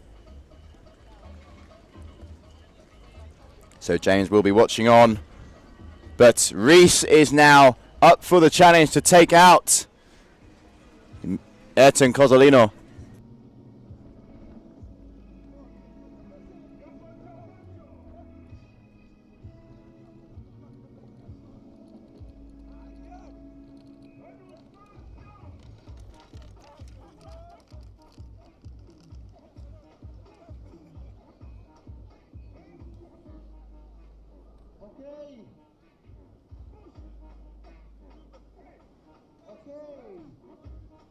So we got one more Cambodian in the semi-final. Is what I see here in my phone. 12 points. And there are your riders on your screen. You see Ayrton on the left there with that pink duotone, that Neo. Reese on the right-hand side. And then up in the air, our drone. You can see the kites there, pumped up, ready to go. And then there we are on the left-hand side. Just under 13.5 minutes left to go. You can see their riders having to loop their kites, so maybe there's been a little bit of a drop in the breeze. Wind looks to potentially shift it a little bit more offshore, but a few lines out there. There's a few lines out there, and these riders will be fighting to jump on one.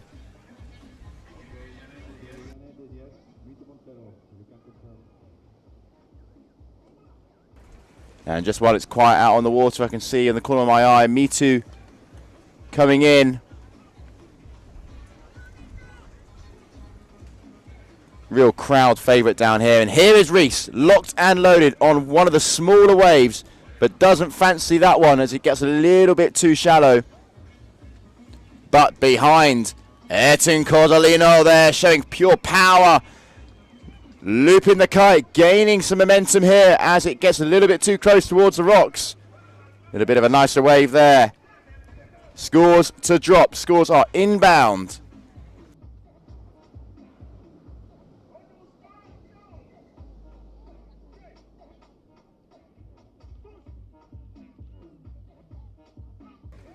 And here's the highlight of Ayrton's last wave there. Just exiting towards the end. Couple nice turns to start it off though.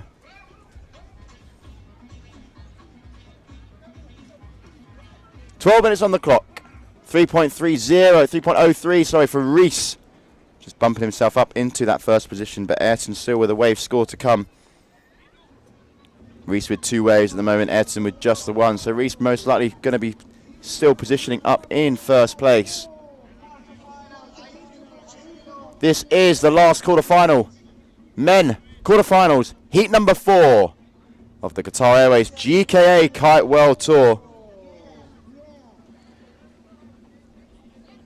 11.5 minutes left, and while it's gone a little bit quiet, we are going to go down to the beach where Joe is with our previous heat winner, Mitu Montero. Wow, Mitu, the music says it all. You are getting through to the semi-finals. Congratulations. That looked like a very hard heat. Yeah, it was really close, you know, like with Sebastian, you never know. It was hard to find a good one, and so the wind was a bit tricky. But, you know, like it's always good to go in the water, have fun, you know, so also everyone here on the beach to support. So, yeah, I'm super stoked.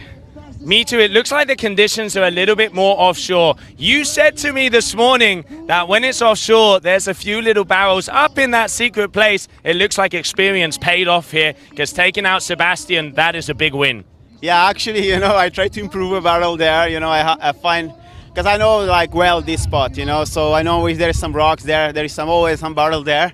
So I tried to find something there, and I had a small shampoo, so it was really nice. That's cool. Well, that it is. That is the shower of the morning. Now you are through to the semi-finals. Congratulations. I let you rest up. Everybody, Mitu Montero. Brilliant to get a few words there from Joe with Mitu. Excellent stuff, and I can just see as well, he was on a 10-meter kite, so that should give you guys and girls at home a good idea. And we're just going to have a little look at the action that was taking place while we were chatting to Mitu. You can see here, Reese on your screen getting nice and low, and boom, putting in a beautifully executed turn there to begin the wave. Backs it up with a nice second, really working the kite. You can see slacking the lines there, surfing that part of the wave before generating that bit more power.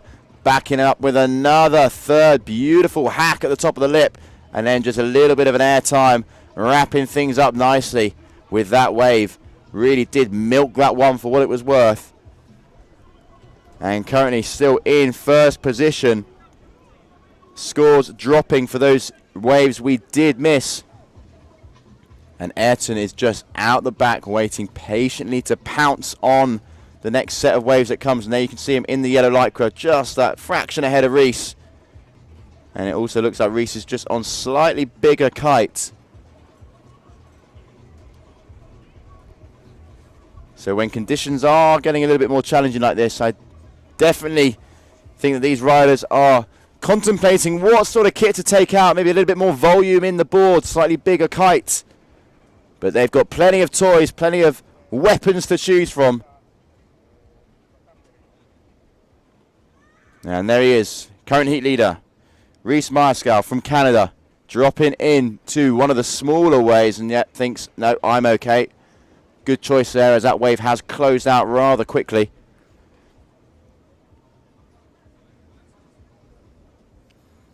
And a real battle on our hands here, just over 8 minutes remaining on the clock as we reach the halfway point in this heat.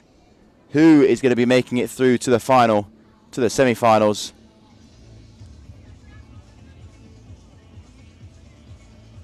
Waves are on their way. I can see a little bit of motion out there. There's a few little lips, and it looks like Reese might want to get involved in this smaller wave here. Pumping, pumping, pumping, locks and loaders, goes in, makes it really quick, hacking away at that top turn, going for a bit of an air 360 and going over the front of the board there, not able to stick the landing. I definitely think that maneuvers like those airs are going to be, or could possibly be, the things that get riders over the line in marginal conditions. And we're probably seeing, just like always, sets going every, I'd say, 5 to 6 minutes now. But these sets not necessarily packing a punch. So hopefully these riders will be treated to just that one big set of waves during the 16 minutes that they have on the water.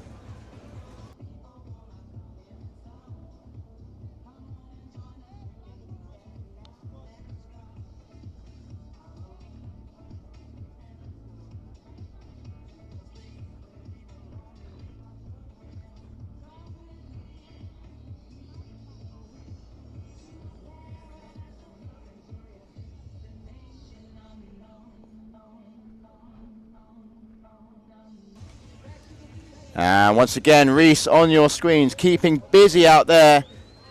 Ayrton just that in front though. It looks like Ayrton's going to be starting to get engaged. Crowd is cheering. This wave is looking a little bit nicer. Eyes on Ayrton. Boom. Big hit on the smack of the lip there. Plenty of spray driving through the fins. Letting that left hand loose. Plenty of nice little turns here, linking everything together. You can see the crowd on the beach there, cheering away as he makes his way in towards the shallows and just wrap things up nicely there. But is that wave over? Yes, it is. But the one thing that's not over is this guy here on your screen, Reese, who is making the most out of that second wave that was on that set. Will that be enough to push Ayrton Cozzolino into first place? That is only his second wave of his heat though. And as you can see here, big first turn, but this was definitely not the biggest of the bunch. Goes again for the second. Nice big hack there. Plenty of spray coming off the lip there. And a nice check turn. Slowed himself down. Really linking it all together. Rail to rail action. Just showing plenty of flow before that wave closed out. And just at the end there, letting go of the bar. Really leaning against the lines. And then the wave behind. Here he is. Reese watching Ayrton in front before dropping in on this one. Ayrton definitely getting the better wave of the two. But a big starting turn there for Reese. Just the one turn, so probably not going to be a wave that increases on his 4.00. And once again, here we go. This is what we want from Ponta Preta. This is the set we've been waiting for this heat. Ayrton Cozzolino needs some speed to get past this section. You can see him really working up on the lines, but unfortunately not able to get through that section. And that previous wave from Ayrton is also looking very, very nice as scores are starting to drop. I'm sure you'll be able to see them just after the replay of Ayrton's last wave. Here he is, and just getting caught up in this section as this wave just ended too quickly for the local. And there he is, Reese, currently dropping in to this next wave. What's he got for us? What's Reese going to show us? Big hack there, pushing, loading all through the fins. Looks like he's going for an air. He's gone for it, but unfortunately going down in the shallows. Not able to finish that one off. That was looking like a bit of a freestyle spin out there from Reese. Nice air reverse start, just missing the landing. You can already see the guys mixing it up, starting to get a little loose out there. But I tell you what, Ayrton at the moment is on fire out there on the water for a 7.47 already up on the scorecards. But Reese is always a tough rider to go up against. 4 minutes to go. Look how close they are. Ayrton just bumping himself now into first position after that 7.47. So let's have a little look at how those scores are made up while it's a little bit quiet out there. Ayrton with the highest score of the heat so far with a 7.47. His backup wave is a 4.43. And then you've got Reese, who with his highest wave of a 6.63, and the second wave bang on a 4. So both scores of Reese is just under Ayrton's. Yeah, and you know, a 4-point waves for these guys is, you know, nothing. That's not the score they want. So I reckon this is going to come down to the final set, because if someone can get above that, if someone can get around the 6s, 6 and a bit, Ayrton has a slight advantage on his top score of just under a point. But both of them know they're in dangerous situations, because if one of the two get a good wave, it's always going to be above a 6, so that could make the difference here. Reese is going to be circling. He's going to want to try and keep priority. Ayrton already at the top, making sure that he takes that first set. We are going to be having a battle, and there you can see both of them. Reese on the Ocean Rodeo, Ayrton on the duotone, all the way up on the right-hand side. That's where we saw Mitu trying to get some of those waves. And Reese, it looks like he's maybe even looking for a little scavenger out there. Looking at his watch, making sure he knows where he is. He's going back out. Ayrton unusually letting him go past. So I reckon, all right, Ayrton's going to engage, as we are just waiting to see what is going to happen. Here he is, Ayrton pumping, trying to drop in. Is he going to have enough momentum to drop in? Yes, he is. Here we go. Going for the air maneuver to begin. That front roll, landing it, stomping the landing. That is the Ayrton Cozzolino we know, and the crowd absolutely loving it. This wave's not over yet. He continues momentum. Nice little turn there as it comes towards the shallow section, putting in numerous maneuvers, linking it all together, but it looks like another air is coming. Yes, it is. Grabs the front of the board. This is the wave Ayrton was looking for. This is definitely going to be improving on that 4.43 from Mr. Cozzolino. Yeah, it is, and I'm going to be interested to see how the judges scored that, because that was a very nice air, but it was landed in the flats and off of the flat, so it wasn't really used in the lip. Here we can see on the replay. Then he started to turn it together. So yeah, incredible to air across that section, but here the wave is completely flattened out. This could be very interesting when it comes on some of the scores, and I'm looking at numbers coming up. So is that going to make a big difference? I reckon maybe something around the 5s, and Reese Myerscott with 60 seconds left is also looking like there might be a wave coming his way, as we are going to check it out, because he is going to have to bring it together on this one. Reese Myerscott jumping in. What's it going to be? All right, here he goes. No! Deciding against it, as it was not forming. 45 seconds. Reese is going to have to go on whatever he can grab, because he does not have any time out there. Ayrton Cozzolino already at the upwind mark. I tell you what, Liam, I reckon this one is over. Just under 30 seconds. It's not looking promising out there. Is that choice from Reese going to be worth it? You can see there he's just on the right-hand side of the screen. Actually on a 12-meter kite as well, Joe. So one of the bigger kites that we've seen in the heats today. And final 10 seconds. Here we go. Looks like Reese on the right-hand side. Is he going to be able to bump onto one of these waves and give Ayrton Cozzolino a fight for it? I don't think he is, because he's got his hands in the air. And that is it. That is over. That is the end of the heat. So making his way through to the semi-finals is going to be coming out of Italy, local here in Cape Verde, Ayrton Cozzolino.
All right, well, there it is.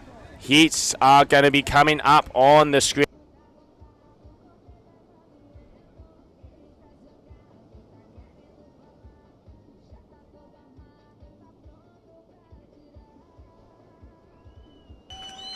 Here we have Muna White going up against Kesiani Rodriguez, and then the second semi-final will be Bruna Kajia up against Capucine Delanois as we are going into sequence. Green flag in the sky.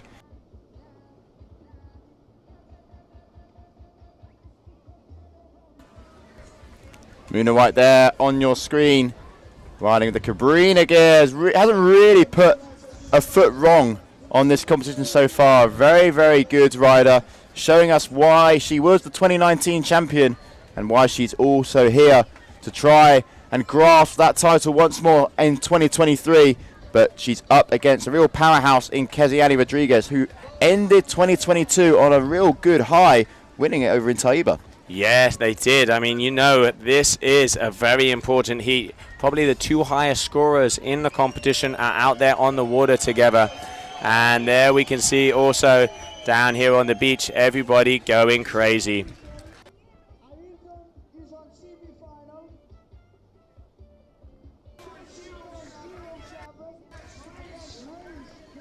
.16.5 minutes left, plenty of time on the clock. The vibes down on the beach are quite exceptional at the moment. I can see Ayrton Cosolino absolutely packed, surrounded by numerous people here. It's like a signing session down there. And there is the first score to drop for Muna White. Nothing to be screaming and shouting about, just the 2.66, but you know, always good to get a score on the board.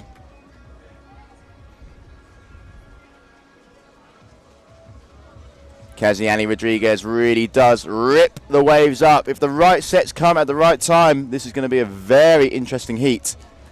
Muna White obviously looking very, very strong at the moment. But take nothing away from Kesiani Rodriguez. This girl rips, and she has the fire in the belly to take it to Muna.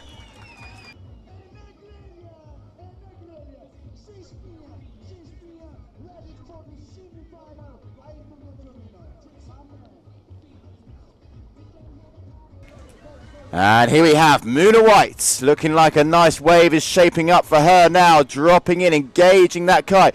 Big first check turn there, really making it look easy in these conditions. A nice little turn as well. Second run, elegantly done with a backup of a third right in front of the judges as she goes through this flat line section. Plenty of speed, riding the top of the foam before exiting that wave. And I'm also looking on my right-hand side. This is a nice set of waves coming our way. Kesiani Rodriguez dropping in. First wave for her. Let's see how this one plays out. Going to need to drop in soon. Does so. Big first hack there. But just going down. That is a shame because that wave was looking really nice. And if she connected that turn, that would have been a great score for the board for Kesiani Rodriguez.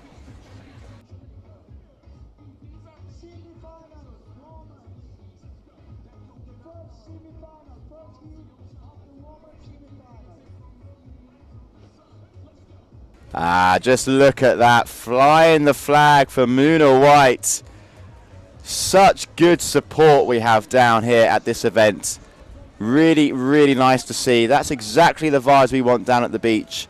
And a couple of scores drop in, 0.64 for Kesiani. Muna White still on that 2.66, but one more to come, and it's looking good as well.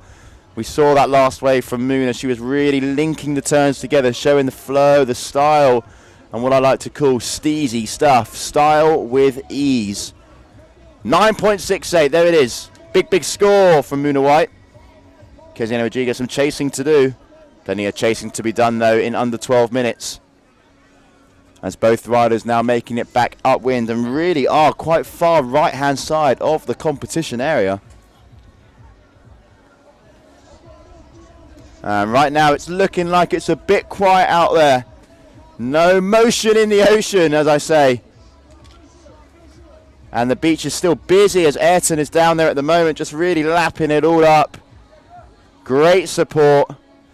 One of the locals here from Italy, but coming out of Cape Verde. Here, spends a lot of time at this spot. This is home for Ayrton. And just while we are in a slight lull during this heat with 13 minutes left, Joe is down on the beach with Ayrton Cozzolino. 1, 2, 1, 2, check, check. 1, 2, 1, 2, 1, 2, 1, 2. Check, check. Check, check, check. 1, 2. Uno, uno, uno, uno, uno, uno, dos, dos, dos, dos, dos. All right, everybody, welcome as we are here down with Ayrton Cozzolino. Ayrton, that was a very tough heat, but congratulations, you are through to the semi-finals. Yeah, I think that it was the most nervous heat I had in my whole career, man, you know, because when I see the ocean was nothing coming, I see Reese took the first wave, I said, no, you gotta kidding me, you know. Then I I was trying to speak to the ocean, you know, try to be connect, you know. Fortunately, like my first wave, I got some potential on it. When I see that potential, I say, my first rule inside me, I say, oh, no fall, you know. And then I start to link some turns that I think that wave really saved me. And yeah, that was really tough, and yeah, it was super cool to have a hit with Dries. On the outside, we had some fight to get the priority, you know. That was a good one, man. Wow, thank you for all this crowd. It's crazy, man. It's crazy how the people support me here. Even I competing with the Italian flag, but they still like with me, you know. So I'm gonna do my best, and the hit coming up is gonna be with me too. So that's gonna be a rematch because in 2019, yeah, he got me, and yeah, I'm gonna do all my best to take it back. I mean, it must be really nice to be going out there with me too. I mean, you guys are the locals here. Experience, we can see, especially when conditions are hard, are really paying off because you guys know the wave. But also, like we saw with James, friends going out into the water, battling it out, and in the end, when you come off, it is a high five. You are happy no matter what happens. But hey, when it comes down to business, there is only one winner. Yeah, when it's business, you know. So yeah, man, super stoked to have this hit again with me too, you know. And I'm gonna do all my best, you know. The crowd gonna cheers for us, you know, because they are all with us, you know, like me and me too. So it's gonna be an exciting hit, and I'm gonna give the show. I'm gonna go and have fun, but at the same time, I will give him some trouble. That's for sure. Well, watch out, everybody. Ayrton Cozzolino, the troublemaker, the stirrer, is going to be going out. Ayrton, congratulations one more time. I look forward to seeing you out there. Liam, back to you. Brilliant stuff there. Always good to hear from a champion like Ayrton Cozzolino. The smile said it all for him, and you can see there plenty of support. He's got crowd holding his board up in the air, loving the vibes down there on the beach, and he will be up again shortly in the semi-final. But here are the highlights. Keziana Rodriguez here. You could just see that kite is a little bit too high, not being able to fully engage, but still linking some nice turns together as she was cruising and perusing, firing down the line. Big hack there. That was a nice turn. That is what we know her for. And now again in a similar position, just going down in the shallows. So scores are dropping. Muna White still currently sitting in first position.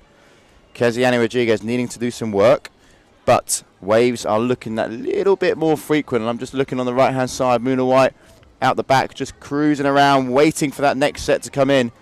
And let's have a little look at the scores. Let's have a little look at the scores.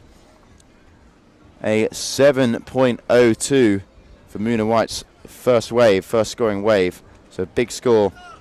Keziana Rodriguez with a 2.06. But then the other two scores that came down, Muna with a 6.44, Keziana with a 4.46. So what does that mean? It means Muna White is still sitting in first position at the moment. She's on a 13.46. Keziana on a 7.06. So Muna nearly just doubled the score, needs a 6.41 for Keziana to take the lead. Can she do it? Plenty of time left on the clock, 8.5 minutes, as our riders are just out the back, waiting for those conditions to come in, waiting for those sets to filter through. There she is, currently in second position, Keziana.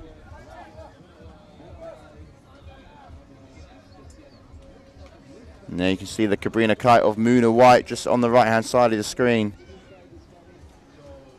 but still nothing going on. You can see their riders looking over the shoulder.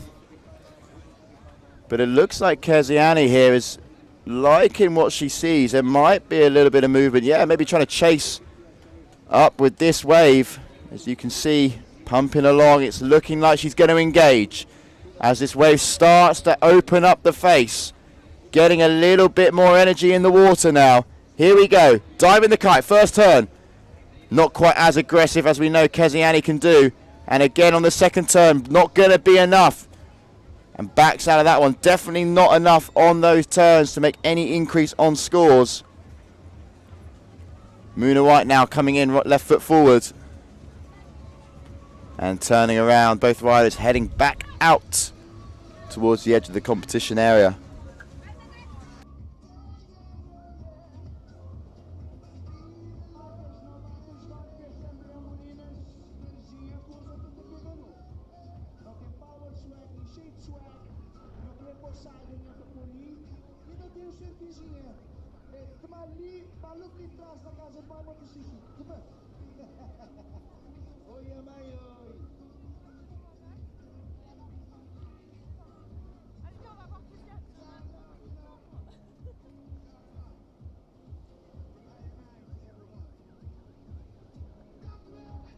Okay, Keziani there, pumping along, liking the look of this wave.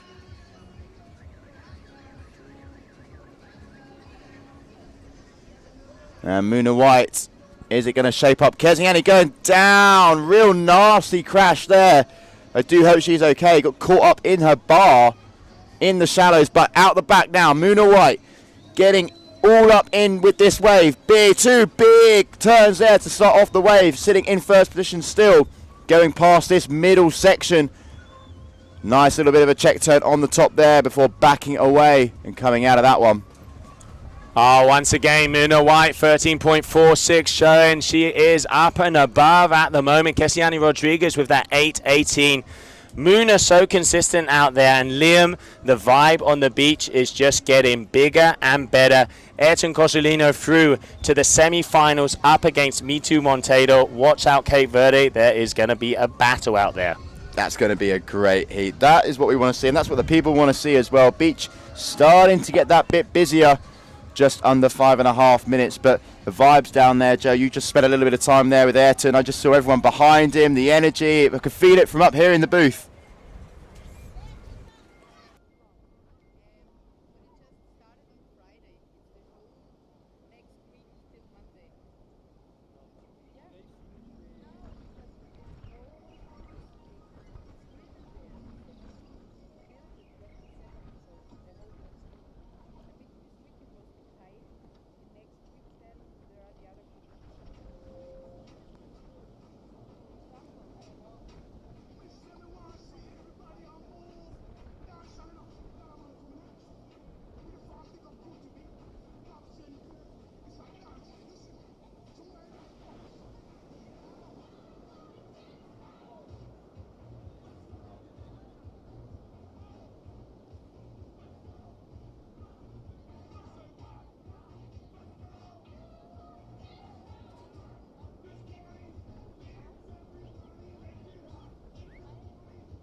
And a few scores on the boards. 13.46 to Keziani, 8.18. No major changes here as we enter the final few minutes of this heat. So come on, waves, start firing. Let's give us one more good set as we enter the back end of this wave.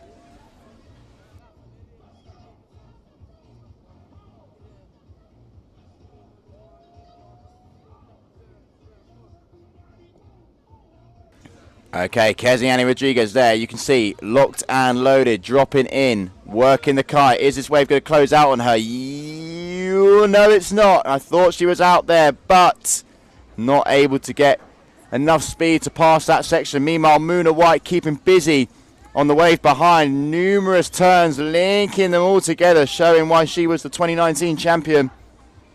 4 years out of competition, and she's back with a bang.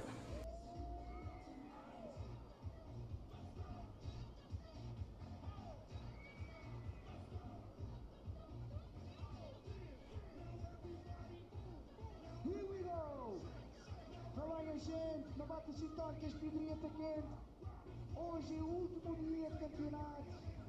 Show! O show is on. Exatamente, o último dia. Mas não no show também. É verdade, passa mais. Não? Can you stop this music, please?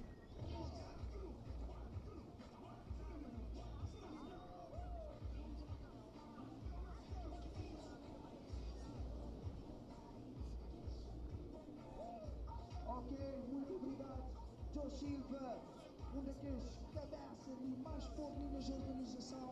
A chance de vencer campeonato que terminou durante toda a semana na TV. Outras atividades na TV, campeonato Windswell, mas hoje na TV campeonato da Onda, Kite na Onda, Verde, Tidon. So, here we go. And as you can see, not much happening out there. Keziani quite far downwind actually and pumping the board, maybe needing a little bit more power. But there's a little bit of a wave here that she'll be able to drop in on. But very much not joining it on the far right hand side, so not sure how much she will be able to do on this one.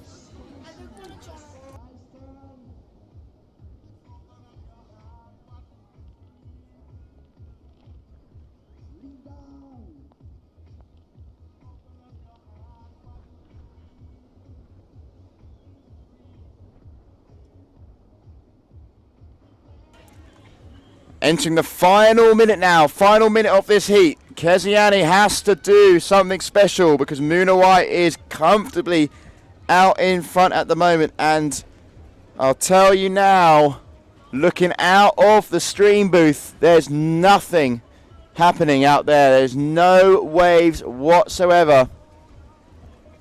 If it's going to be a wave, it's going to be a small one.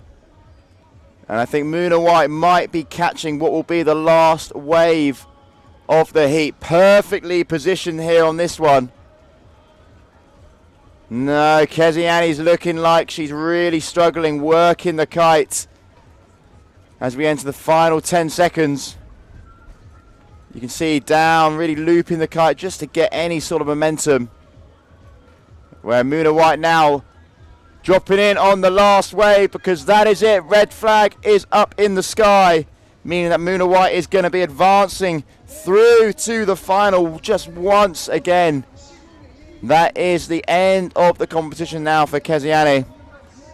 A big congratulations to her on a good competition, a great competition. But it's this lady on your screen.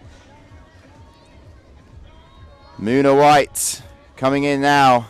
There we have Keziani. But it's Muna White wrapping things up nicely and advancing through to the final here in Cape Verde.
And welcome back. Semi-final heat number 2, and this is one not to be missed. Bruna Kajia, coming out of Brazil, is taking on current world champion Capucine Delanois from France. And here we go. You can see there Capucine just getting on her first wave. And there we have Bruna Kajia in the white lycra. Capucine over in the yellow. 18-minute heats. So plenty of time to catch plenty of waves. And this is going to be a super interesting one. Capucine, obviously, our current world champion. And Bruna Kajia over here, coming from that freestyle background. Looking to make an impact on the wave scene as well. Really, really talented athlete here.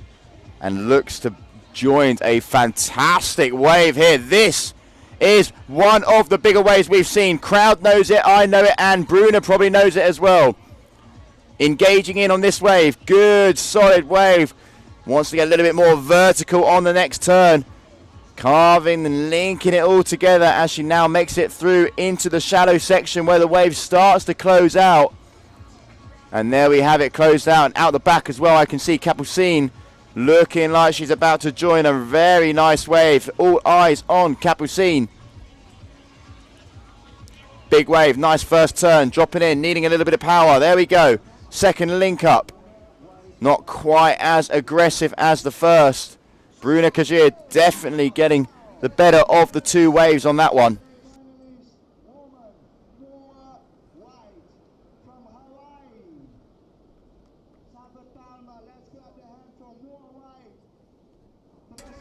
Here is the replay of that last wave from Capucine. A nice start, but there you can see 4.12 there for Bruna Kajia. And a couple of scores coming our way for Capucine. There it is, 1.70 on their first wave. But Capucine does have another wave, that wave you just witnessed. That is still yet to be scored. So waiting for that one to drop. Will it be enough to bump her up into first position? Because Bruna's 4.12. That is just a one wave score. And there is the update. 4.12 Bruna, 4.10 Capucine. Not much in it, but Bruna's still having that second wave to come in. 14.5 minutes left. Take nothing away from Bruna Kajia. She is a fierce competitor. Absolutely loves it out there. Loves competing.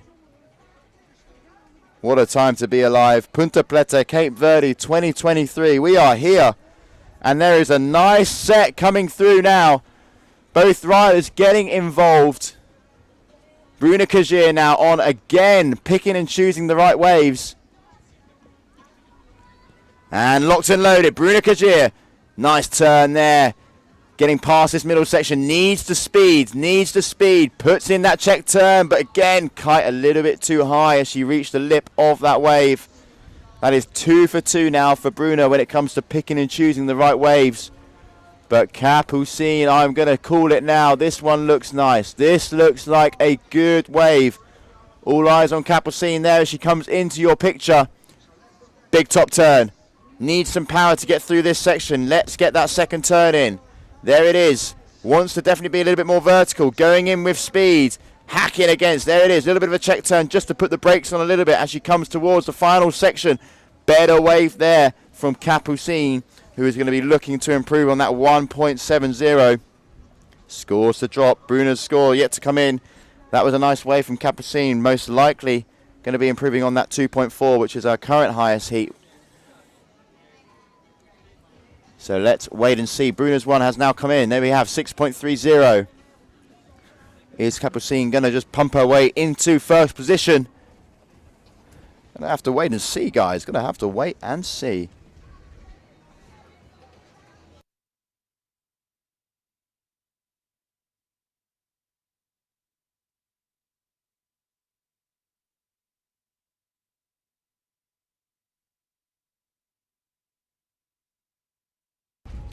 And here is the replay of that last wave there.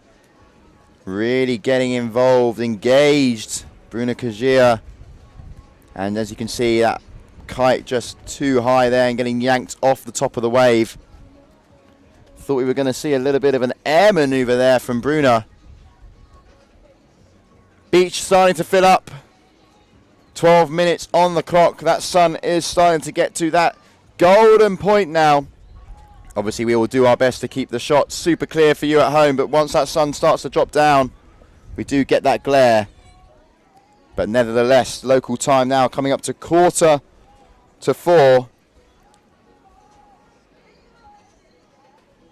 After this heat, we move on to the men's semi-final. Big names over in the men's division. And local favourite, obviously, Mitu Monterio still in the competition, as is Ayrton Cozzolino, as is Pedro Matos, as is Matthew Lopez. So 4 very big, experienced competition riders. And scores dropping. 7.16 now for Capucine, 6.30 for Bruna. So Bruna in second position now. Let's see what happens now, because I'm looking out of the booth. A few little rollers, and you can see them too on your screen.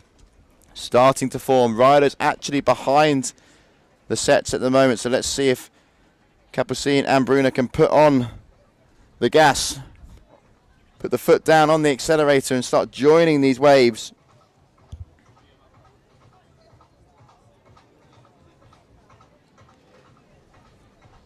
And here we have Bruna deciding against that one.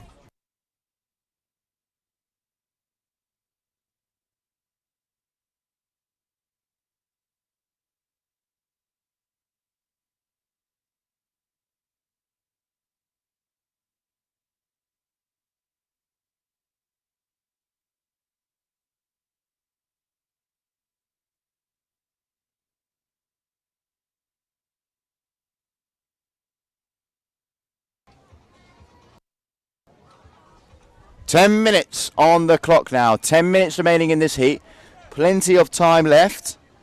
7.16, no change in the scores for Capucine, and Bruna still in second position. All to play for still. Music's nicely pumping down here on the beach. We are over in Cape Verde if you're just joining us at Ponta Preta. A very famous, well-known kitesurf wave. A point break here, peeling off to the right-hand side. And we started 2 days ago on the 17th with a very solid forecast. We had some great conditions, but it was yesterday that was the day to remember. Starting off a little bit slow, we started competition around midday on day 2. And by this time, it was absolutely firing here at Ponta Preta. Some of the best conditions we've seen in a long time. And today we're on day 3 for the finals. Waves not quite as meaty, not quite as punchy, not quite as aggressive as yesterday, but still the sets that are coming in are giving our riders a nice little playground. As Bruna Kajier here is using this one as a playground of her own, linking the turns together as she comes in close to the shoreline. And just wrapping that one up. Bruna's lowest score is a 2.18, and I do think that that wave might just edge that 2.18, as we can see on the recap. Putting in that check turn, slowing things up, and a nice carving, flowing action there on the last turn of the wave. And scores are coming. Bruna needs a 0.75 to take the lead. As you can see, the score just slightly altering now to a 6.42. So not enough to beat Capucine at the moment.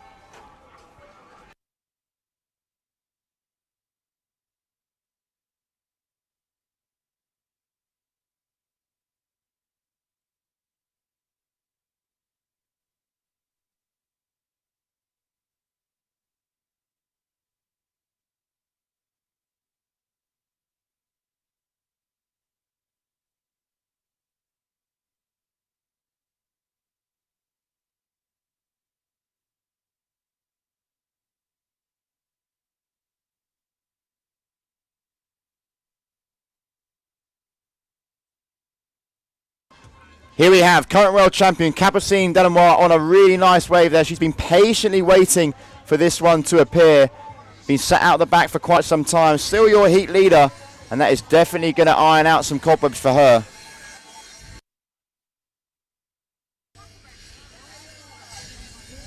Yeah, she's looking very consistent out there at the moment, Liam. Just getting back in from the beach as we've moved the bottom camera as the waves are a little bit too far up on the point. We're going to move that second angle so we do not miss a single beat out there. Bruna Kagia, 6.42. Camille Delanois with a 7.16. World champion looks like she's on full form. Full form indeed. And 7.16, as you mentioned. It's been like that for quite some time now. A couple more scores to drop. Capucine's lowest wave is a 2.40, and I reckon that last one will beat that. But talk about beating. Bruna is beating up this wave. Working her way through this middle section, really carving against it, using every inch of the wave and pushing through the fins. Flatlining that part and just exiting the wave as that kite was just a little bit too high towards the end. 6 minutes left on the clock, 16-minute heats. Top two waves are the ones that count. 12 waves, which is plenty of waves. And I tell you what, we can see Bruna there speeding out towards the back of the competition area. And while we can see that Capucine Delanois is all the way out the back, and she is looking for a set to be coming through, and it does look like there are some lines stacking along the horizon. Yeah, it's about time, because we've been waiting for lines like that to be coming through our way. And on your screen you can see Capucine there bumping up on that score previously, so she's now on a 9.78, and Bruna Kagia also improving, now on a 7.26. So there we have, Joe, a couple more scores. No changes in first and second position, but still these riders are getting every inch of wave out there. Yeah, they are. It definitely does look like they are making the most out of what is happening. Very close in between the two. But look, there we can see front and center. It looks like Capucine Delanois is going to be dropping in on the wave. The current world champ in the lead. And look at this one. It's jacking up nicely on the reef. Yeah, there it is. It's really starting to form now. Nice face to this wave. Capucine diving the kite, starting to initiate the turn. Flatlining this section, because this is where it can get a little bit tricky. This is where the wave can close. Boom, putting on the brakes a little bit, but Joe not really linking it all together, just sort of flatlining the whole wave there. Yeah, no, she didn't get the turns. As we can see, we do want to see that verticality. We want to see them flowing through. If they don't get that flow, you are going to get the harsh scores. Here we can see with the replay, it did seem like it was forming up nicely, quite close to the reef. Let's not forget there are a lot of rocks there, and she did have to freight train that one all the way down the line. Judges, yeah, having a little look-see around. There are pretty much nothing numbers there, so that is not going to change the scores at all. And now we can see out the back that Bruna Kagia is just getting ready, and there you can see Capucine just dropping off of that wave. Continuing on a semi-final out there on the water. Just under 4 minutes remaining now, and Bruna Kagia on your screen just getting out to where those waves are starting. As you mentioned, the break and the wave is more towards the right-hand side of the competition area today. So, yeah, a little bit more challenging. They've got to get used to it a little bit, but you know, these are the best riders in the world. Capucine, world champ. Bruna, multiple world champ on the freestyle side. Now teasing herself in the waves. Great to see. And, you know, a semi-final like this wouldn't have it any other way. Yeah, and let's not forget that Bruna Kagia placed higher in the final event of the year in Taiba than Capucine. So she has been in front of her before. But I tell you what, at the moment, you have a battle out there. And it does look like, I reckon, we are going to be seeing another sex. It does seem like there is some movement out the back. Both of the athletes in the right position to be able to engage on that set. This is what we want. This is what we're looking for. I tell you what, this is the semi-final. Semi-final, heat number 2 of the women Qatar Airways GKA Kite World Tour. After this, we then move on to the men in just a few minutes' time. But these women on the water, they're keeping themselves busy because there's a few little rollers coming in. Capucine there on your screen, just in a little bit of a flat section and definitely not in the position that she probably wants to be in to be able to catch some of these waves. Quite far out, both riders at the moment. Don't know whether that's a tactical decision to be out there from Capucine. Maybe she's seen something that we haven't. But yet looking a little bit flat. Still just above 2 minutes left on the clock.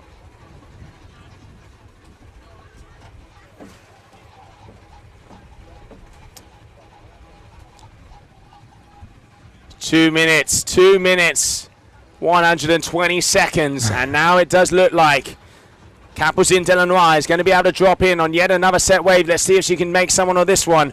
Bruna Kajia also at the very back, looking like she's going to be getting one as well. So Capucine dropping in. First engage saying, this is better. She's not straight line in this one. Yeah, linking everything a little bit nicer there, but just the 2 turns, though. I thought another wave was going to come in, and talking about waves, there she is. Oh, Bruna Kajia not able to get that wave in front. Is this going to form behind her? It does look like it's doing something. Is she going to go on it? Yes, she is. I tell you what, this is one that's going to be close to the rocks, but she knows what's on the line. Nice first turn, going down, yanking it, getting a little bit along. Check turn. This is when she keeps the speed. Up and over, gets past that section. Is she going to make it all the way? She's trying, but she's running out of water and going to have to go off the back of the wave. She is looking to improve on a 3.14 backup score, so she's going to need about a 5.6 if she wants it to happen. A 5.6 is what she's going to be looking for. Has she done enough? I'm not sure. And the replay here showing Bruna's last wave. As you mentioned, 5.6 needed. Don't think that wave is going to be enough as we are in the final minute of this heat. But scores are currently dropping down, so that we might see a little bit of a mix-up, but I'm not sure if we'll see Bruna go into that first position. But, you know, you never know. You never, ever know. And here we have Capucine's replay of her last wave. Linking it together nicely there on the top turn. And this is where she's just not able to stay on the wave in just the 2 turns. 2 nice turns, but there could have been a third in there.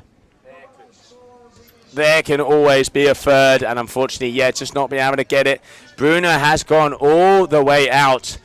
But yeah, it looks like there is a set coming, but I don't think these girls are going to have enough time to get on it. Capucine is looking like she's going to try. Wait a minute. No, both of the ladies are on a swell. Both of the girls are on a swell, so in theory, this should count. We will find out, because there it is, red flag in the sky. Both of the girls are on a swell. Is this one going to count? Here we have Bruna Kajia on your screen. Let's have a little look, see what this wave is going to do for her. Bruna Kajia here, working, waiting patiently. When's that first turn going to be initiated? Boom, there it is. Bruna Kajia, she's got to do it. She's got to do it now. First turn was a little bit of a check turn, but just, not enough. Unfortunately, it's looking like that wave closed out on Bruna, and that is not going to be enough to push her into first position. I don't think it is going to. No, it isn't. Yep, so that is going to be official. So taking the win here and making her way through to the final. A big congratulations to the current world #1, Capucine Delanois.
And welcome back, everybody, as we are going to be going in a semi-final men #1 out there on the water. There are the players, Pedro Matos from Brazil versus Matthew Lopez from Spain.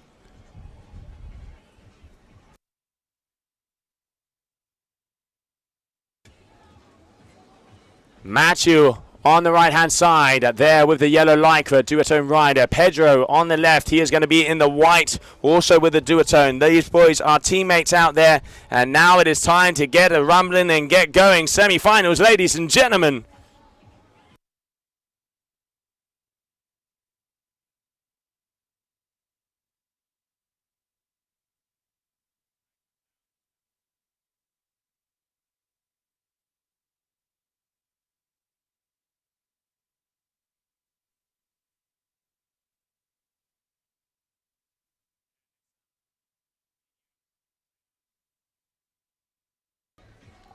All right, so there we can see 17 minutes.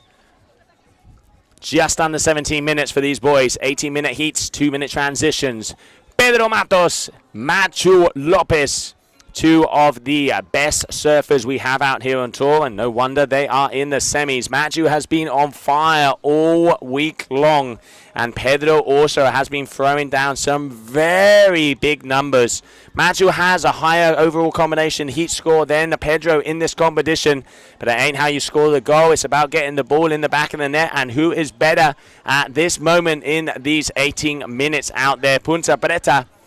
Machu is a backside rider here, and then sometimes halfway through he switches his feet and goes switch just to, you know, do the old switcheroo and mix it up.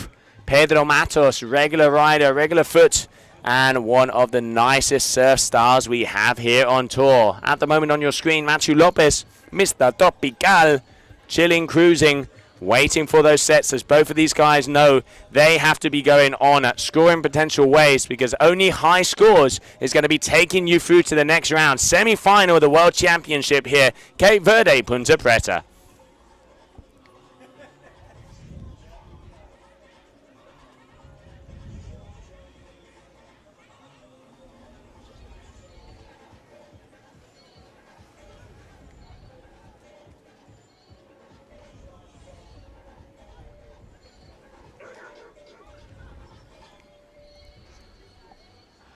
All right, so just having a little look-see out of my stream booth here. I can start to see some waves approaching.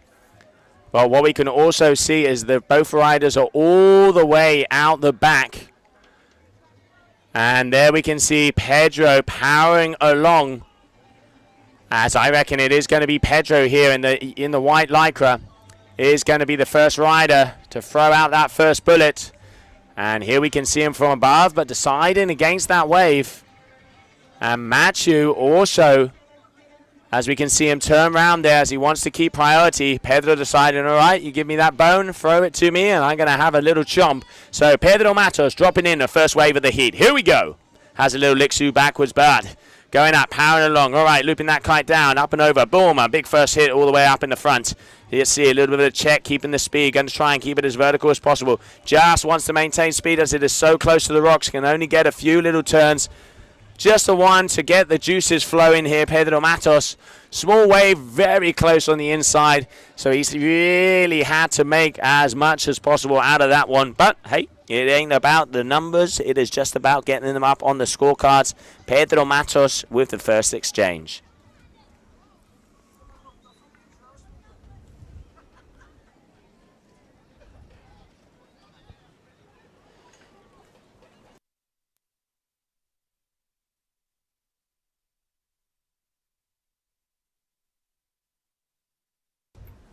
All right, ladies and gentlemen, wow, before we go into action out there, again, as the set is coming through, we're going to go down to the beach because Liam has an interview.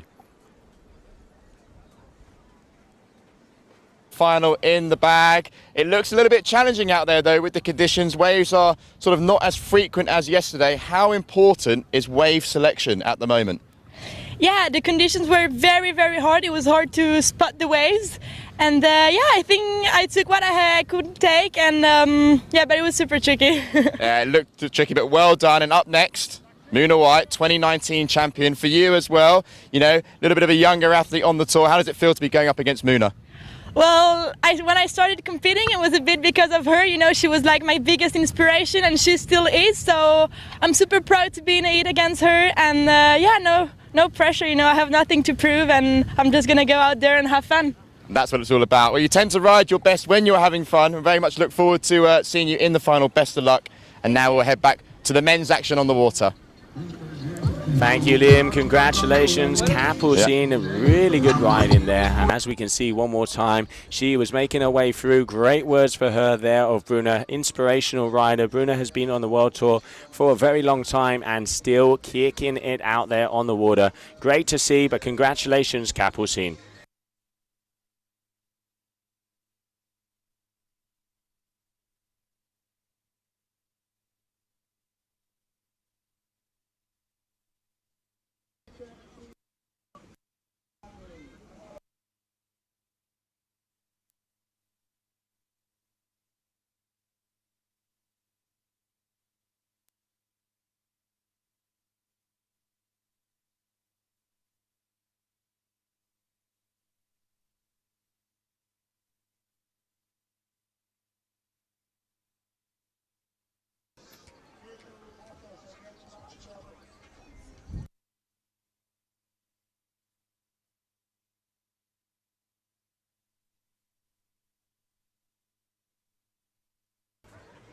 All right, there we can see the beach starting to fill up as we are getting past those semi-finals. They want to know who is going to be going out there on the water. Next semi-final coming up is going to be Edson Cosolino, Mitu Monteiro. And now we are starting to get the groove on. As it stands, Pedro Matos, a 4.57. There are not a lot of waves coming their way. And now we are just waiting to see who is going to get on the next wave. In the yellow, Matthew Lopez. In the white, Pedro Matos. And it does look like Matthew is about to drop in.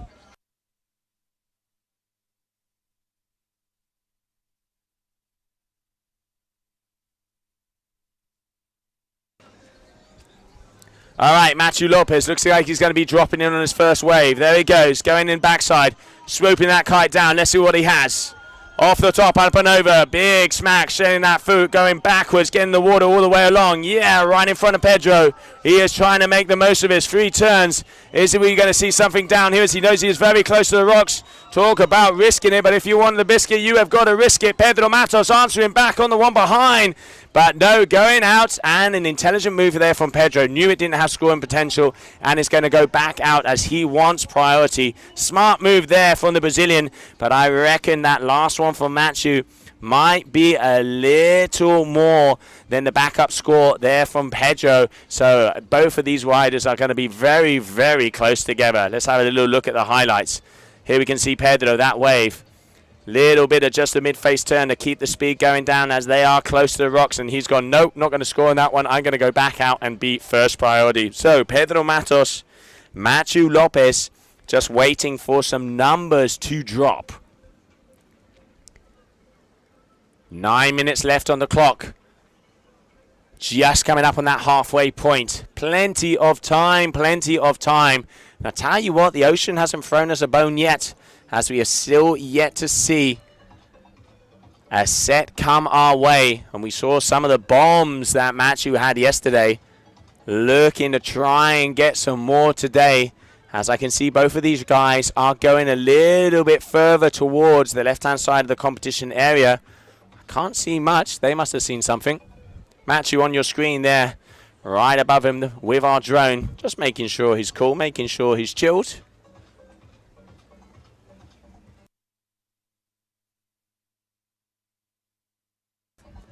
As both of these guys are swooping it around to try and make the most of what they have out there. Pedro Matos in the lead so far, waiting for the score to be dropped for Matthew.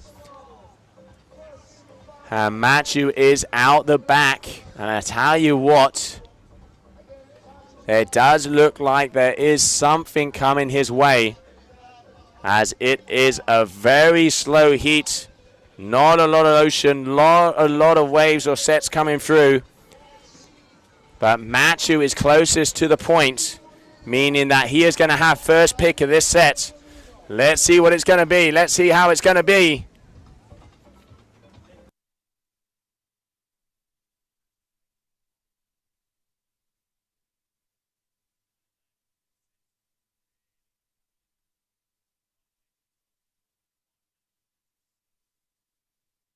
So Matthew just slightly ahead with a 5.93, and he only has one wave. Pedro has a 4.57 and a 1.10.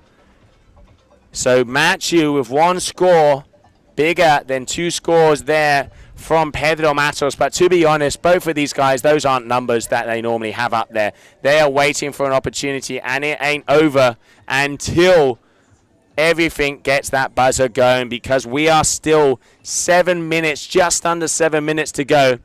And that sun is glaring as it comes right in front of all of our lenses. So we are going to have to get the old sunnies on to see what is going on as we are out there.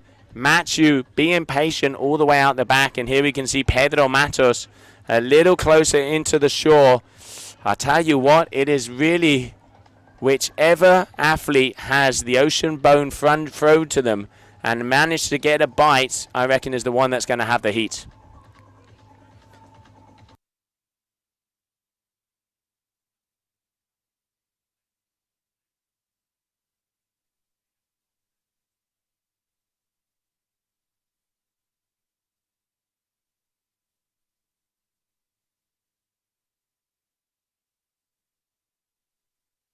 There you can see there is a little bit of a bubble out the back, but it is a slow starter, this one. Matthew right next to the top boy there, holding on to the priority. Pedro Matos also trying to get the upper hand, trying to get above him. But this is now when the snaking, this is now when the scavenging comes in, because whoever can make it happen, as that clock, that tick starts to go down, we will start to see these boys get a little bit more nervous. But at the moment, both of them staying very calm and making sure that they keep that priority, as they know how important it is.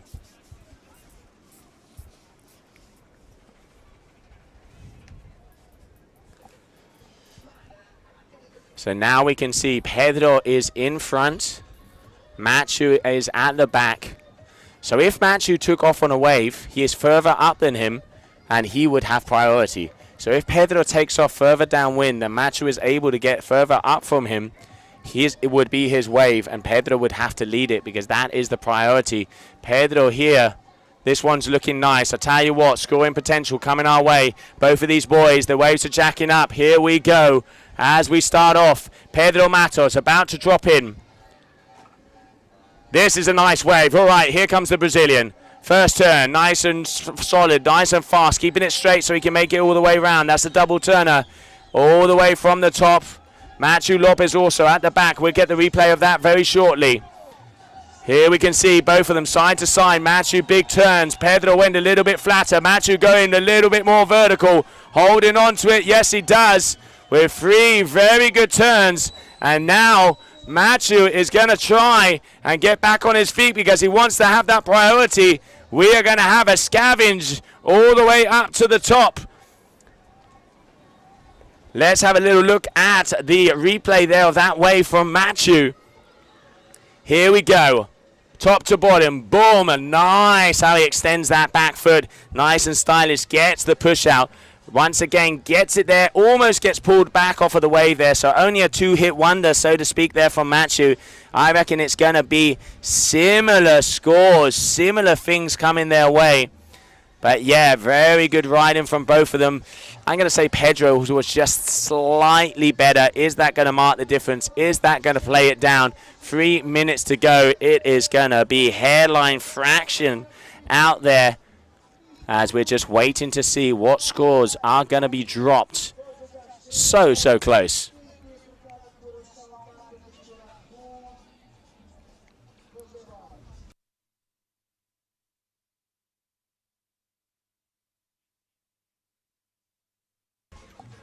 You can see the crowd starting to get in, as they're going to be fighting out and giving their Cape Verdean compadre some love. Pedro a little bit further in, and Matthew a little bit far up on the right-hand side. You can't just see him on his screen. So now both of these boys are scavenging. They know how important it is, and I tell you what, it looks like there might be something coming their way.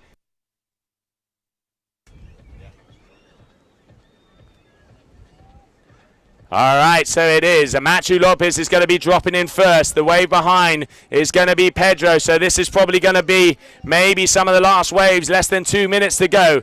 Machu Lopez dropping in on your screen. Here we go. Very close. Pedro also. Little bit of a check turn there for Machu. Trying to air it out. He does get the backside air. Holds it. Makes it. But that was a very straight line. That is not going to be a big score. Pedro now front and center. Is this wave going to open up for him? He is going to try and go all the way along. Pedro, first turn, nice and connected. Having to fly through. Second big hack. It has opened up. Oh, off the top there for the Brazilian. Now we are talking both of these riders milking it as much as possible. Oh, is there going to be enough? 90 seconds. 90 seconds. And it is Machu who's all the way up the top. There he is with the drone going out, and I reckon we might see Machu turning around. Yes, he is. He knows how important this is. Can he get on it? All right, ladies and gentlemen. I reckon probably the final 60 seconds. A wave has been given to Machu. He has to perform. This one has to go. Here it is, ladies and gents. Big open face hack, but the wave closes out in front of him. Can he get another turn? He does. Speeds it along. He is going to have to milk this all the way down. Machu Lopez, the final moments floater right in front of the crowd. And he just uses it all the way down as there is still 40 seconds to go. Machu is still in first position as it stands. 30 seconds, ladies and gents. Now, so close. 10.90, 9.74, and the final seconds, 20 seconds to go. Machu has his hands up in the air. Oh, this is nerve-wracking, this is nerve-wracking. Pedro is, I don't reckon he's going to have enough time to get another wave. There we can see Edson Cosolino going in, because next up is going to be Mitu Monteiro. All right, one, there it is. Red flag in the sky. Red flag in the sky as we are going to wait to see.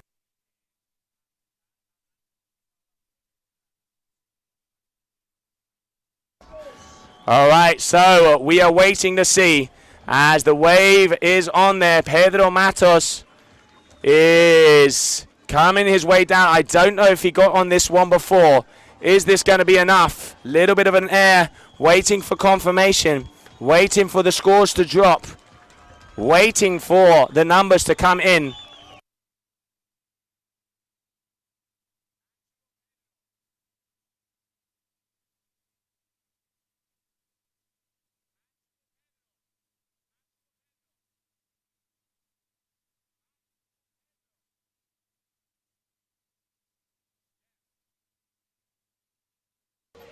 Waiting for scores, and while we do, let's have a little look at the recap of that last heat.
All right, welcome back, everybody, because coming up next, we have one of the big semi-finals coming our way.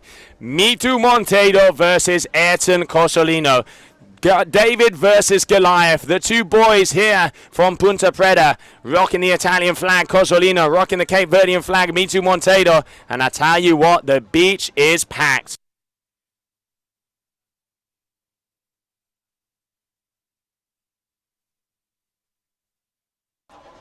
All right, well, this is the one that everybody was waiting for, because this is bragging rights to who can be claimed the king of Cape Verde here at Punta Preta. Even though it is a semi-final, I tell you what, I reckon both of these boys are probably more nervous to be out there, the two of them up against each other. Mutual respect. This is what we want to see. This is what is going down. I mean, watch out, hold on to your hat. And ladies and gentlemen, we have results. We have results of that first semi-final. So making his way into the grand finale, coming out of Spain and Cabo Verde, Machu Lopez. Machu taking the win. And now Mitu is going to be going out first. Big first turn. Here we go. Here we go. All the way down, but closing out in front of him. It looks like Ayrton is going to start there on the back. Here is Ayrton. This wave is opening up nicely. So first one, first hit. One thing I love about the crowd, they are shouting equally as hard for both of these boys. Ayrton going to go for the front row, lands it perfectly on the wave. Cosolino, Cosolino, Cosolino.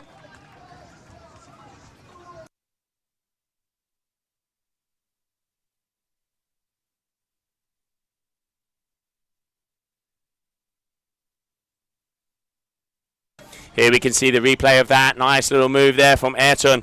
One little turn, and then it was going for the full spin around.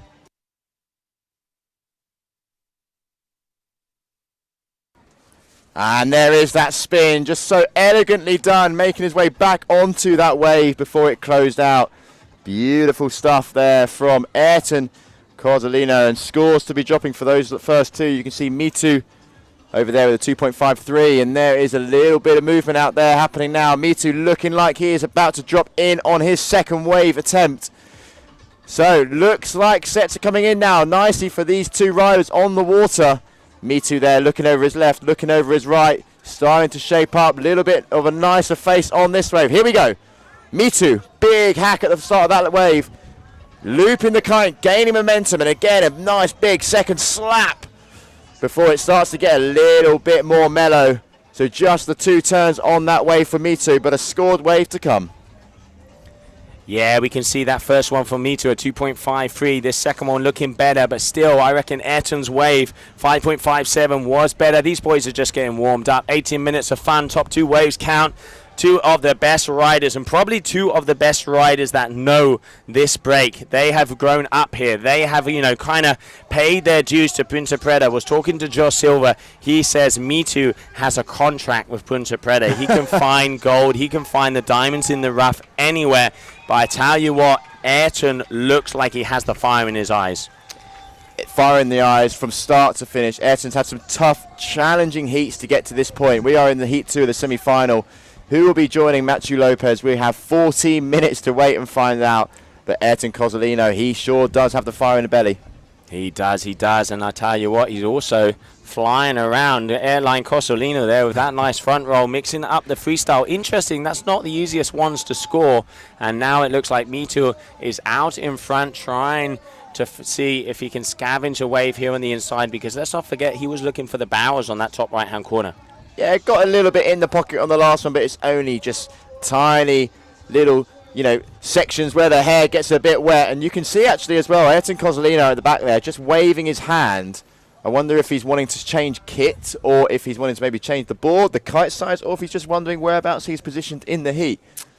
Well, one thing we know for sure, he's wondering about something, mate. Yeah, yeah, he's curious, he wants to know, but he seems to have turned around now, heading back out. So maybe he just wanted to find out where he was sitting. But a few more scores now dropping on your screens.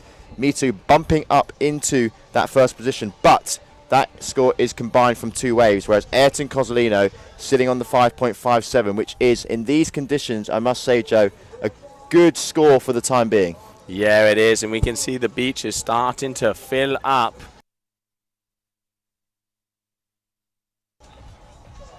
I can already start to hear them.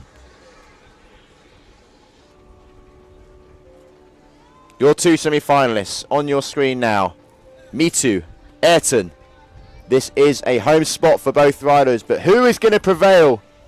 As both riders now doing the old switcheroony, the old U-turn out the back, because they're heading back in, left foot forward. Are we going to see some waves? And what a shot that is there. Look at the beach. You couldn't get any closer if you try. The only way you can get closer is by jumping on the back of that jet ski. Oh man, I tell you, the crowds are really starting to go in. I can start to see some Cape Verdean flags up there in the air. Both of the riders can see all their friends, all their families coming up in front. And now we are talking. Who's it going to be? Who's it going to be? Ayrton Cosolino. You know, a lot of these boys have grown up watching Mitu being one of the godfathers here of the strapless freestyle. And Mitu deciding that he is looking at a little bump here. You can see him on his screen. I reckon he might be going for one of the first waves. Yep, there it is. He's got his hands in the air. He's asking for something. Is he going to engage? I reckon he is, Liam. But full focus now onto Ayrton. Here we go. Mitu dropping in onto this wave. He is now engaging. Nice big top turn. Plenty of spray. Using the fins to maximum advantage. Look how low he gets at the bottom of that wave. Bottom to top, bottom to top, going for a little bit of an air maneuver, plenty of speed. He is going gear 5 on this wave. 6th, 7th and rocket speed there. Mitu Monteiro just putting in a very nice repertoire out on that wave. I mean, I reckon he's got wheels. He was so close to the rocks. That could be the one that is going to be setting the difference now, because it was similar to the one from Ayrton. Okay, it didn't have the front rotation, but those first 2 turns did look more powerful and a lot better as we go in. And there is the Cape Verdean flag. Josh Silva, the local organizer, making sure we know where we are. And where are we, Liam? Ponta Preta, Cape Verde, the first stop of the GKA Kite-Surf World Tour. This is the start. This is not the end. 10.5 minutes left on the clock, and just look at him creating the vibes down there on the beach. Yeah, that's what we want to see. That's what we want to have. Joe Silva making everybody get to their feet. If you're not on your feet yet out the sofa, don't worry. We will shout as loud as possible to get you up, because now Mitu Monteiro looking like he is definitely going to be in a commanding lead. But here we have Ayrton Cosolino, yellow lycra, dropping in for yet another wave. Don't take anything away from Ayrton. He loves to get fully engaged. He loves the wave ride. And look at him just shred up this wave, top to bottom, showing the flow, the style, letting go of the bar there. But that wave probably wanted a lot more. Won't be happy with that one. No, he, obviously trying to get some of the numbers up, trying to get some of the scores. So Mitu's backup score is a 4.0. And he has a top score of a 6.30. Cosolino's first score of 5.57, and just waiting to see what his backup score is. It has got to be around that. I mean, I tell you what, this is going to be a nail biter. And as you can see, all of the crowd, all of the Cape Verdeans, the locals down here, making sure they support their local boys, as this is a semi-final number 2. But I tell you what, for Cape Verde, this is the final. It certainly is, and whoever will be winning this heat will also be joining Matthew Lopez over in the final, a fellow Cape Verdean, but coming out of Spain. Yeah, and both of the boys making their way back up to that top win mark to see if another set comes their way. I mean, this is pound for pound, punch for punch, bragging rights on this break. Who's it going to be, Cosolino or Monteiro?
Just coming up on halfway through, as this is an 18-minute heat. If you are joining us, welcome to the second semi-final. But I tell you what, Liam, this is one of the big ones. For a lot of people, they consider this the final. 10.47 for Mitu, Ayrton 9.57.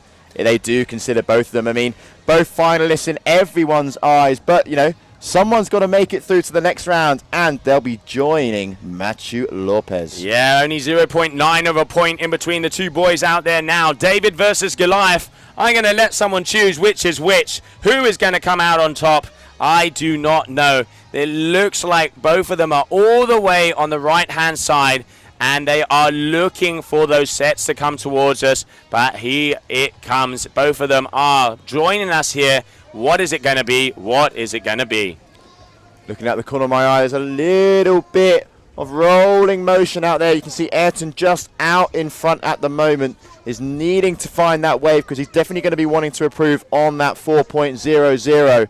Me2's lowest score also a 4.00. So, you know, it is so close out there at the moment, and for everyone on the beach, you know, they wouldn't have it any other way. Plenty of fans from all ages witnessing this amazing heat between these two battlers. Yeah, Ayrton throwing the turn, pushing it out. Here you can see the fire. He knows he needs to make it, but this wave is, not making it. Only giving him a little bit of a section. Me2 is going to be dropping in as well. No, deciding against it, wants the priority as he knows he has the lead. That is a smart move right there. That's a rider with experience that does that. He knew that that priority is super important, especially when the waves aren't filtering through as regularly. So he's back out there waiting for the next one, and there it is. That Cape Verdean flag has not stopped flapping all day long. Oh, it ain't flapping, it is flying, mate. We only fly down here at Cape Verde, and Punta Preta is giving us nothing but barreling right-handers all day long. Smaller today, but I tell you what, I reckon we've just thrown in a couple of coins, and it is go, go, go.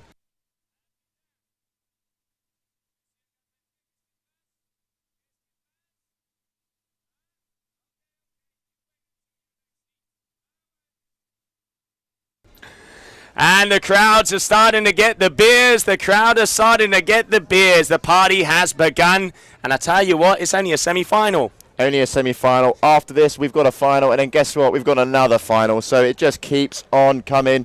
Just like those beers. They're going to keep on coming for everyone on the beach. As you can see, just a nice few rollers coming our way. Come on. Just under 5 minutes left. Plenty of action still to come. Me2 sitting in first position. Ayrton in second. Who's it going to be, Joe? Oh, I don't know. The ocean is playing with us. It's teasing us.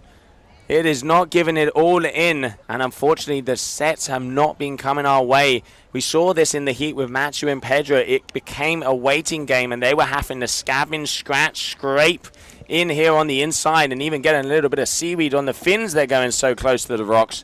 And now it looks like this with Me2 Monteiro and Ayrton Cosolino is a similar situation. Both of these boys have absolute buckets of experience at this break. Now it all comes down to who has, a little bit more relaxed, who has the patience, and who has, I'm going to say it, a little bit of a luck for the wave to come their way. Yep, definitely a little bit of luck is going to be involved here. You've got to be in the right place at the right time and be choosing the right wave in the right moment. So there are our two riders on your screen, but, just cruising around, Ayrton and Me2 there. Ayrton, you can see in the yellow, just going back out, but deciding against it. A couple of little U-turns there, waving his hand, wondering where he is, but he's still in second position. Tough heat here. Tough heat. Just under 3.5 minutes remaining. Yeah, and it looks like he's going to engage. There's a wave opening up. There's one behind there for Ayrton. This could be an important moment for both of these athletes. Let's have a little look-see. Me2 Monteiro. The crowd starts to get it. Bada bing, bada boom off the top, going down, making sure he keeps the speed to get past that section. Yes, he does. How he makes it past these sections is beyond me. And a nice air to finish it. And pretty much sitting on the rocks like a sofa to finish that wave off. They come so close. I will say it, he did make a little bit of a mistake there, I reckon, as he missed that second turn. Watch out, Cosolino coming in. Yeah, someone that's going to want to be making no mistakes is this chap on your screen, Cosolino. This is an important wave, sitting in second, milking everything from this one as it starts to hit that middle section close out, but it's nothing that Ayrton can't handle, as you can see, picking up some speed. Are we going to see the air? He's linking it all together, showing the flow, showing the style. He has style with ease. I like to refer to that as steezy stuff. There he is, Little bit of an air as we come to the end of that wave. And answering back, Mitu Monteiro. Oh! There it is! There is the barrel! Oh my goodness!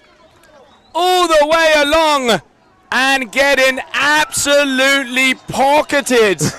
Mitu Monteiro putting it out the goat one more time. What is going to be your score on that? We were getting excited because the one from Ayrton was really good. Mitu Monteiro getting the wave. 90 seconds, just over 90 seconds to go. What a trade of blows. Look at this. He gets underneath the lip. 1, 2, 3 seconds about and comes out right in the front. I reckon that is going to be so similar in between the two, but he's got to get extra kudos to being one of the only guys to get a barrel out here, waiting for the scores. Oh, this is going to be down to the wire again. I tell you what, all of these heats are just coming to the final moments. Incredible stuff out there on the water. And also great to see the crowd there as Mitu making his way back out, just clapping him and just embracing greatness as Mitu heads back out towards the edge of the competition area.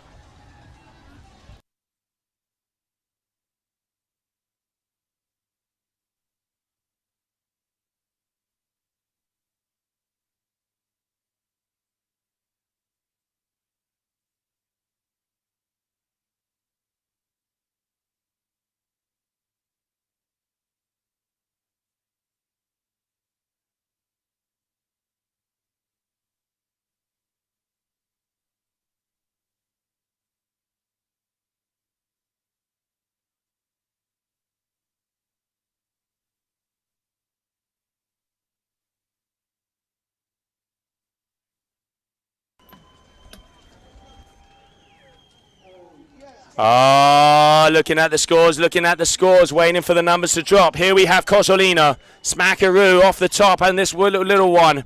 He knows he has to scavenge. He knows he needs to try and improve the scores as much as possible, as he will not have enough time to keep going back. He's going to be doing it all the way on the inside here, right next to the shore, as that red flag is in the sky, and we are waiting. We are waiting for numbers to drop because it is still not official. And while we do, let's have a little look at the recap of that great semi-final.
Welcome back, everybody, because next up we have the women's finals. But just then, in the little bit of a break, an absolute biggest set of the day came through just then. Mitu and Ayrton just giving the fans on the beach just something to clap and cheer about. So there they are.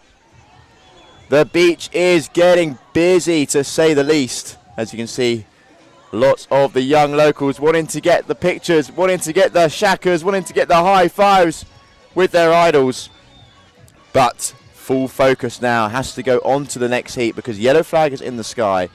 And up next, we are going to see the women's final.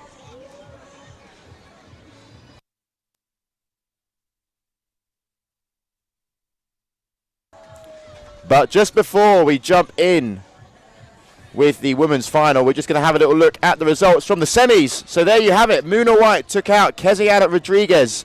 There she scored a 13.46. And semi-final 2, Joe, was Capucine Delamoire against Bruna Cagir, where Capucine took the win.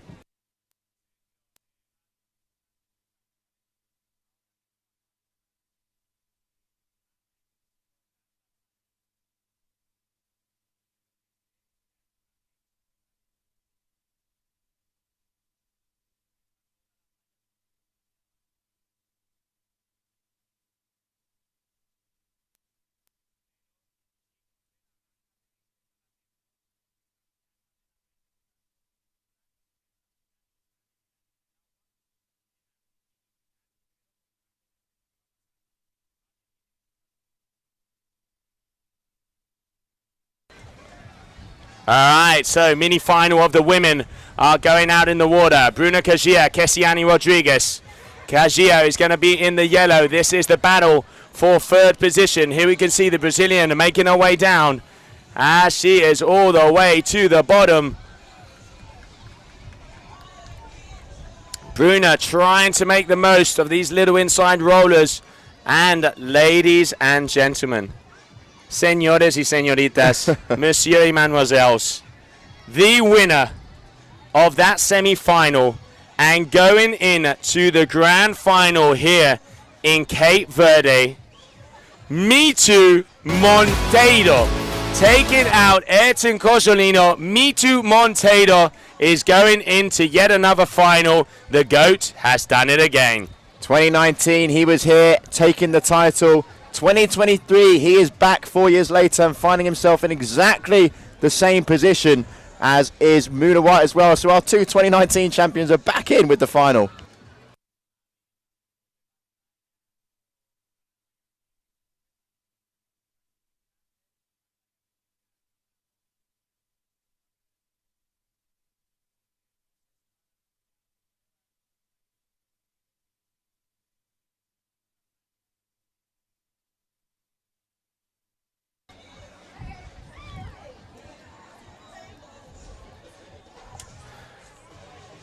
And I can just see some of the athletes starting to circle around as everybody is wondering. Everybody is going to go and congratulate Mitu Monteiro for taking the win there into the grand final. But eyes on the water, 15 minutes to go here of the mini final in between Bruna Cagir and Kesiani Rodriguez, the two Brazilian athletes.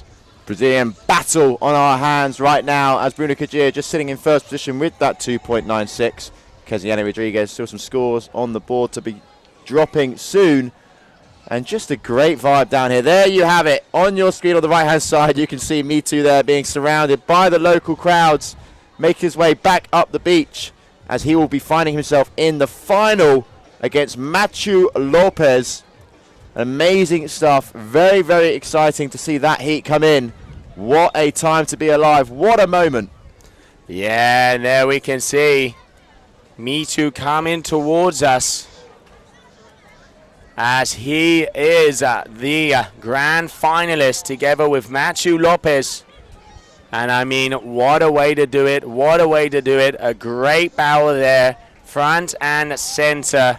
Incredible riding there from him. And again, the smile on his face and just embracing there with Hendrik Lopez. Great time for these riders.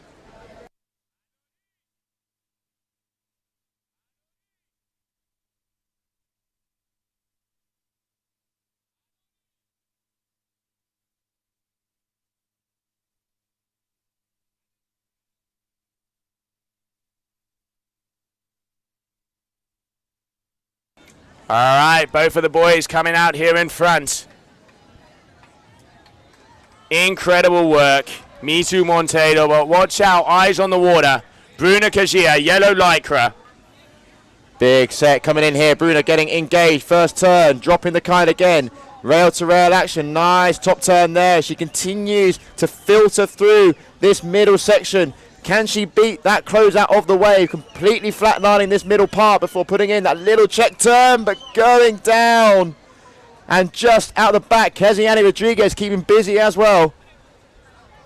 As you can see here, working the wave, working the kite, working every part of the equipment, using the fins and everything to her advantage before exiting that wave as it gets that little bit too shallow.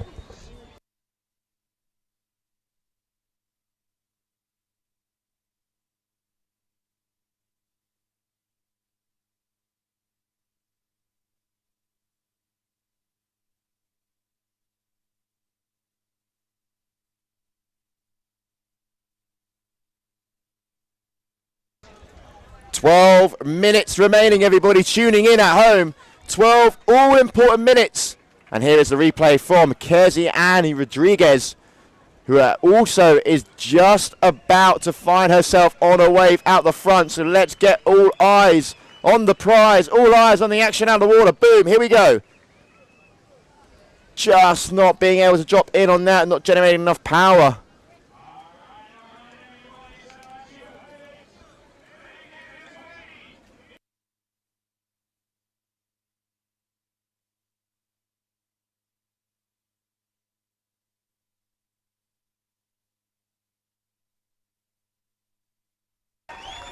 And there we have it, while Joe pops down and announces the winner on that previous heat. Great vibes all around. Me Too progressing through to the final. 11 minutes left still in this heat. What a time to be alive. What a time to be on this amazing island here in Cape Verde. Ponta Preta is the wave, is the spot. That is our location. That's where we're at. And they're just embracing there with Joe. But it's not over yet. There's still one more heat to go. Plenty of action to come. Up next, we have, continuing with the mini-final of the women. And then we go to the mini-final of the men.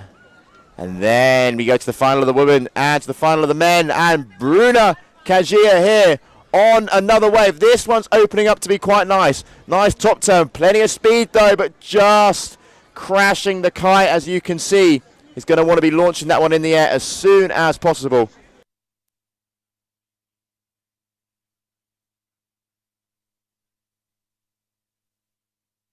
There we can see him, Liam. Me Too Monteiro, the flag in his arms as he is in the grand finale. And let's have a look. There he is. This is what we're talking about. Look about the smile on his face. Keziani Rodriguez dropping in as she is currently in second position in this heat. Not a lot of scores out there at the moment. Bruna really racking it together and getting it going. All right, this is a better wave here from Keziani, but going off the back. Yep, just going off the back. Happened a couple of times actually this heat with Keziani. So that's definitely something that she's going to need to try and sort out. Find a little bit more rhythm, because Bruna Kajia is really enjoying the waves out there and seems to be one of the things that I've noticed with Bruna, Joe, actually during the whole competition, is she has been picking and choosing the right waves. She's always had pretty good wave selection from start to finish. Yeah, no, she really does. And one of the things that we can see also is the experience out there. Both of these ladies know what it is to be in this position. Last time, Keziani got the drop on Bruna, but it does look like Bruna at the moment is in the driving seat, but we still have loads of time, just a little under 9 minutes to go, so halfway to go on this heat. And after this, we are going to be seeing that mini final of the men, which is absolutely going to be filled to the rim, because the riders coming out and the grand finale in between Matthew Lopez and Me Too Monteiro.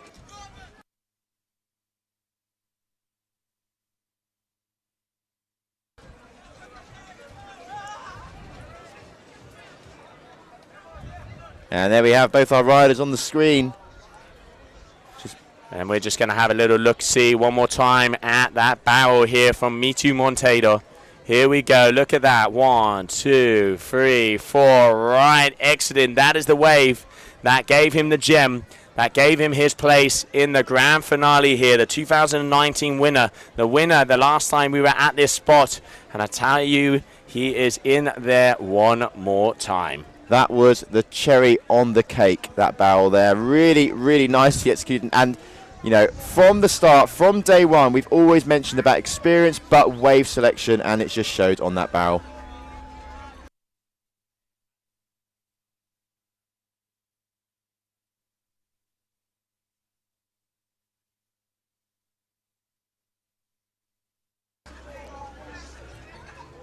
Wow. Wow, wow, wow. I am starting to get speechless. The emotion, you can just see, we have Mitu out here just right in front of the stream booth here. And, you know, he's there with his kids. His wife has a tear in her eye. Mitu, he can feel the passion. He can feel the vibes. The community, the support they have is ridiculous. And once again, getting himself into a grand finale. And also, Ayrton Cosolino, what a great performance he put on, going absolutely to the very end. And even though he's lost, I know he is going to be happy for me too, because it's the same kind of mutual respect he has with James. It's, all right, mate, you got me this time, but I'll be back. I'll be back, yes. And you know, great mutual respect between all our riders. They probably spend so much time outside of competition at this spot as well, just tearing up the wave together, enjoying sessions when Ponta Preta is absolutely firing. And we're going to see Ayrton back up shortly, because he's going to be in that mini final battling for a third position. Yeah, it is going to be a battle out there on the water. Who is it going to be? Who is it going to be? Because those two know how to throw down. So next up, mini final coming our way, but still out there on the water. Mini final of the women, and Bruna Kajia in a commanding lead so far. Bruna on that 8. Bang on the money with the 8. Keziani on the 4.06. Just under 6 minutes remaining, so we have a third of this heat left. And you can see the riders on your screen.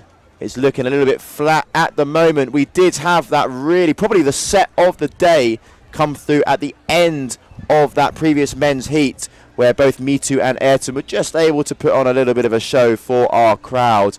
Because if we can get some more sets like that on this heat, the next and the one after, we're going to have a really good finish to what has been an exceptional competition so far. It has. I mean, Punta Preta has delivered. 5 minutes to go here for the mini-final of the women, and it has been wave after wave out there.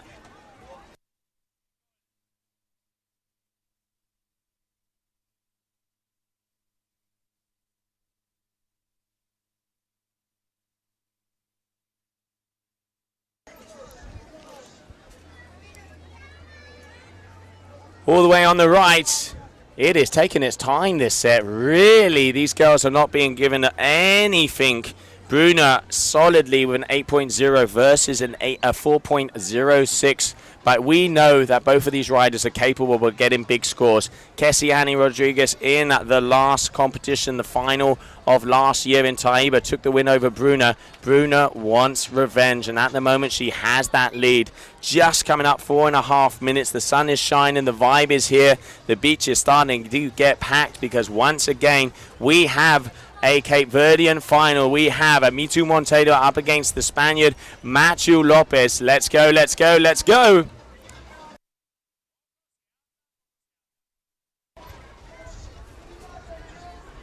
And just looking at how these scores are made up, hold on, hold your horses 1 minute. Before we do so, we might have a few waves on the cards here. Bruna Kajir dropping in. Big top turn there. Let's see how the rest of this wave works its way out, Joe. Yeah, she's speeding along. She's trying to get this little bit of an inside section, but gets skippity over.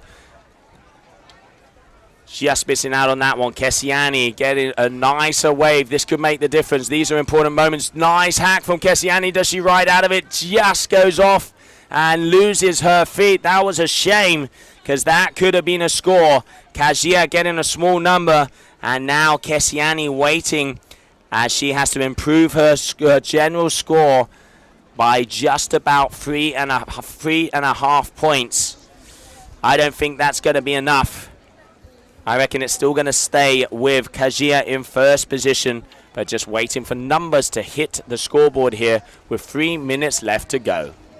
And a lovely shot there. There are your couple of last final heats. You can see Machu Lopez, Mitu Monteiro in the super final, the main grand finale. And then battling out for third position, Pedro Matos against Ayrton Cosolino. And that will be the heat that is up next.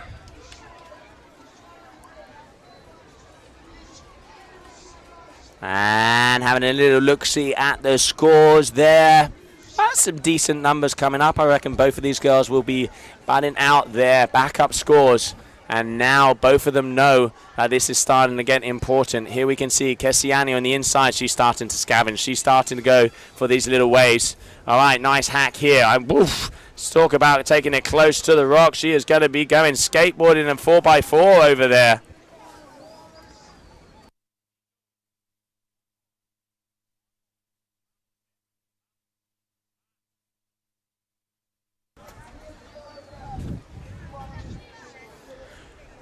Kessiani, oh, wait a minute, took on out on this one, able to get it. Watch out, Liam. This could be a wave. Oh, look at the bubbling rocks down there on that one, ollieing over them. She knows how important it is. Big hack, wait up, wait up. This is a good one. A very nice wave here from Kessiani. Is it going to be a buzzer beater again? Let's not forget in Taiba, it was in the last 90 seconds that she got a wave, and she's done it one more time. And she's still going on that wave as well. That's what Kessiani was looking for. And Bruna would have been watching that out the corner of the eye with just 90 seconds remaining. That is looking like it's going to start to progress to be a next wave. But Bruna here looking to be dropping in on one as well.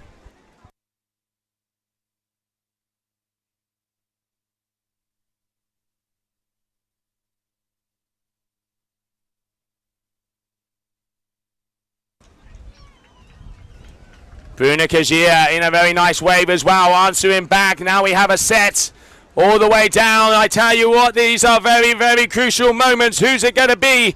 Bruna, can she get past that section? Trying to push it forward. Liam, she is going down to the very end. She is past it. Here we go, another little turn. Oh, they are answering back. Who is it going to be, Liam? I mean, that was, I reckon Kessiani's was a little better. But Bruna did answer right there. Is that an answer to a buzzer beater? What do we call that? A double buzzer beater? Oh, a double buzzer beater. I mean, can you imagine a triple buzzer beater as well? I mean, it'd be nuts. But both riders now on the far left-hand side of the competition area. We don't have too long left on this heat now, coming into the last few dying seconds. So although our riders are starting to make it back upwind, there's probably no point in doing so, because at the moment, here it is, that last wave from Bruna Kajia, just ripping and tearing this one up, and a few sections of this wave were needed to really put on the gas. And there's that rocky section that you mentioned. Goes, puts in those nice fluid turns, really showing the judges that she can keep it all and keep it all together. And that is the difficult section which she managed to get past before putting in a nice couple of roundhouse turns to wrap up the wave. Scores to drop. It's going to be close. It's going to be close. Yeah, it certainly is, and we will have to see who's it going to be. But while we wait for those results and the final going to be going out on the water, let's have a little look at the highlights from that last heat.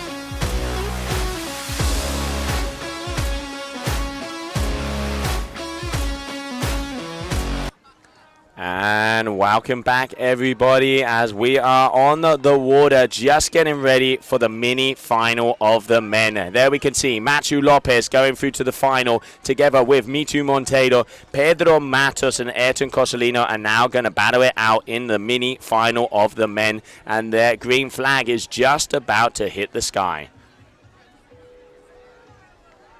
Those are the two riders. Those are the two athletes. Pedro Matos from Brazil, Ayrton Cosolino from Italy. Let's go, everybody, as we are ready to rumble.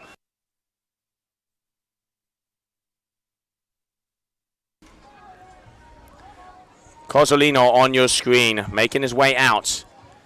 Green flag in the sky, and I can't see For some reason, I can't see Pedro Matos. Liam, only Ayrton Cozzolino is out there on the water. Yeah, interesting there. We will try and find out the information into why Pedro Matos currently is not out on the water. But you can see here, there he is on your screen. Ayrton making his way out. As there looks to be some nice waves here. So really nice little set coming in here. Crowd liking what they see. I can already hear the cheers coming in early doors. Definitely one of the better waves. Here he goes. Slapping the top lip there. Plenty of spray. Plenty of aggression. Showing power. Going into that second turn as well. Showing the flow from start to finish. There's the third. Wave starting to open up nicely as we're going in to this middle section. He is keeping busy here, Ayrton, while keeping it all together. Ayrton Cozzolino with a great heat opener. Yeah, really throwing it down from the start. Unusual there from Pedro. Looked like he either didn't know that he was going on or had a last-minute equipment change down the end, because he has missed probably almost 2 minutes of his heat. So wonder what happened there. And here we can see the replay. That great wave there from Cozzolino, starting off strong. These two boys also do a turn kite boarding members and team members, and they have fire out there. And these two, when they're on the water, there are no friends. Yeah, no prisoners between these two. And Pedro probably kicking himself a little bit because there was a nice set of waves to start that heat off. And Ayrton obviously getting amongst that first section. But Pedro, you know, still making his way back upwind towards the edge of the competition area. And both of them making their way out as it goes on. The battle for third place, Liam. I mean, every single heat has been like a final since the quarterfinals. It has been nerve-wracking. And let's not forget, after this one, we are going to be seeing the grand final of the women. And an 8.3 for that first wave with Ayrton. Great score there as an opener, as in the first few minutes he has already gone down with an absolute bomb. So very, very good start there for Mr. Cozzolino. Numerous turns linking it all together. And just under 15 minutes left now. Pedro Matos still yet to get busy. And no movement out there in the water. And we can only just keep our fingers crossed that some more big set waves come our way, because now the crowd's really starting to get juicy out there. Now it's getting busy on the beach. People coming down, grabbing a cold one, grabbing some refreshments, getting comfy. Because as Joe mentioned, after this heat, we move on to the women's final. And then following that, the last heat of the day will be that grand finale as well between the men. So 2 more heats after we finish this mini final of the men. The winner of this will be in 3rd position. So still a very good position and a position to be proud of, as it is the first stop of the year for the kite surf discipline. After Cape Verde, we have a little bit of a break. And then we're going to find ourselves over in Rio, Brazil. Ayrton still just nicely sitting on the 8.3. That is the only wave to have been caught so far in this heat. And just looking out the window, there's a few little lumps forming. A few waves coming our way. And actually, there's a little bit of size early on as well. And that is really starting to form up nicely now. So, nice set coming in. Here we go. Looking like Pedro on your screen. Dropping into the wave. And engaging. Here we go. Pedro Matos. Boom. Great start on the wave. Looking for some airtime. Gets it. Stomps it. Carries it on. Let's see how he finishes the midsection of this wave. Right in front of the judges. Meanwhile, Ayrton Cozzolino back out as well. Hacking at every single lip he is getting his teeth into. Both riders now engaged. But Pedro's finished. Ayrton going for a little bit of a barrel there. Couldn't have started this heat any better. Wave selection has been absolute picture perfect for Mr. Cozzolino, and he is not done. The crowd cheering, loving that and showing some variety on the wave. And just to finish off, Ayrton Cozzolino, take a breather, take a break. This is what we want to see out here in Ponta Preta. This is why we have the crowds. And you can see there, perfectly shows as we're covering every single angle possible out here on the water. And here is the replay of that last wave. And you can see puts in that little check turn to slow right down and going in towards that little cheeky barrel. Not quite as deep as Me Too was, but still got the hair wet, was in the right place at the right time. And it's a 9.20 there for Mr. Ayrton Cozzolino. 17.50. One of the highest scoring heats we've had all competition. An 8.3 and a 9.2. Wow. And they are only his first two waves. That is how you start a heat, ladies and gentlemen. It does not get better than that. Take a bow, Ayrton Cozzolino, and now I can imagine he's going to have real fun out there. He's going to really enjoy his kiting, enjoy the conditions, because look at this. Pumping along. Not done yet at all. Are we going to see him go? No, we're not. Doesn't like what he looks. And here we have it. Ponta Preta starting to come in. And we're just going to have a little look at one of those recap waves from Pedro Matos. You can see. Oh, no, sorry, Ayrton. There's the little barrel. Perfect stuff. And that is what has made that 9.2 so high, as well as those elegant turns from start to finish, linking it all together. 10.5 minutes left. Pedro Matos has scored now 7.17, so that's one wave score for Pedro. Ayrton with that 8.3 and the 9.2, so big scores already, and we still have 10 minutes left in this heat.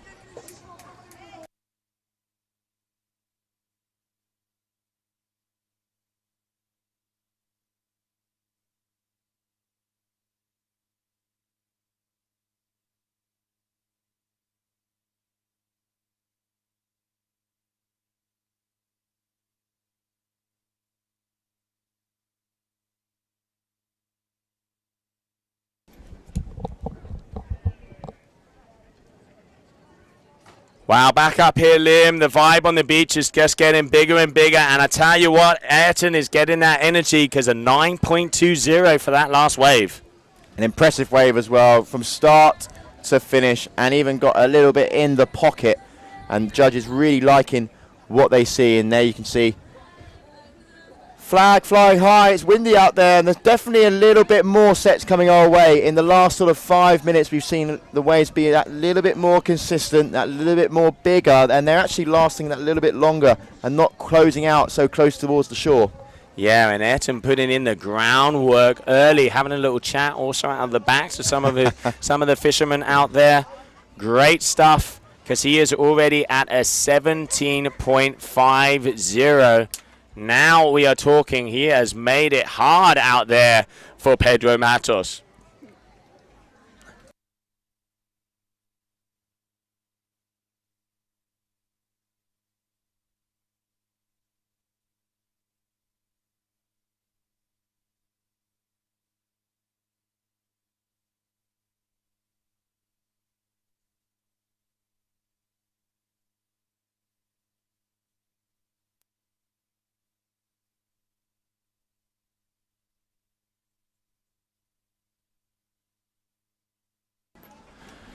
Pedro Matos, a 7.17. I mean, those kind of scores were working before, but Ayrton is going off, and look at that wave. It's coming in, Liam. Yeah, it's starting to come in. This is exactly what I was talking about. The waves now starting to fire that little bit more, and Ayrton really looking at putting the brakes on, and he goes for the barrel, makes it, comes out, continuing now right in front of the crowd. Oh, that was right in the middle and absolutely rocking it out there. Cozzolino In and out, and a stylish way to finish it there with a little bit of a 360. He's happy, he's flowing, he's just having a good time. And watch how the crowd goes when he comes back past them. And it's exactly what you said before, Joe. You said it a couple of times during these last few days. When they're having fun, they kite their best. And Ayrton, big top turn there. And this is where he puts the brakes on. Little break. And there it is. 1, 2. Just the 2 seconds, but still 2 seconds in the pocket. Yeah, and absolutely coming right out through the face, entering and exiting with speed. A little bit of a spit behind him. The judges are going to love that. Then he was able to get a nice turn at the end. Good wave there from Cosolino, but I mean, wow. He already has that 9.20 and an 8.30. It is going to be very hard to improve on that. And that's only his third wave as well. So if he's improving on that, then all 3 of his first waves have been absolute showstoppers. Pedro Matos has got some work to do because Ayrton is on fire. One of Ayrton's strongest heats he's had in this competition. I mean, just look at the scores that are coming in. Currently sitting on 17.50. Pedro still on the 7.17. That's just one wave for Pedro though, but he's going to need a really big... I mean, even if he scored a 10 now, it wouldn't be enough. Yeah, he has comboed out, so basically he has to improve on both of his scores. 6 minutes to go. That is a tough endeavor because he needs 2 sets. 2 sets, but just under 6 minutes. Sets have got better though. This heat, they've definitely come in and they've got a little bit better. And I'm looking out now, there's a little bit of movement, but nothing to really go crazy about. But nevertheless, waves are starting to filter in. And that's a good thing because up next, we've got 2 big heats coming up. The finals of the event in both the women and the men. Yeah, these are the ones. We ain't messing around now. And the gas has been turned on. It ain't sticks and fire anymore. Finals coming our way. And as that set sun starts to go down, I tell you what, it is getting hot in the booth here with that sun right in front of us, mate. Yeah, for sure it is. But, you know, I'm going to bear through it because I've got front row seats here at the first stop of the year for our kite surf athletes, and I cannot wait to see the remaining heats. And even better, there's still 5 minutes to go in this one. You can see another improvement on Ayrton's score. He has just bumped up from the 8.30 wave that he had on the first one. That last wave scoring an 8.83 really isn't messing around on this heat. Yeah, those are huge numbers there from Cosolino. He has gone absolutely ballistic because if I'm not mistaken, I'm just going to double check this. I reckon that is the highest score of the event. So he has a... No, it isn't. So just under me too with that 18.40. So both of these boys, 18 plus, incredible riding. But we said it before, they are probably the 2 riders that have the most experience at this break. And there, once again, it has shown off. And some vibes on the beach. Everyone with their cameras. Look at that. 1, 2, 3. Everyone getting the shots that they need to remember this historic day. And more action on the way. I can see there's a little bit happening out there. Pedro needing to do some work, but he is a very experienced athlete out there. He knows that it's not over, like you say, Joe, until the buzzer beats. So are we going to see some more sets come in? Because Pedro really wanting to find the right wave at the right time. No, great work, and we can see people starting to bite their nails. And there is another set coming our way. All right, going in, Ayrton Cosolino yet again. Are we going to see him improve one more time? Big open hack. Not letting anything up for granted. It's over the face. He has the power. Looks like he's going to be aiming to see if he can get the air here. There it goes. Double grab air. Oh, going down. And losing his kite there, Ayrton. Just on the inside. You know what? That's what I call a finish. I'm done and I'm dusted. That is a mic drop right there. I mean, just watch the replay here. Ayrton Cosolino really playing up to the crowd here, giving them what they want. Big top turn there as he continues his run, gets involved in the second nice and early, and then gaining speed through this middle section. 3, 2, 1, lift off. Up he goes, grabbing 2 hands on the board. but I reckon the pressure of that, just popping out that chicken loop and off that kite went. Yeah, and everybody's starting to help him out as they have the boys here on the shore are just about to get that kite out, and look at the face of concentration of that man there. He is in, waiting to see what happens. Ayrton coming out of the shore, coming out, and here I can see just asking to get that kite towards him. Pedro Matos all the way out the back, but I tell you what, there's still 2 minutes to go. This is what I call a Formula One kite pit stop, mate. There's no need to feel any rush as well, Fred. I mean, look at the score, 18.03. I know it's not over until it's over, but, you know, you've also got to be super careful here. They're standing on those rocks. No, nothing wants to go wrong. You know, it could all go a bit Pete Tong, but, you know, he's linking back up now. Hendrik Lopez helping him out. And what a sight. Oh, look at everyone clapping around. But it also looked like Pedro Matos is also down and out. Yeah, Pedro has dropped his kite out the back, and there you can see the crowd. Those are the actions. Everybody just shouting on. This is what I love about Cape Verde, the community. Everybody gets behind the riders. You know, if you have hung out here for a while, it doesn't matter if you're Cape Verdean or not, they will take you in as family. And this is why this place is one of the nicest locations on the world to come to kite. And, you know, we've seen some of the best conditions out there. And at the moment, Ayrton Cosolino looks like he is in contention to take this mini final for that third position. And then the grand finale is going to be going out in between Machu and Mitu Monteiro, and then in between Muna White and Capucine de la Noire. Oh, the cheers. Look at the vibes on the beach, but out the back, Pedro Matos. There's a big set coming our way. Pedro Matos, a bomb. Hey, it ain't over yet, and this is what we wanted. Last 30 seconds. Come on, Pedro. Give us a big one. Here he is engaging the Brazilian. Going down, big top turn. Keeps the speed to get past the section. Can he do it? Yes, he does. Oh, open face hack. Now he's looking for the air, goes up and over, watch out, perfectly landed for the Brazilian. He is all the way along, and I can see that behind him, Ayrton Cosolino is also coming in. It is move for move, turn for turn. Ayrton Cosolino finding his way on the wave. It looks like he's going to go for an air here. Goes up, round, and down. He has landed it. The crowd is on their feet. There is not one person out there that is sat down. The cheers say it all, and he's keeping busy still. Ayrton Cosolino not finished yet as we enter the final few moments. Red flag goes up in the sky. Joe, that was the set we wanted, and that was the set we were waiting for. As they say over here in Cape Verde, baduya, baduya, baduya, baduya, baduya. Get your hands in the air. Cosolino doing an incredible freestyle maneuver, landing right on the wave. It does not get better than that.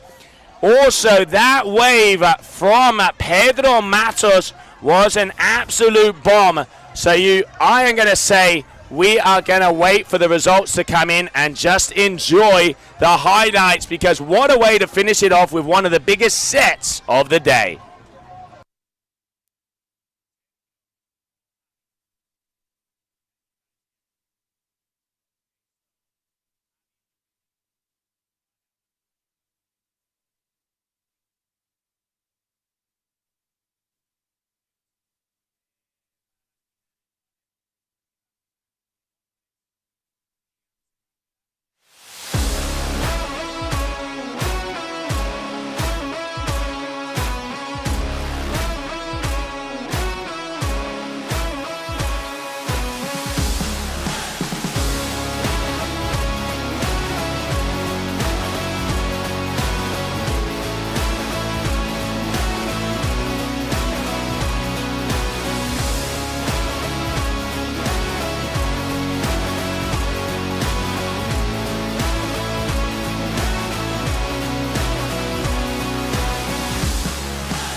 And welcome back, everybody. We are still waiting for those results to come in, and we will get them back to you as soon as we see it. Now the grand final of the women. We have Muna White from the US of A is going up against the current world champion, Capucine Delanois. And Capucine here finding herself on an early wave. And here we go, Capucine Delanois getting the most out of this one. First wave of the heat. There's a nice little set, and she's peeling away nicely on this one, but it's Muna White as well. Has found herself on a wave. So a couple of scores to drop early on for both of these female athletes. The conditions are really starting to come in now. We've seen it happen at Ponta Preta, where the conditions come in that little bit later on in the day, especially over the last few ones. And it's been, although it's been a little bit delayed, we are fully firing now. As you can see, sets really starting to come in and give everyone the afternoon and the final that they have deserved. Yeah, we knew this was coming, and look at that. The wind is starting to glass off a bit. I'm going to say it. The wind is starting to glass off of it. Punta Preta, don't you dare. Don't you dare. It is just 20 past 5 here in the afternoon. So there's still an hour of sunlight. And we are right now with the women's final, the women's grand final. Liam, stand up. It's time to get to our feet, mate. Oh, let's do it. Let's stretch out the legs because it's final time. And although you said it, Joe, the waves are getting better. Let's really hope that that wind doesn't disappear, because otherwise it would have been wind early on, no waves, and now waves and no wind. So fingers crossed it all aligns, all the stars can align for us.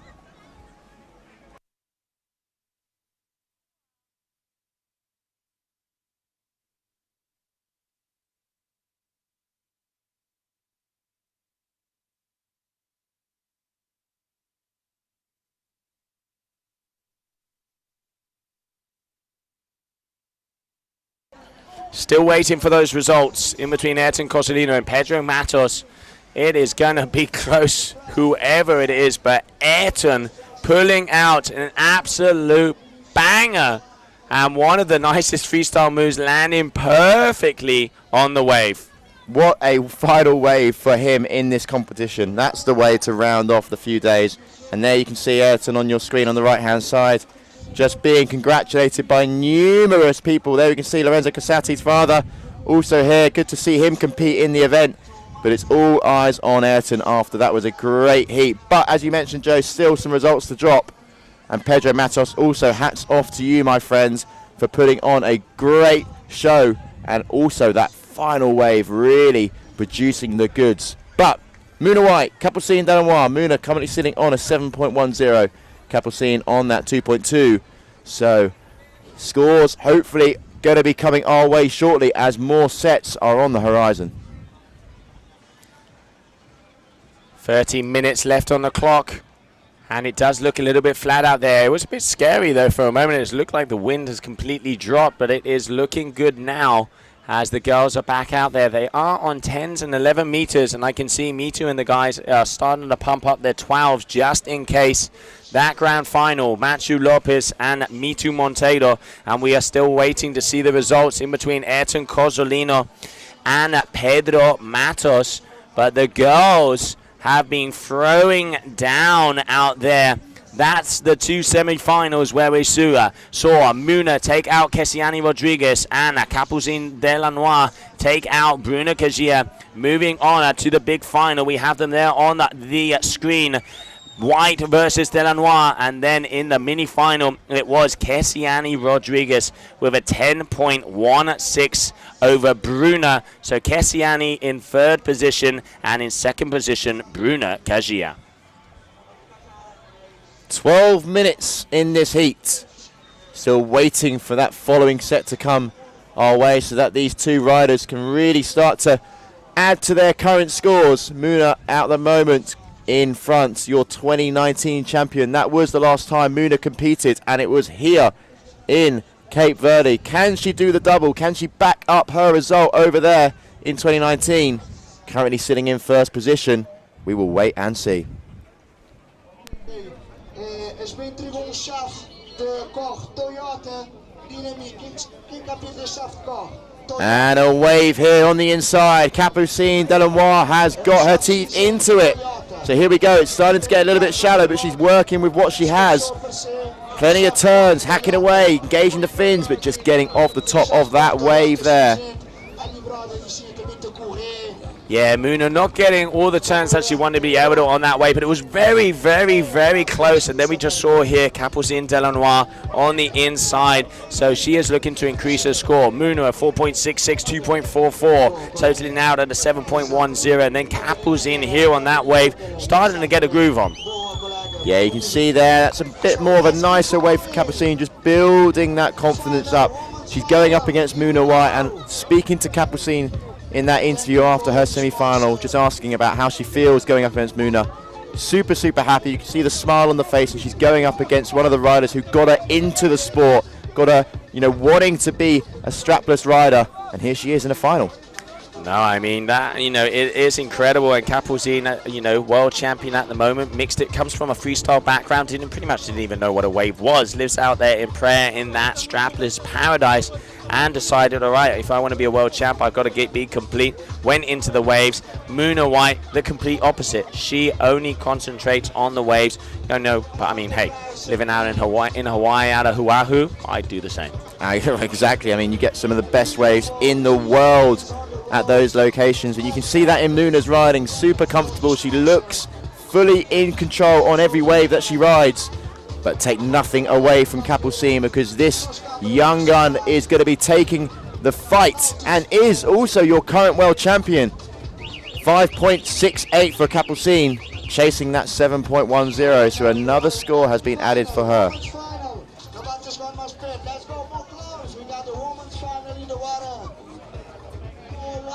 Come on, Punta Preta. Come on, Punta Preta. Let's start seeing a few more nice sets coming through. Both riders now making it back out towards the edge of the competition area. Once again, a bit of a lull out there, Liam. We've seen it in most of the heats, but wow, in that mini final with Ayrton, talk about some sets. The vibes down here on the beach. On your screens there, you can see Muna White, just under 9 minutes left on the clock. But yeah, exactly right, Joe, talking about those sets in that last heat. We can only just pray and hope. Pray to the wind gods, pray to the wave gods, pray to all the kiting gods that we get similar conditions for the rest of this heat and also the following one. I'm going to say it. Pray, dance, sacrifice, do what you got to do, mate. Do what you got to do. Get up and dance, get up and start dancing. Get those waves coming towards us, and now here we have Muna White dropping in. This is looking like a very nice wave. Engaging first turn. Open face hack, keeping the speed. Now it starts to get vertical.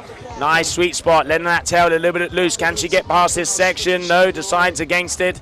And going to be jumping over that one, going back out. So Muna White, a little bit of a one-hit wonder there, but still in the driving seat so far. Capucine Delannoy dropping in. Dropping in, let's hope that it's not a one-hit wonder for Capucine as well. She's going to be wanting to try and link multiple turns together on this wave. There's the first. Definitely needing a little bit more power and aggression going into this next section. There's the third, linking it nicely, showing a nice bit of flow, but wave closing out. Judges definitely going to be wanting a little bit more, because Capucine's lowest score, 2.20. She's going to want to improve on that, and most likely also her 3.48. Yeah, she is looking to try and get past those one. Here we can see Capucine, that replay of her wave. Did get it. It's looking like maybe one of her better waves, but she has to up her points, because Muna White in that one, a 5.56. The Hawaiian has a commanding lead out there so far. And there it is. The USA flag flying high for Muna White. 7 minutes now. Muna on a 10.22. Capucine 7.34. As both riders are out there just doing the old turn around, the U-turn, looking over the shoulders, seeing where each other are, but also where the waves are, because that's what they're looking for. Pure surfing out here. And let's see what is going to be in store as we enter the final 6.5 minutes of the last women's heat of the competition. Yeah, and now I can see down here on the beach some of the riders starting to get themselves ready. Nitu Monteiro, Machu Lopez, both of the boys are going to start to make their way up, as there is only 6 minutes to go. 2 minutes transition, and then it's them. But watch out, Muna White, one more time. The Hawaiian, oh, right in the pocket. Good first turn. Sticks the bottom. Oh, can she hold it? Yeah, just missing out on that one. Muna has such a powerful style. She puts the surfing to another level here, and I hope we will see her at more of the Waves events. Look at that there, Liam. Yep, the style with the ease as well. Just big tail, just whipping that out at the lip of that wave. Once again, just getting caught up there in a little bit of the foam while that wave just closed out in the shallows. As you've previously mentioned, you know, it gets a little bit rocky, and those waves are starting to close out just that little bit early. But when the big sets do come, we've seen what can happen. We've seen the likes of Ayrton, the likes of Pedro ride from the top through the middle all the way to the bottom. So let's hope that we get a few more waves, because just over 5 minutes remaining in this heat. Women's final is on your screens right now.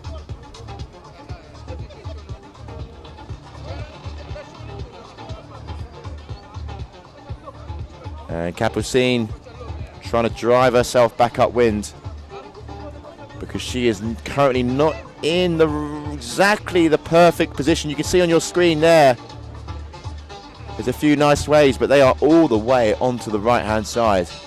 And Capucine at the moment just a little bit too far downwind and having to work that kite a little bit. So wind being a little bit thicker out there, switching around a little bit. But there's plenty of wind out there, and like Reese said to me this morning, as soon as you catch yourself on a wave, you don't really need that kite. You can surf it all the way home.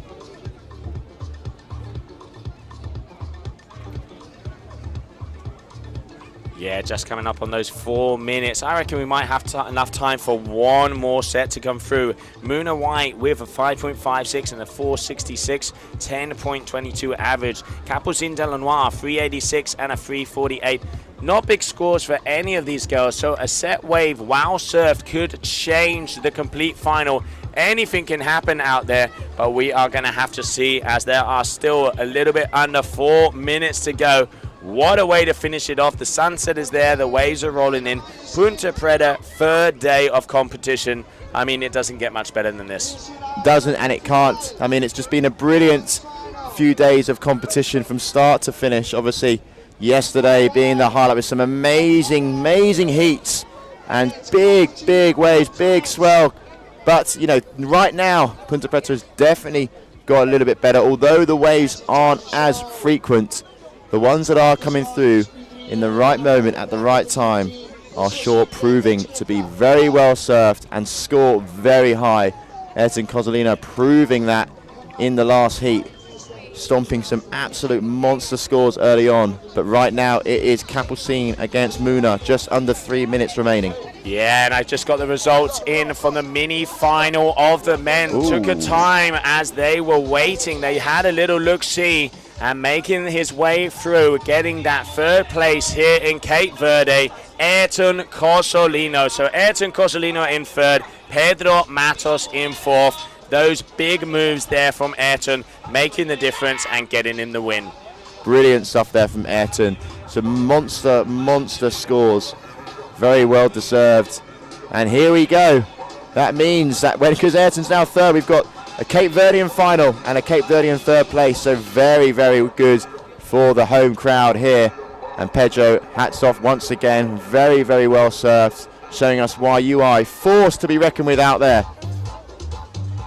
2 minutes to go in this final, and it does look like we might have one more set coming our way. The beach is starting to get the vibe. The beach is starting to get the crowd, as we have a Cape Verdean final in the water. It is going to be representing Italy. It's going to be Ayrton Cozzolino, and then we are going to have the Cape Verdean Mitu Monteiro. It does not get much better than this. But first, 90 seconds now remaining in the women's final. Heat number one, green flag still flying high. Muna 10.22, Capucine 7.34. You can see pumping along, conditions proving to be challenging for both riders as they're both of them aren't quite in the right position at the right time, but Muna here is trying to pump her way onto one of these waves. There's a little bit of a swell, as you can see, just building up behind her, but she might not be in the best spot to surf this wave. Nevertheless, I reckon she's going to be able to get a few turns if she's able to drop in soon. Capucine as well, doing the old U-turn. Now we're in the final minute. This is the crunching moments of the final. Who is going to take it? Muna White, 2019 champion. Capucine Denoir, world champion. Who is it going to be? 45 seconds remaining. It is the final moments, and it is close out there, but the upper hand is definitely with the American. Muna White as it stands. We are going to have to see who is going to be taking this one home. 30 seconds, ladies and gentlemen. Both of them funneling themselves upwind. Are we going to see another wave? There really isn't a lot of time. So any second now, we're going to see our riders start to put the brakes on, turn around and come back in towards the judges. Who is it going to be first? But although they still have to come back this way, it is really not looking good out there, Joe. No, it is the final moments out there, the final moments. We are just waiting for that red flag to hit the sky, as it would mean there it is. So it is official. Muna White is your champion one more time here in Punta Preta, Cape Verde. She took it in 2019 and she has done it again 4 years later in 2023. Congratulations there to the Hawaiian athlete representing the United States of America. Incredible work. Beautiful show of kite surfing. So let's wait.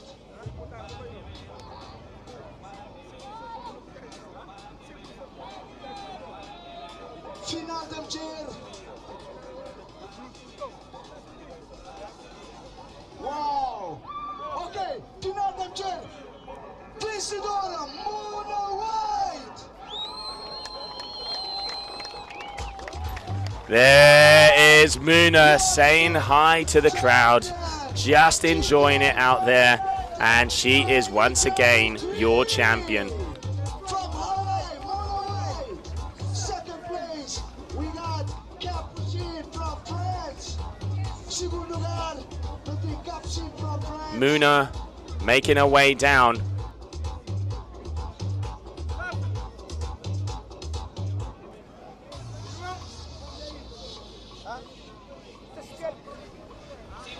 All right, there we can see Muna coming out of the water. That is what we want to have. Those are the images. Your champion representing Hawaii out of the United States of America, Muna White. Incredible stuff.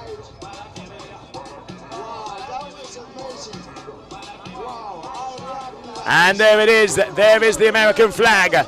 Muna White, your champion, holding that flag high. Liam, look at that image. These are the images we love to see at the back end of the events. Champions are crowned. Muna White there. It must feel so sweet to be back at her stomping ground here in Cape Verde, taking the title. 2019 she won. Back now, 2023. She's taken yet another win. And I can't wait to just see the smile on her face when she lifts that trophy high.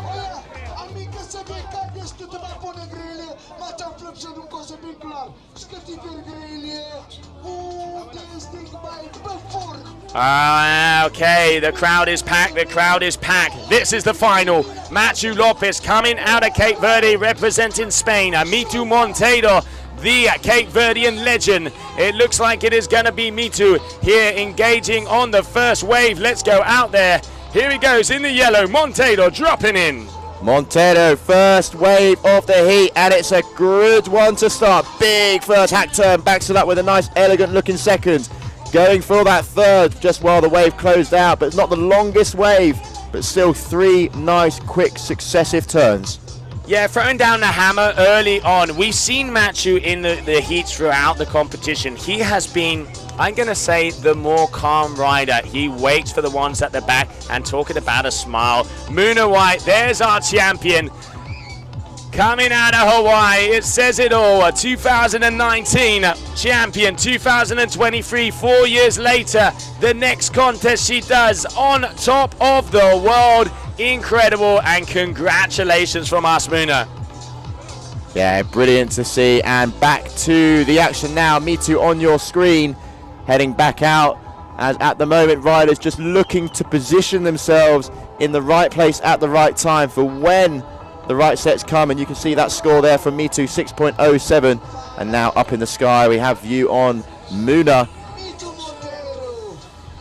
Yeah, so 6.07, good wave there for Mitu to open it up. Machu now looks like he's fishing for something here on the inside, and just look at the smile there on Muna. That must be a great final to come back to the side and start competing again. Going from being on top of the world to being back on top of the world, you got to like it. Now, Machu Lopez, there he goes, getting ready. Oh, the side is against it, and it looks like on the one behind, Mitu is going to be jumping on.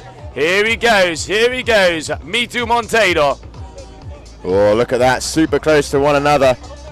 Mitu going for what looks like that little bit of a cheeky barrel. Doesn't quite get it though, not deep in the pocket enough, but backs it up with a nice maneuver there, nice linking turn before exiting the way. So nothing to scream and shout about there for Mitu. No, they did come a little bit close there. I reckon they might even high-five. Very, very close to each other. He was looking for the barrel, but just a little bit of a headway. It didn't get inside there. That wave didn't open up. Another turn, but still 2 waves on the cards. He is going to be comfortably in the lead, but we know, we've seen it with Machu. We've seen it throughout the whole competition. When the levels gets to the quality of the riders we have out there on the water now, set waves are the ones that have the scoring potential. So you need to make sure that you get 2 set waves and perform on them, because if you don't, you are going to be playing catch up as soon as your other guy gets those kind of scores. And playing catch up at the moment when the waves aren't coming in as consistently can prove to be a little bit of a challenge. 9.97 there for Mitu, so 2 scores combine that score. We have a 3.90 and a 6.07. So Machu Lopez yet to get on his first wave. Will need to have that in mind. He'll know at the moment that he's in that second position. But look at him out there just waiting patiently as Mitu joins him out the back with 14 minutes left on the clock. Yeah, loads of time. These guys are going to be trading blows left, right and center. But Mitu, nice first wave, 6.07. Lets him have a little bit of a breather, because that ain't a bad score. Not at all, not a bad score when the waves are how they are at the moment. So, you know, when you have those slightly smaller waves, a little bit less consistent and sort of breaking a little bit early and shallow, I think a 6.07, Mitu should be pleased with that at this moment of time. But if we're going to get those set waves come through like we saw Ayrton ride, then a score like a 6.07 is just peanuts. Yeah, let's not forget we saw Machu yesterday getting 9-point rides. We saw Mitu yesterday getting 9-point rides. Both of these boys can produce the goods. They know what they have to do. They know how to do it. And I mean, will we see that kind of things happening? Yeah, Machu 9.0, and then Mitu had a 9.17 and a 9.23 in that round number 5. So both of the boys can pull the goods. They know how to get the potion, mix it up and get some magic. Who is it going to be? Who is going to be our champion here in Cape Verde? This is picture perfect with both of these boys out there in the final. It's great to see both of them out there, and I'm just praying that the waves start to just give a little bit more depth, a little bit more size, because then you're going to really see these 2 riders go at it like a pack of wolves. When the waves are big and the swell really pushes through, that's when we're going to see these 2 riders showcase their exceptional talents. 12 minutes, 20 seconds on the clock. Mitu still just sitting in first position. Are we going to see a repeat of 2019? Or can Machu put a few herbs and spices in the mix and really shake things up? We will have to wait and see, because 12 minutes still remain.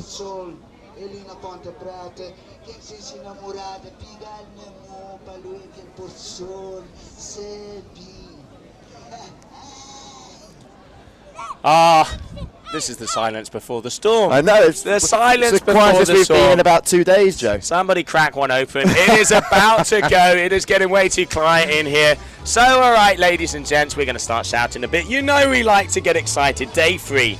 finals on the water, a Cape Verdean final. The beach is packed, the beers are cold, the flags are in the sky, the sun is setting. It does not get better than this. Matthew Lopez, representing Spain, coming from Cape Verde. Mitu Monteiro, Cabo Verde's icon. Both of them in the water. It's kind of like the Mr. Miyagi and the Little Grasshopper story, because Mitu is one of the guys that has put strapless freestyle and strapless riding on the map. But this guy here we go. Mr. Tropical, as I like to say, the Rob Machado of our sport, styling in, dropping in. Ladies and gents, take your eyes on Matthew Lopez. Yes, first wave for Matthew Lopez. Is he going to drop in? Yes, he does. This is going to be his first scored wave. He's going to want to start nicely. Drops in. Yes, here we go. Out the back meter as well, but full focus on Matthew. Crowd's loving it. Putting in that beautifully inverted turn that he's known so famously for. And my word, there are some bombs coming our way now, Joe. They are, and both of these boys are hungry. One of the things I really like to see is Matthew has the fire.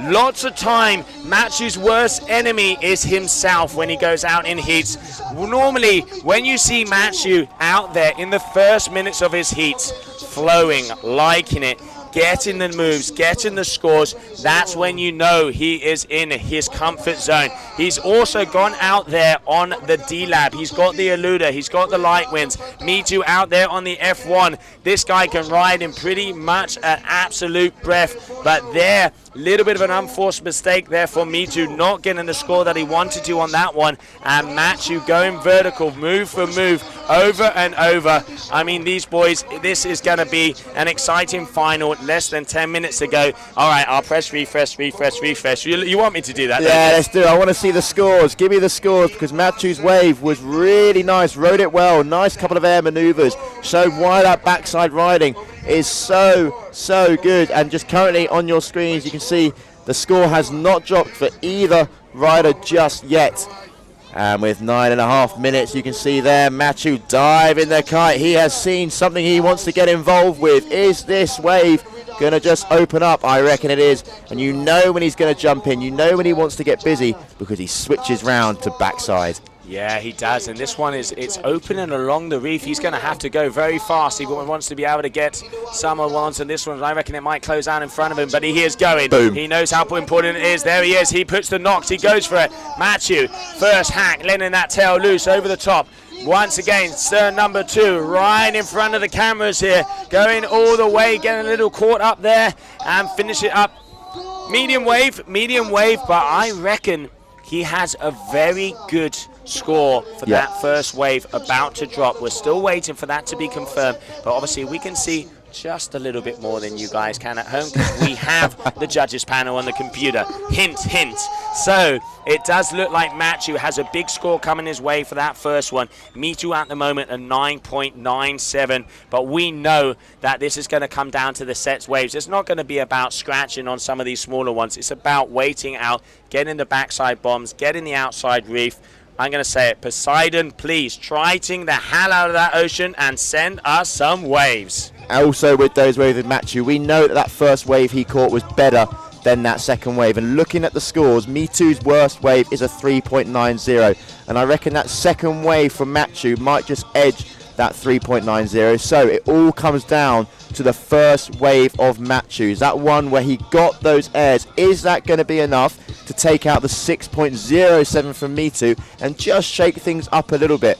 Yeah, I mean, if Matthew gets a bigger score, or if his backup score is bigger than that 6.07, he can have the advantage. All right, so there's the number, 7.37 Matthew Lopez for that first wave. So that is a very good number. That is almost, that's 1.3 points ahead of Mitu's best score. So he has a hell of an advantage there. And definitely that second one is going to be bigger than the 3.90 backup score of Mitu. So Matthew is definitely going to go into the lead. But before that happens, who cares about the score? Action about to go on the water. There are the waves coming our way. First one on it is Mitu. Let's see what business he is going to show, because it's starting to form. It's getting a little bit shallow, but he's going to need plenty of speed to get through this section. You can see just floating on the top of the wave a little bit there. When's that first turn going to get engaged? Boom. There it is, floating on the top. getting caught up in a little bit of the whitewash there before losing the speed and not being able to get through. Matthew Lopez on your screen. Yeah, getting a big hack, but it looks like that second one's opening up a little bit nicer. Matthew, he is in sync, he is focused. I tell you what, he has the eye of the tiger out there. He's showing the claws and showing the teeth, and he does not care if there's rocks in the water. Matthew is going all beans in. He knows that he has to push if he wants to take out Mitu. And will Mitu improve on his backup score after that little one-hit wonder? But Matthew is definitely in the lead at the moment. There it is, 12.87. He has a 5.50 backup score. Mitu's backup is a 3.990. Then he has the first wave of a 7.37. Mitu's first score is a 6.07. So Matthew comfortably in the lead. I want to know what Matthew's had for breakfast and lunch, because the guy is on fire with the conditions that are getting thrown his way. He's really getting every little bit out of all the waves, and it's just brilliant to see that backside riding. Something about it that I just love watching. Matthew just has the essence of Cape Verde, mate. No stress, baby, no stress. He's relaxing, he's cruising, he's perusing. He's got the island flow in him, and you can see that on the wave. He is just floating through, but it ain't over until the end, because the magician, as Joe says, the man that has a contract signed with Ponta Preta is out there in the water as well. Mitu Monteiro, we've seen it out there. Watch out, because the GOAT might pull something out of his sleeve. The GOAT's got to pull something out of his sleeve in the next 5 minutes, because time is ticking through. Definitely going through a little bit of a lull now. You can see not much motion out there, not many rollers coming through, and if they are, they're just on the smaller side, and none of these riders want to be surfing that sort of stuff, waiting for the bigger sets to come in. And I definitely think we're going to get at least one more good set from both riders, and it will be a real treat if that came early, because then I reckon we'd have time for yet another set, which would hopefully happen right in the crispy moments of the heat. Yeah, it would, and we can see Matthew has priority because he is all the way out the back first. So it looks like he is going to be able to decide on something, and he is swooping that kite down, which I reckon he's seen something out there. Mitu has gone around the back. Now Mitu a little bit further up. So if Mitu drops in on a wave, it could be his. Yep, there is definitely some waves coming. So will we have a set right now? Because if we have a set right now, like you said really well there, Liam, it means there could be enough time for one more to come through. Because, you know, 2 for 2, Matthew at the moment has the advantage because he has the biggest score and he has the biggest backup score. So Mitu, he would have to do something huge if he wants to secure this. What is going to happen? Because watch out, Mitu Monteiro, he is putting in all the beans because he knows how important this wave could be. This could be a crucial moment right now. Fighting with the kite, fighting with the board, but I'm looking at it as well out the booth, and it's looking like it's going to start to open up quite nicely. Fantastic shot from above there. You can see how much water's starting to get pumped into this wave, but it's starting to get also a little bit too shallow. Yep, there he is. He did the old U-turn. Thank you very much. Getting towards the stones there. So although that wave looked good from afar, it didn't really have enough energy and make it through. No, it didn't. I reckon an intelligent move because he knows he needs to get 2 big scores if he wants to take out Matthew. Matthew now, it does look like something is starting to form. We can see him just turning around on that one. And Mitu here is going to just go past him. There are the boys saying, hey, how's it going? Good to see you. I'm going to try and take you out. All right, Matthew Lopez coming here on the inside. Good wave. This one is looking like a good wave. Yep, it is. No, deciding against it. All right, he just called us out, mate. I mean, yeah, he put me back in my place, didn't he? He was like, nope, I've just heard what you said, Liam, and I'm just going to, you know, tell you that it's not the right wave for me, because still just over 2 minutes, on the clock. But that was a little set, but not a set worth riding. So I reckon I'm going to say it, Joe. I don't think there's going to be 2 sets. I reckon it's just the one more set we're going to have as we enter the final last 2 minutes of this heat. Mitu needing a 6.8 to take the lead from Matthew. Yeah, he would need to improve. He would need a 6.8 to be able to get the heat lead there at the moment. That is a big number, but Mitu has done 9.3s at this event. So it is possible, but I will say it needs to be a set wave. Come on, Ocean, 90 seconds. We don't want it to end like this. Throw us a bone, throw us a set. We want this to come down to the boys throwing punches. Yeah, and the crowd wants it as well. Everyone's on their feet. Everyone's looking and probably thinking the same as we are. Come on, give us the wave. Give us just one more set so that both of these riders can really showcase why they're in the final, why they've made it past such a difficult fleet, because 28 men started. We're now down to 2. And who is going to prevail? Who is going to be the winner? Just under 1 minute left. And I tell you what, the wind is fluking out as well. 50 seconds. The wind is fluking around. Both of these boys not able to make it happen. They are swooping that kite like they were sweeping a hotel. There is air vacuum cleaning out there on the water. But it is not looking like there are any sets coming their way. And I reckon that it is going to be enough. Looking to the left, looking to the right. I think it could be it, Liam. 20 seconds, 20 seconds. Here we go, 20 seconds to go. It's tough to watch though sometimes, because when you've got two of the best, if not the best out there, and you just want those waves to come. And unfortunately the back end of this heat, we haven't seen too many waves come our way. Working the kites. 12.87 Matthew Lopez, Mitu on a 9.97. And that is it. The red flag is up in the sky. Wow. Something is going on right now. People start to run. I don't know. Okay, bro. Stand up. You must have fell off so you can grow up. Here we go. Final against Mitu, Montero, and Matthew Lopez.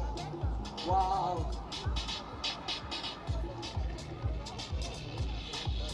Okay. Kosov Kolublimes na casa. Matthew Lopez é campeão! Campeão 2023! GKA Ponta Preta, the first stop, Matthew Lopez! Em segundo lugar, Mitu Montero! Matthew Jorginho, Negreira! Evandro Negreira, o grande campeão! Matthew Lopez! Não vai! Não vai lá para Matthew! Let's go! Girafla! Wow. Ladies and gentlemen, the man, the one and only, who is taking the win here in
And there you have it. You can see the crowd just following the drone in the sky, following Matthew Lopez there.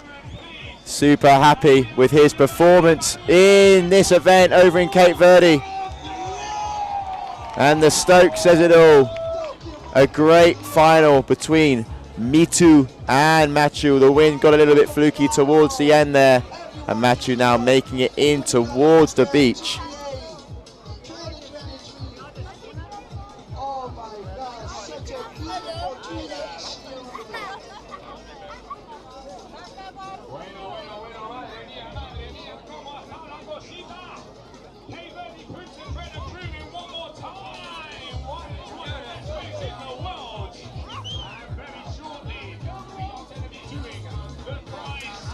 And there you can see Matthew Lopez, your winner here, your champion over in Cape Verde. Amazing stuff. What a moment for Matthew Lopez. And now this is the embrace that we want to see. Matthew and Mitu. There we have it. Friends on the water and friends off the water as well. Amazing stuff. What an event. We've had 3 pumping days of competition. Day 1 we started with the women. We then moved on to the men. Day 2 we focused on the women, and day 3 we wrapped things up with all of the finals. And although it wasn't as pumping as day 1 and day 2, we still had some great action. We still saw some great sets come through. And there he is from up and above, Matthew Lopez, winning the first kite surf event of the year. And just look at that smile on his face. Absolutely loving life. What a moment for him, finishing second last year for 2022, losing out to Mr. James Carew. But now he is back, and back better than ever. Matthew Lopez, what a moment as he gets risen up onto the shoulders, nearly taken out some of the crowd. And let's just enjoy these shots here. And what a moment for the local, the Spaniard, but coming out of Cape Verde. Look at that, he's keeping busy, double flags. And everyone really enjoying this moment with him. There you can see the crowd super busy. And what a time to be alive over here in Cape Verde. Ponta Preta, you really have delivered us the goods. And now we're just going to enjoy some of these shots from above while we watch Matthew celebrate with his friends, his family, and everyone on the beach.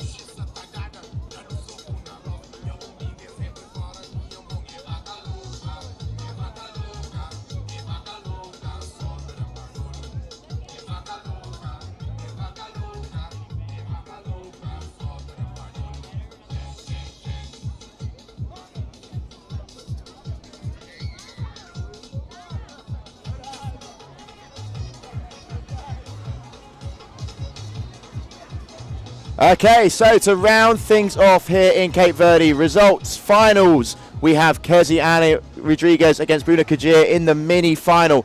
That went down, and Keziane took the first position. And then the main final, Muna White retaining her 2019 title, beating Capucine Delonois. And what a final that was. That was the women kite surf. And then hopefully moving on to the men. Ayrton Cozzolino against Pedro Matos in the mini-final. Great heat there. I mean, look at that score. 18.03 from Ayrton. And then the main finale. Matthew Lopez taking out Mitu Montero. 12.87. Big score there. And there we have it. Those are the final results.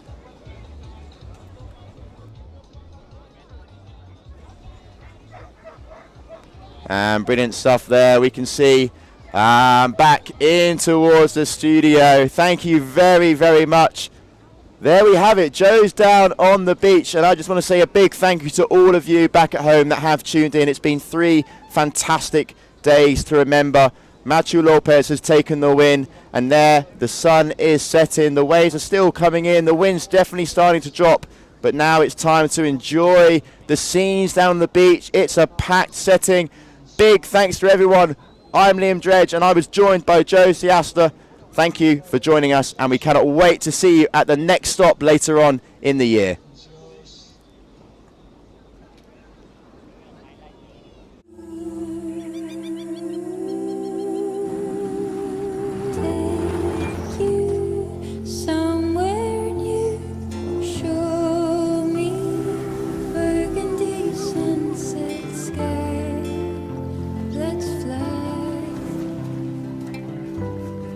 One of every feather, one of every hue.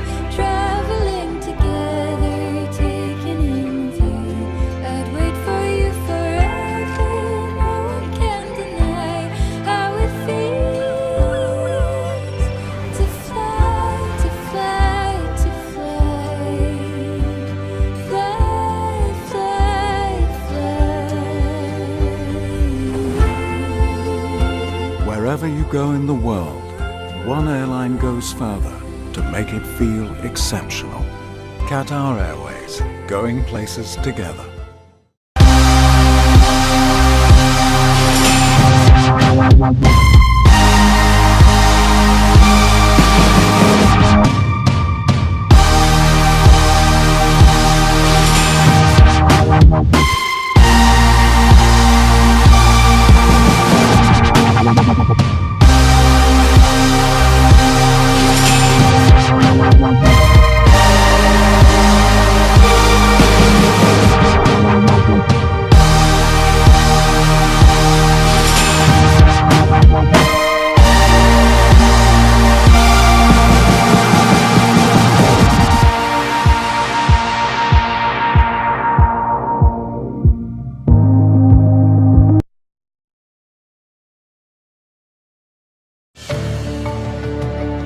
Cabo Verde offers an incredibly diverse landscape, from exhilarating nature exploration and water sports to beachside pampering and cultural immersion. The sunny islands are a beach lover's paradise. With white sandy beaches, crystalline waters, and exciting water sports.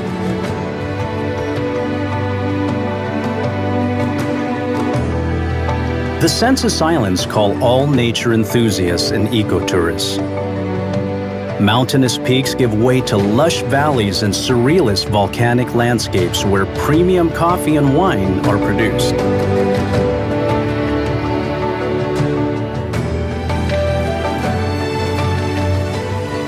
The Essence Islands are the cultural heart of Cabo Verde. Home to the two largest cities, visitors can explore the heritage sites while enjoying vibrant music, vivacious street life, and traditional food. Cabo Verde has it all.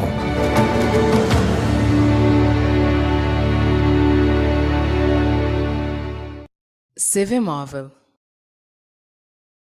Estamos ligados.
Vale, what's up?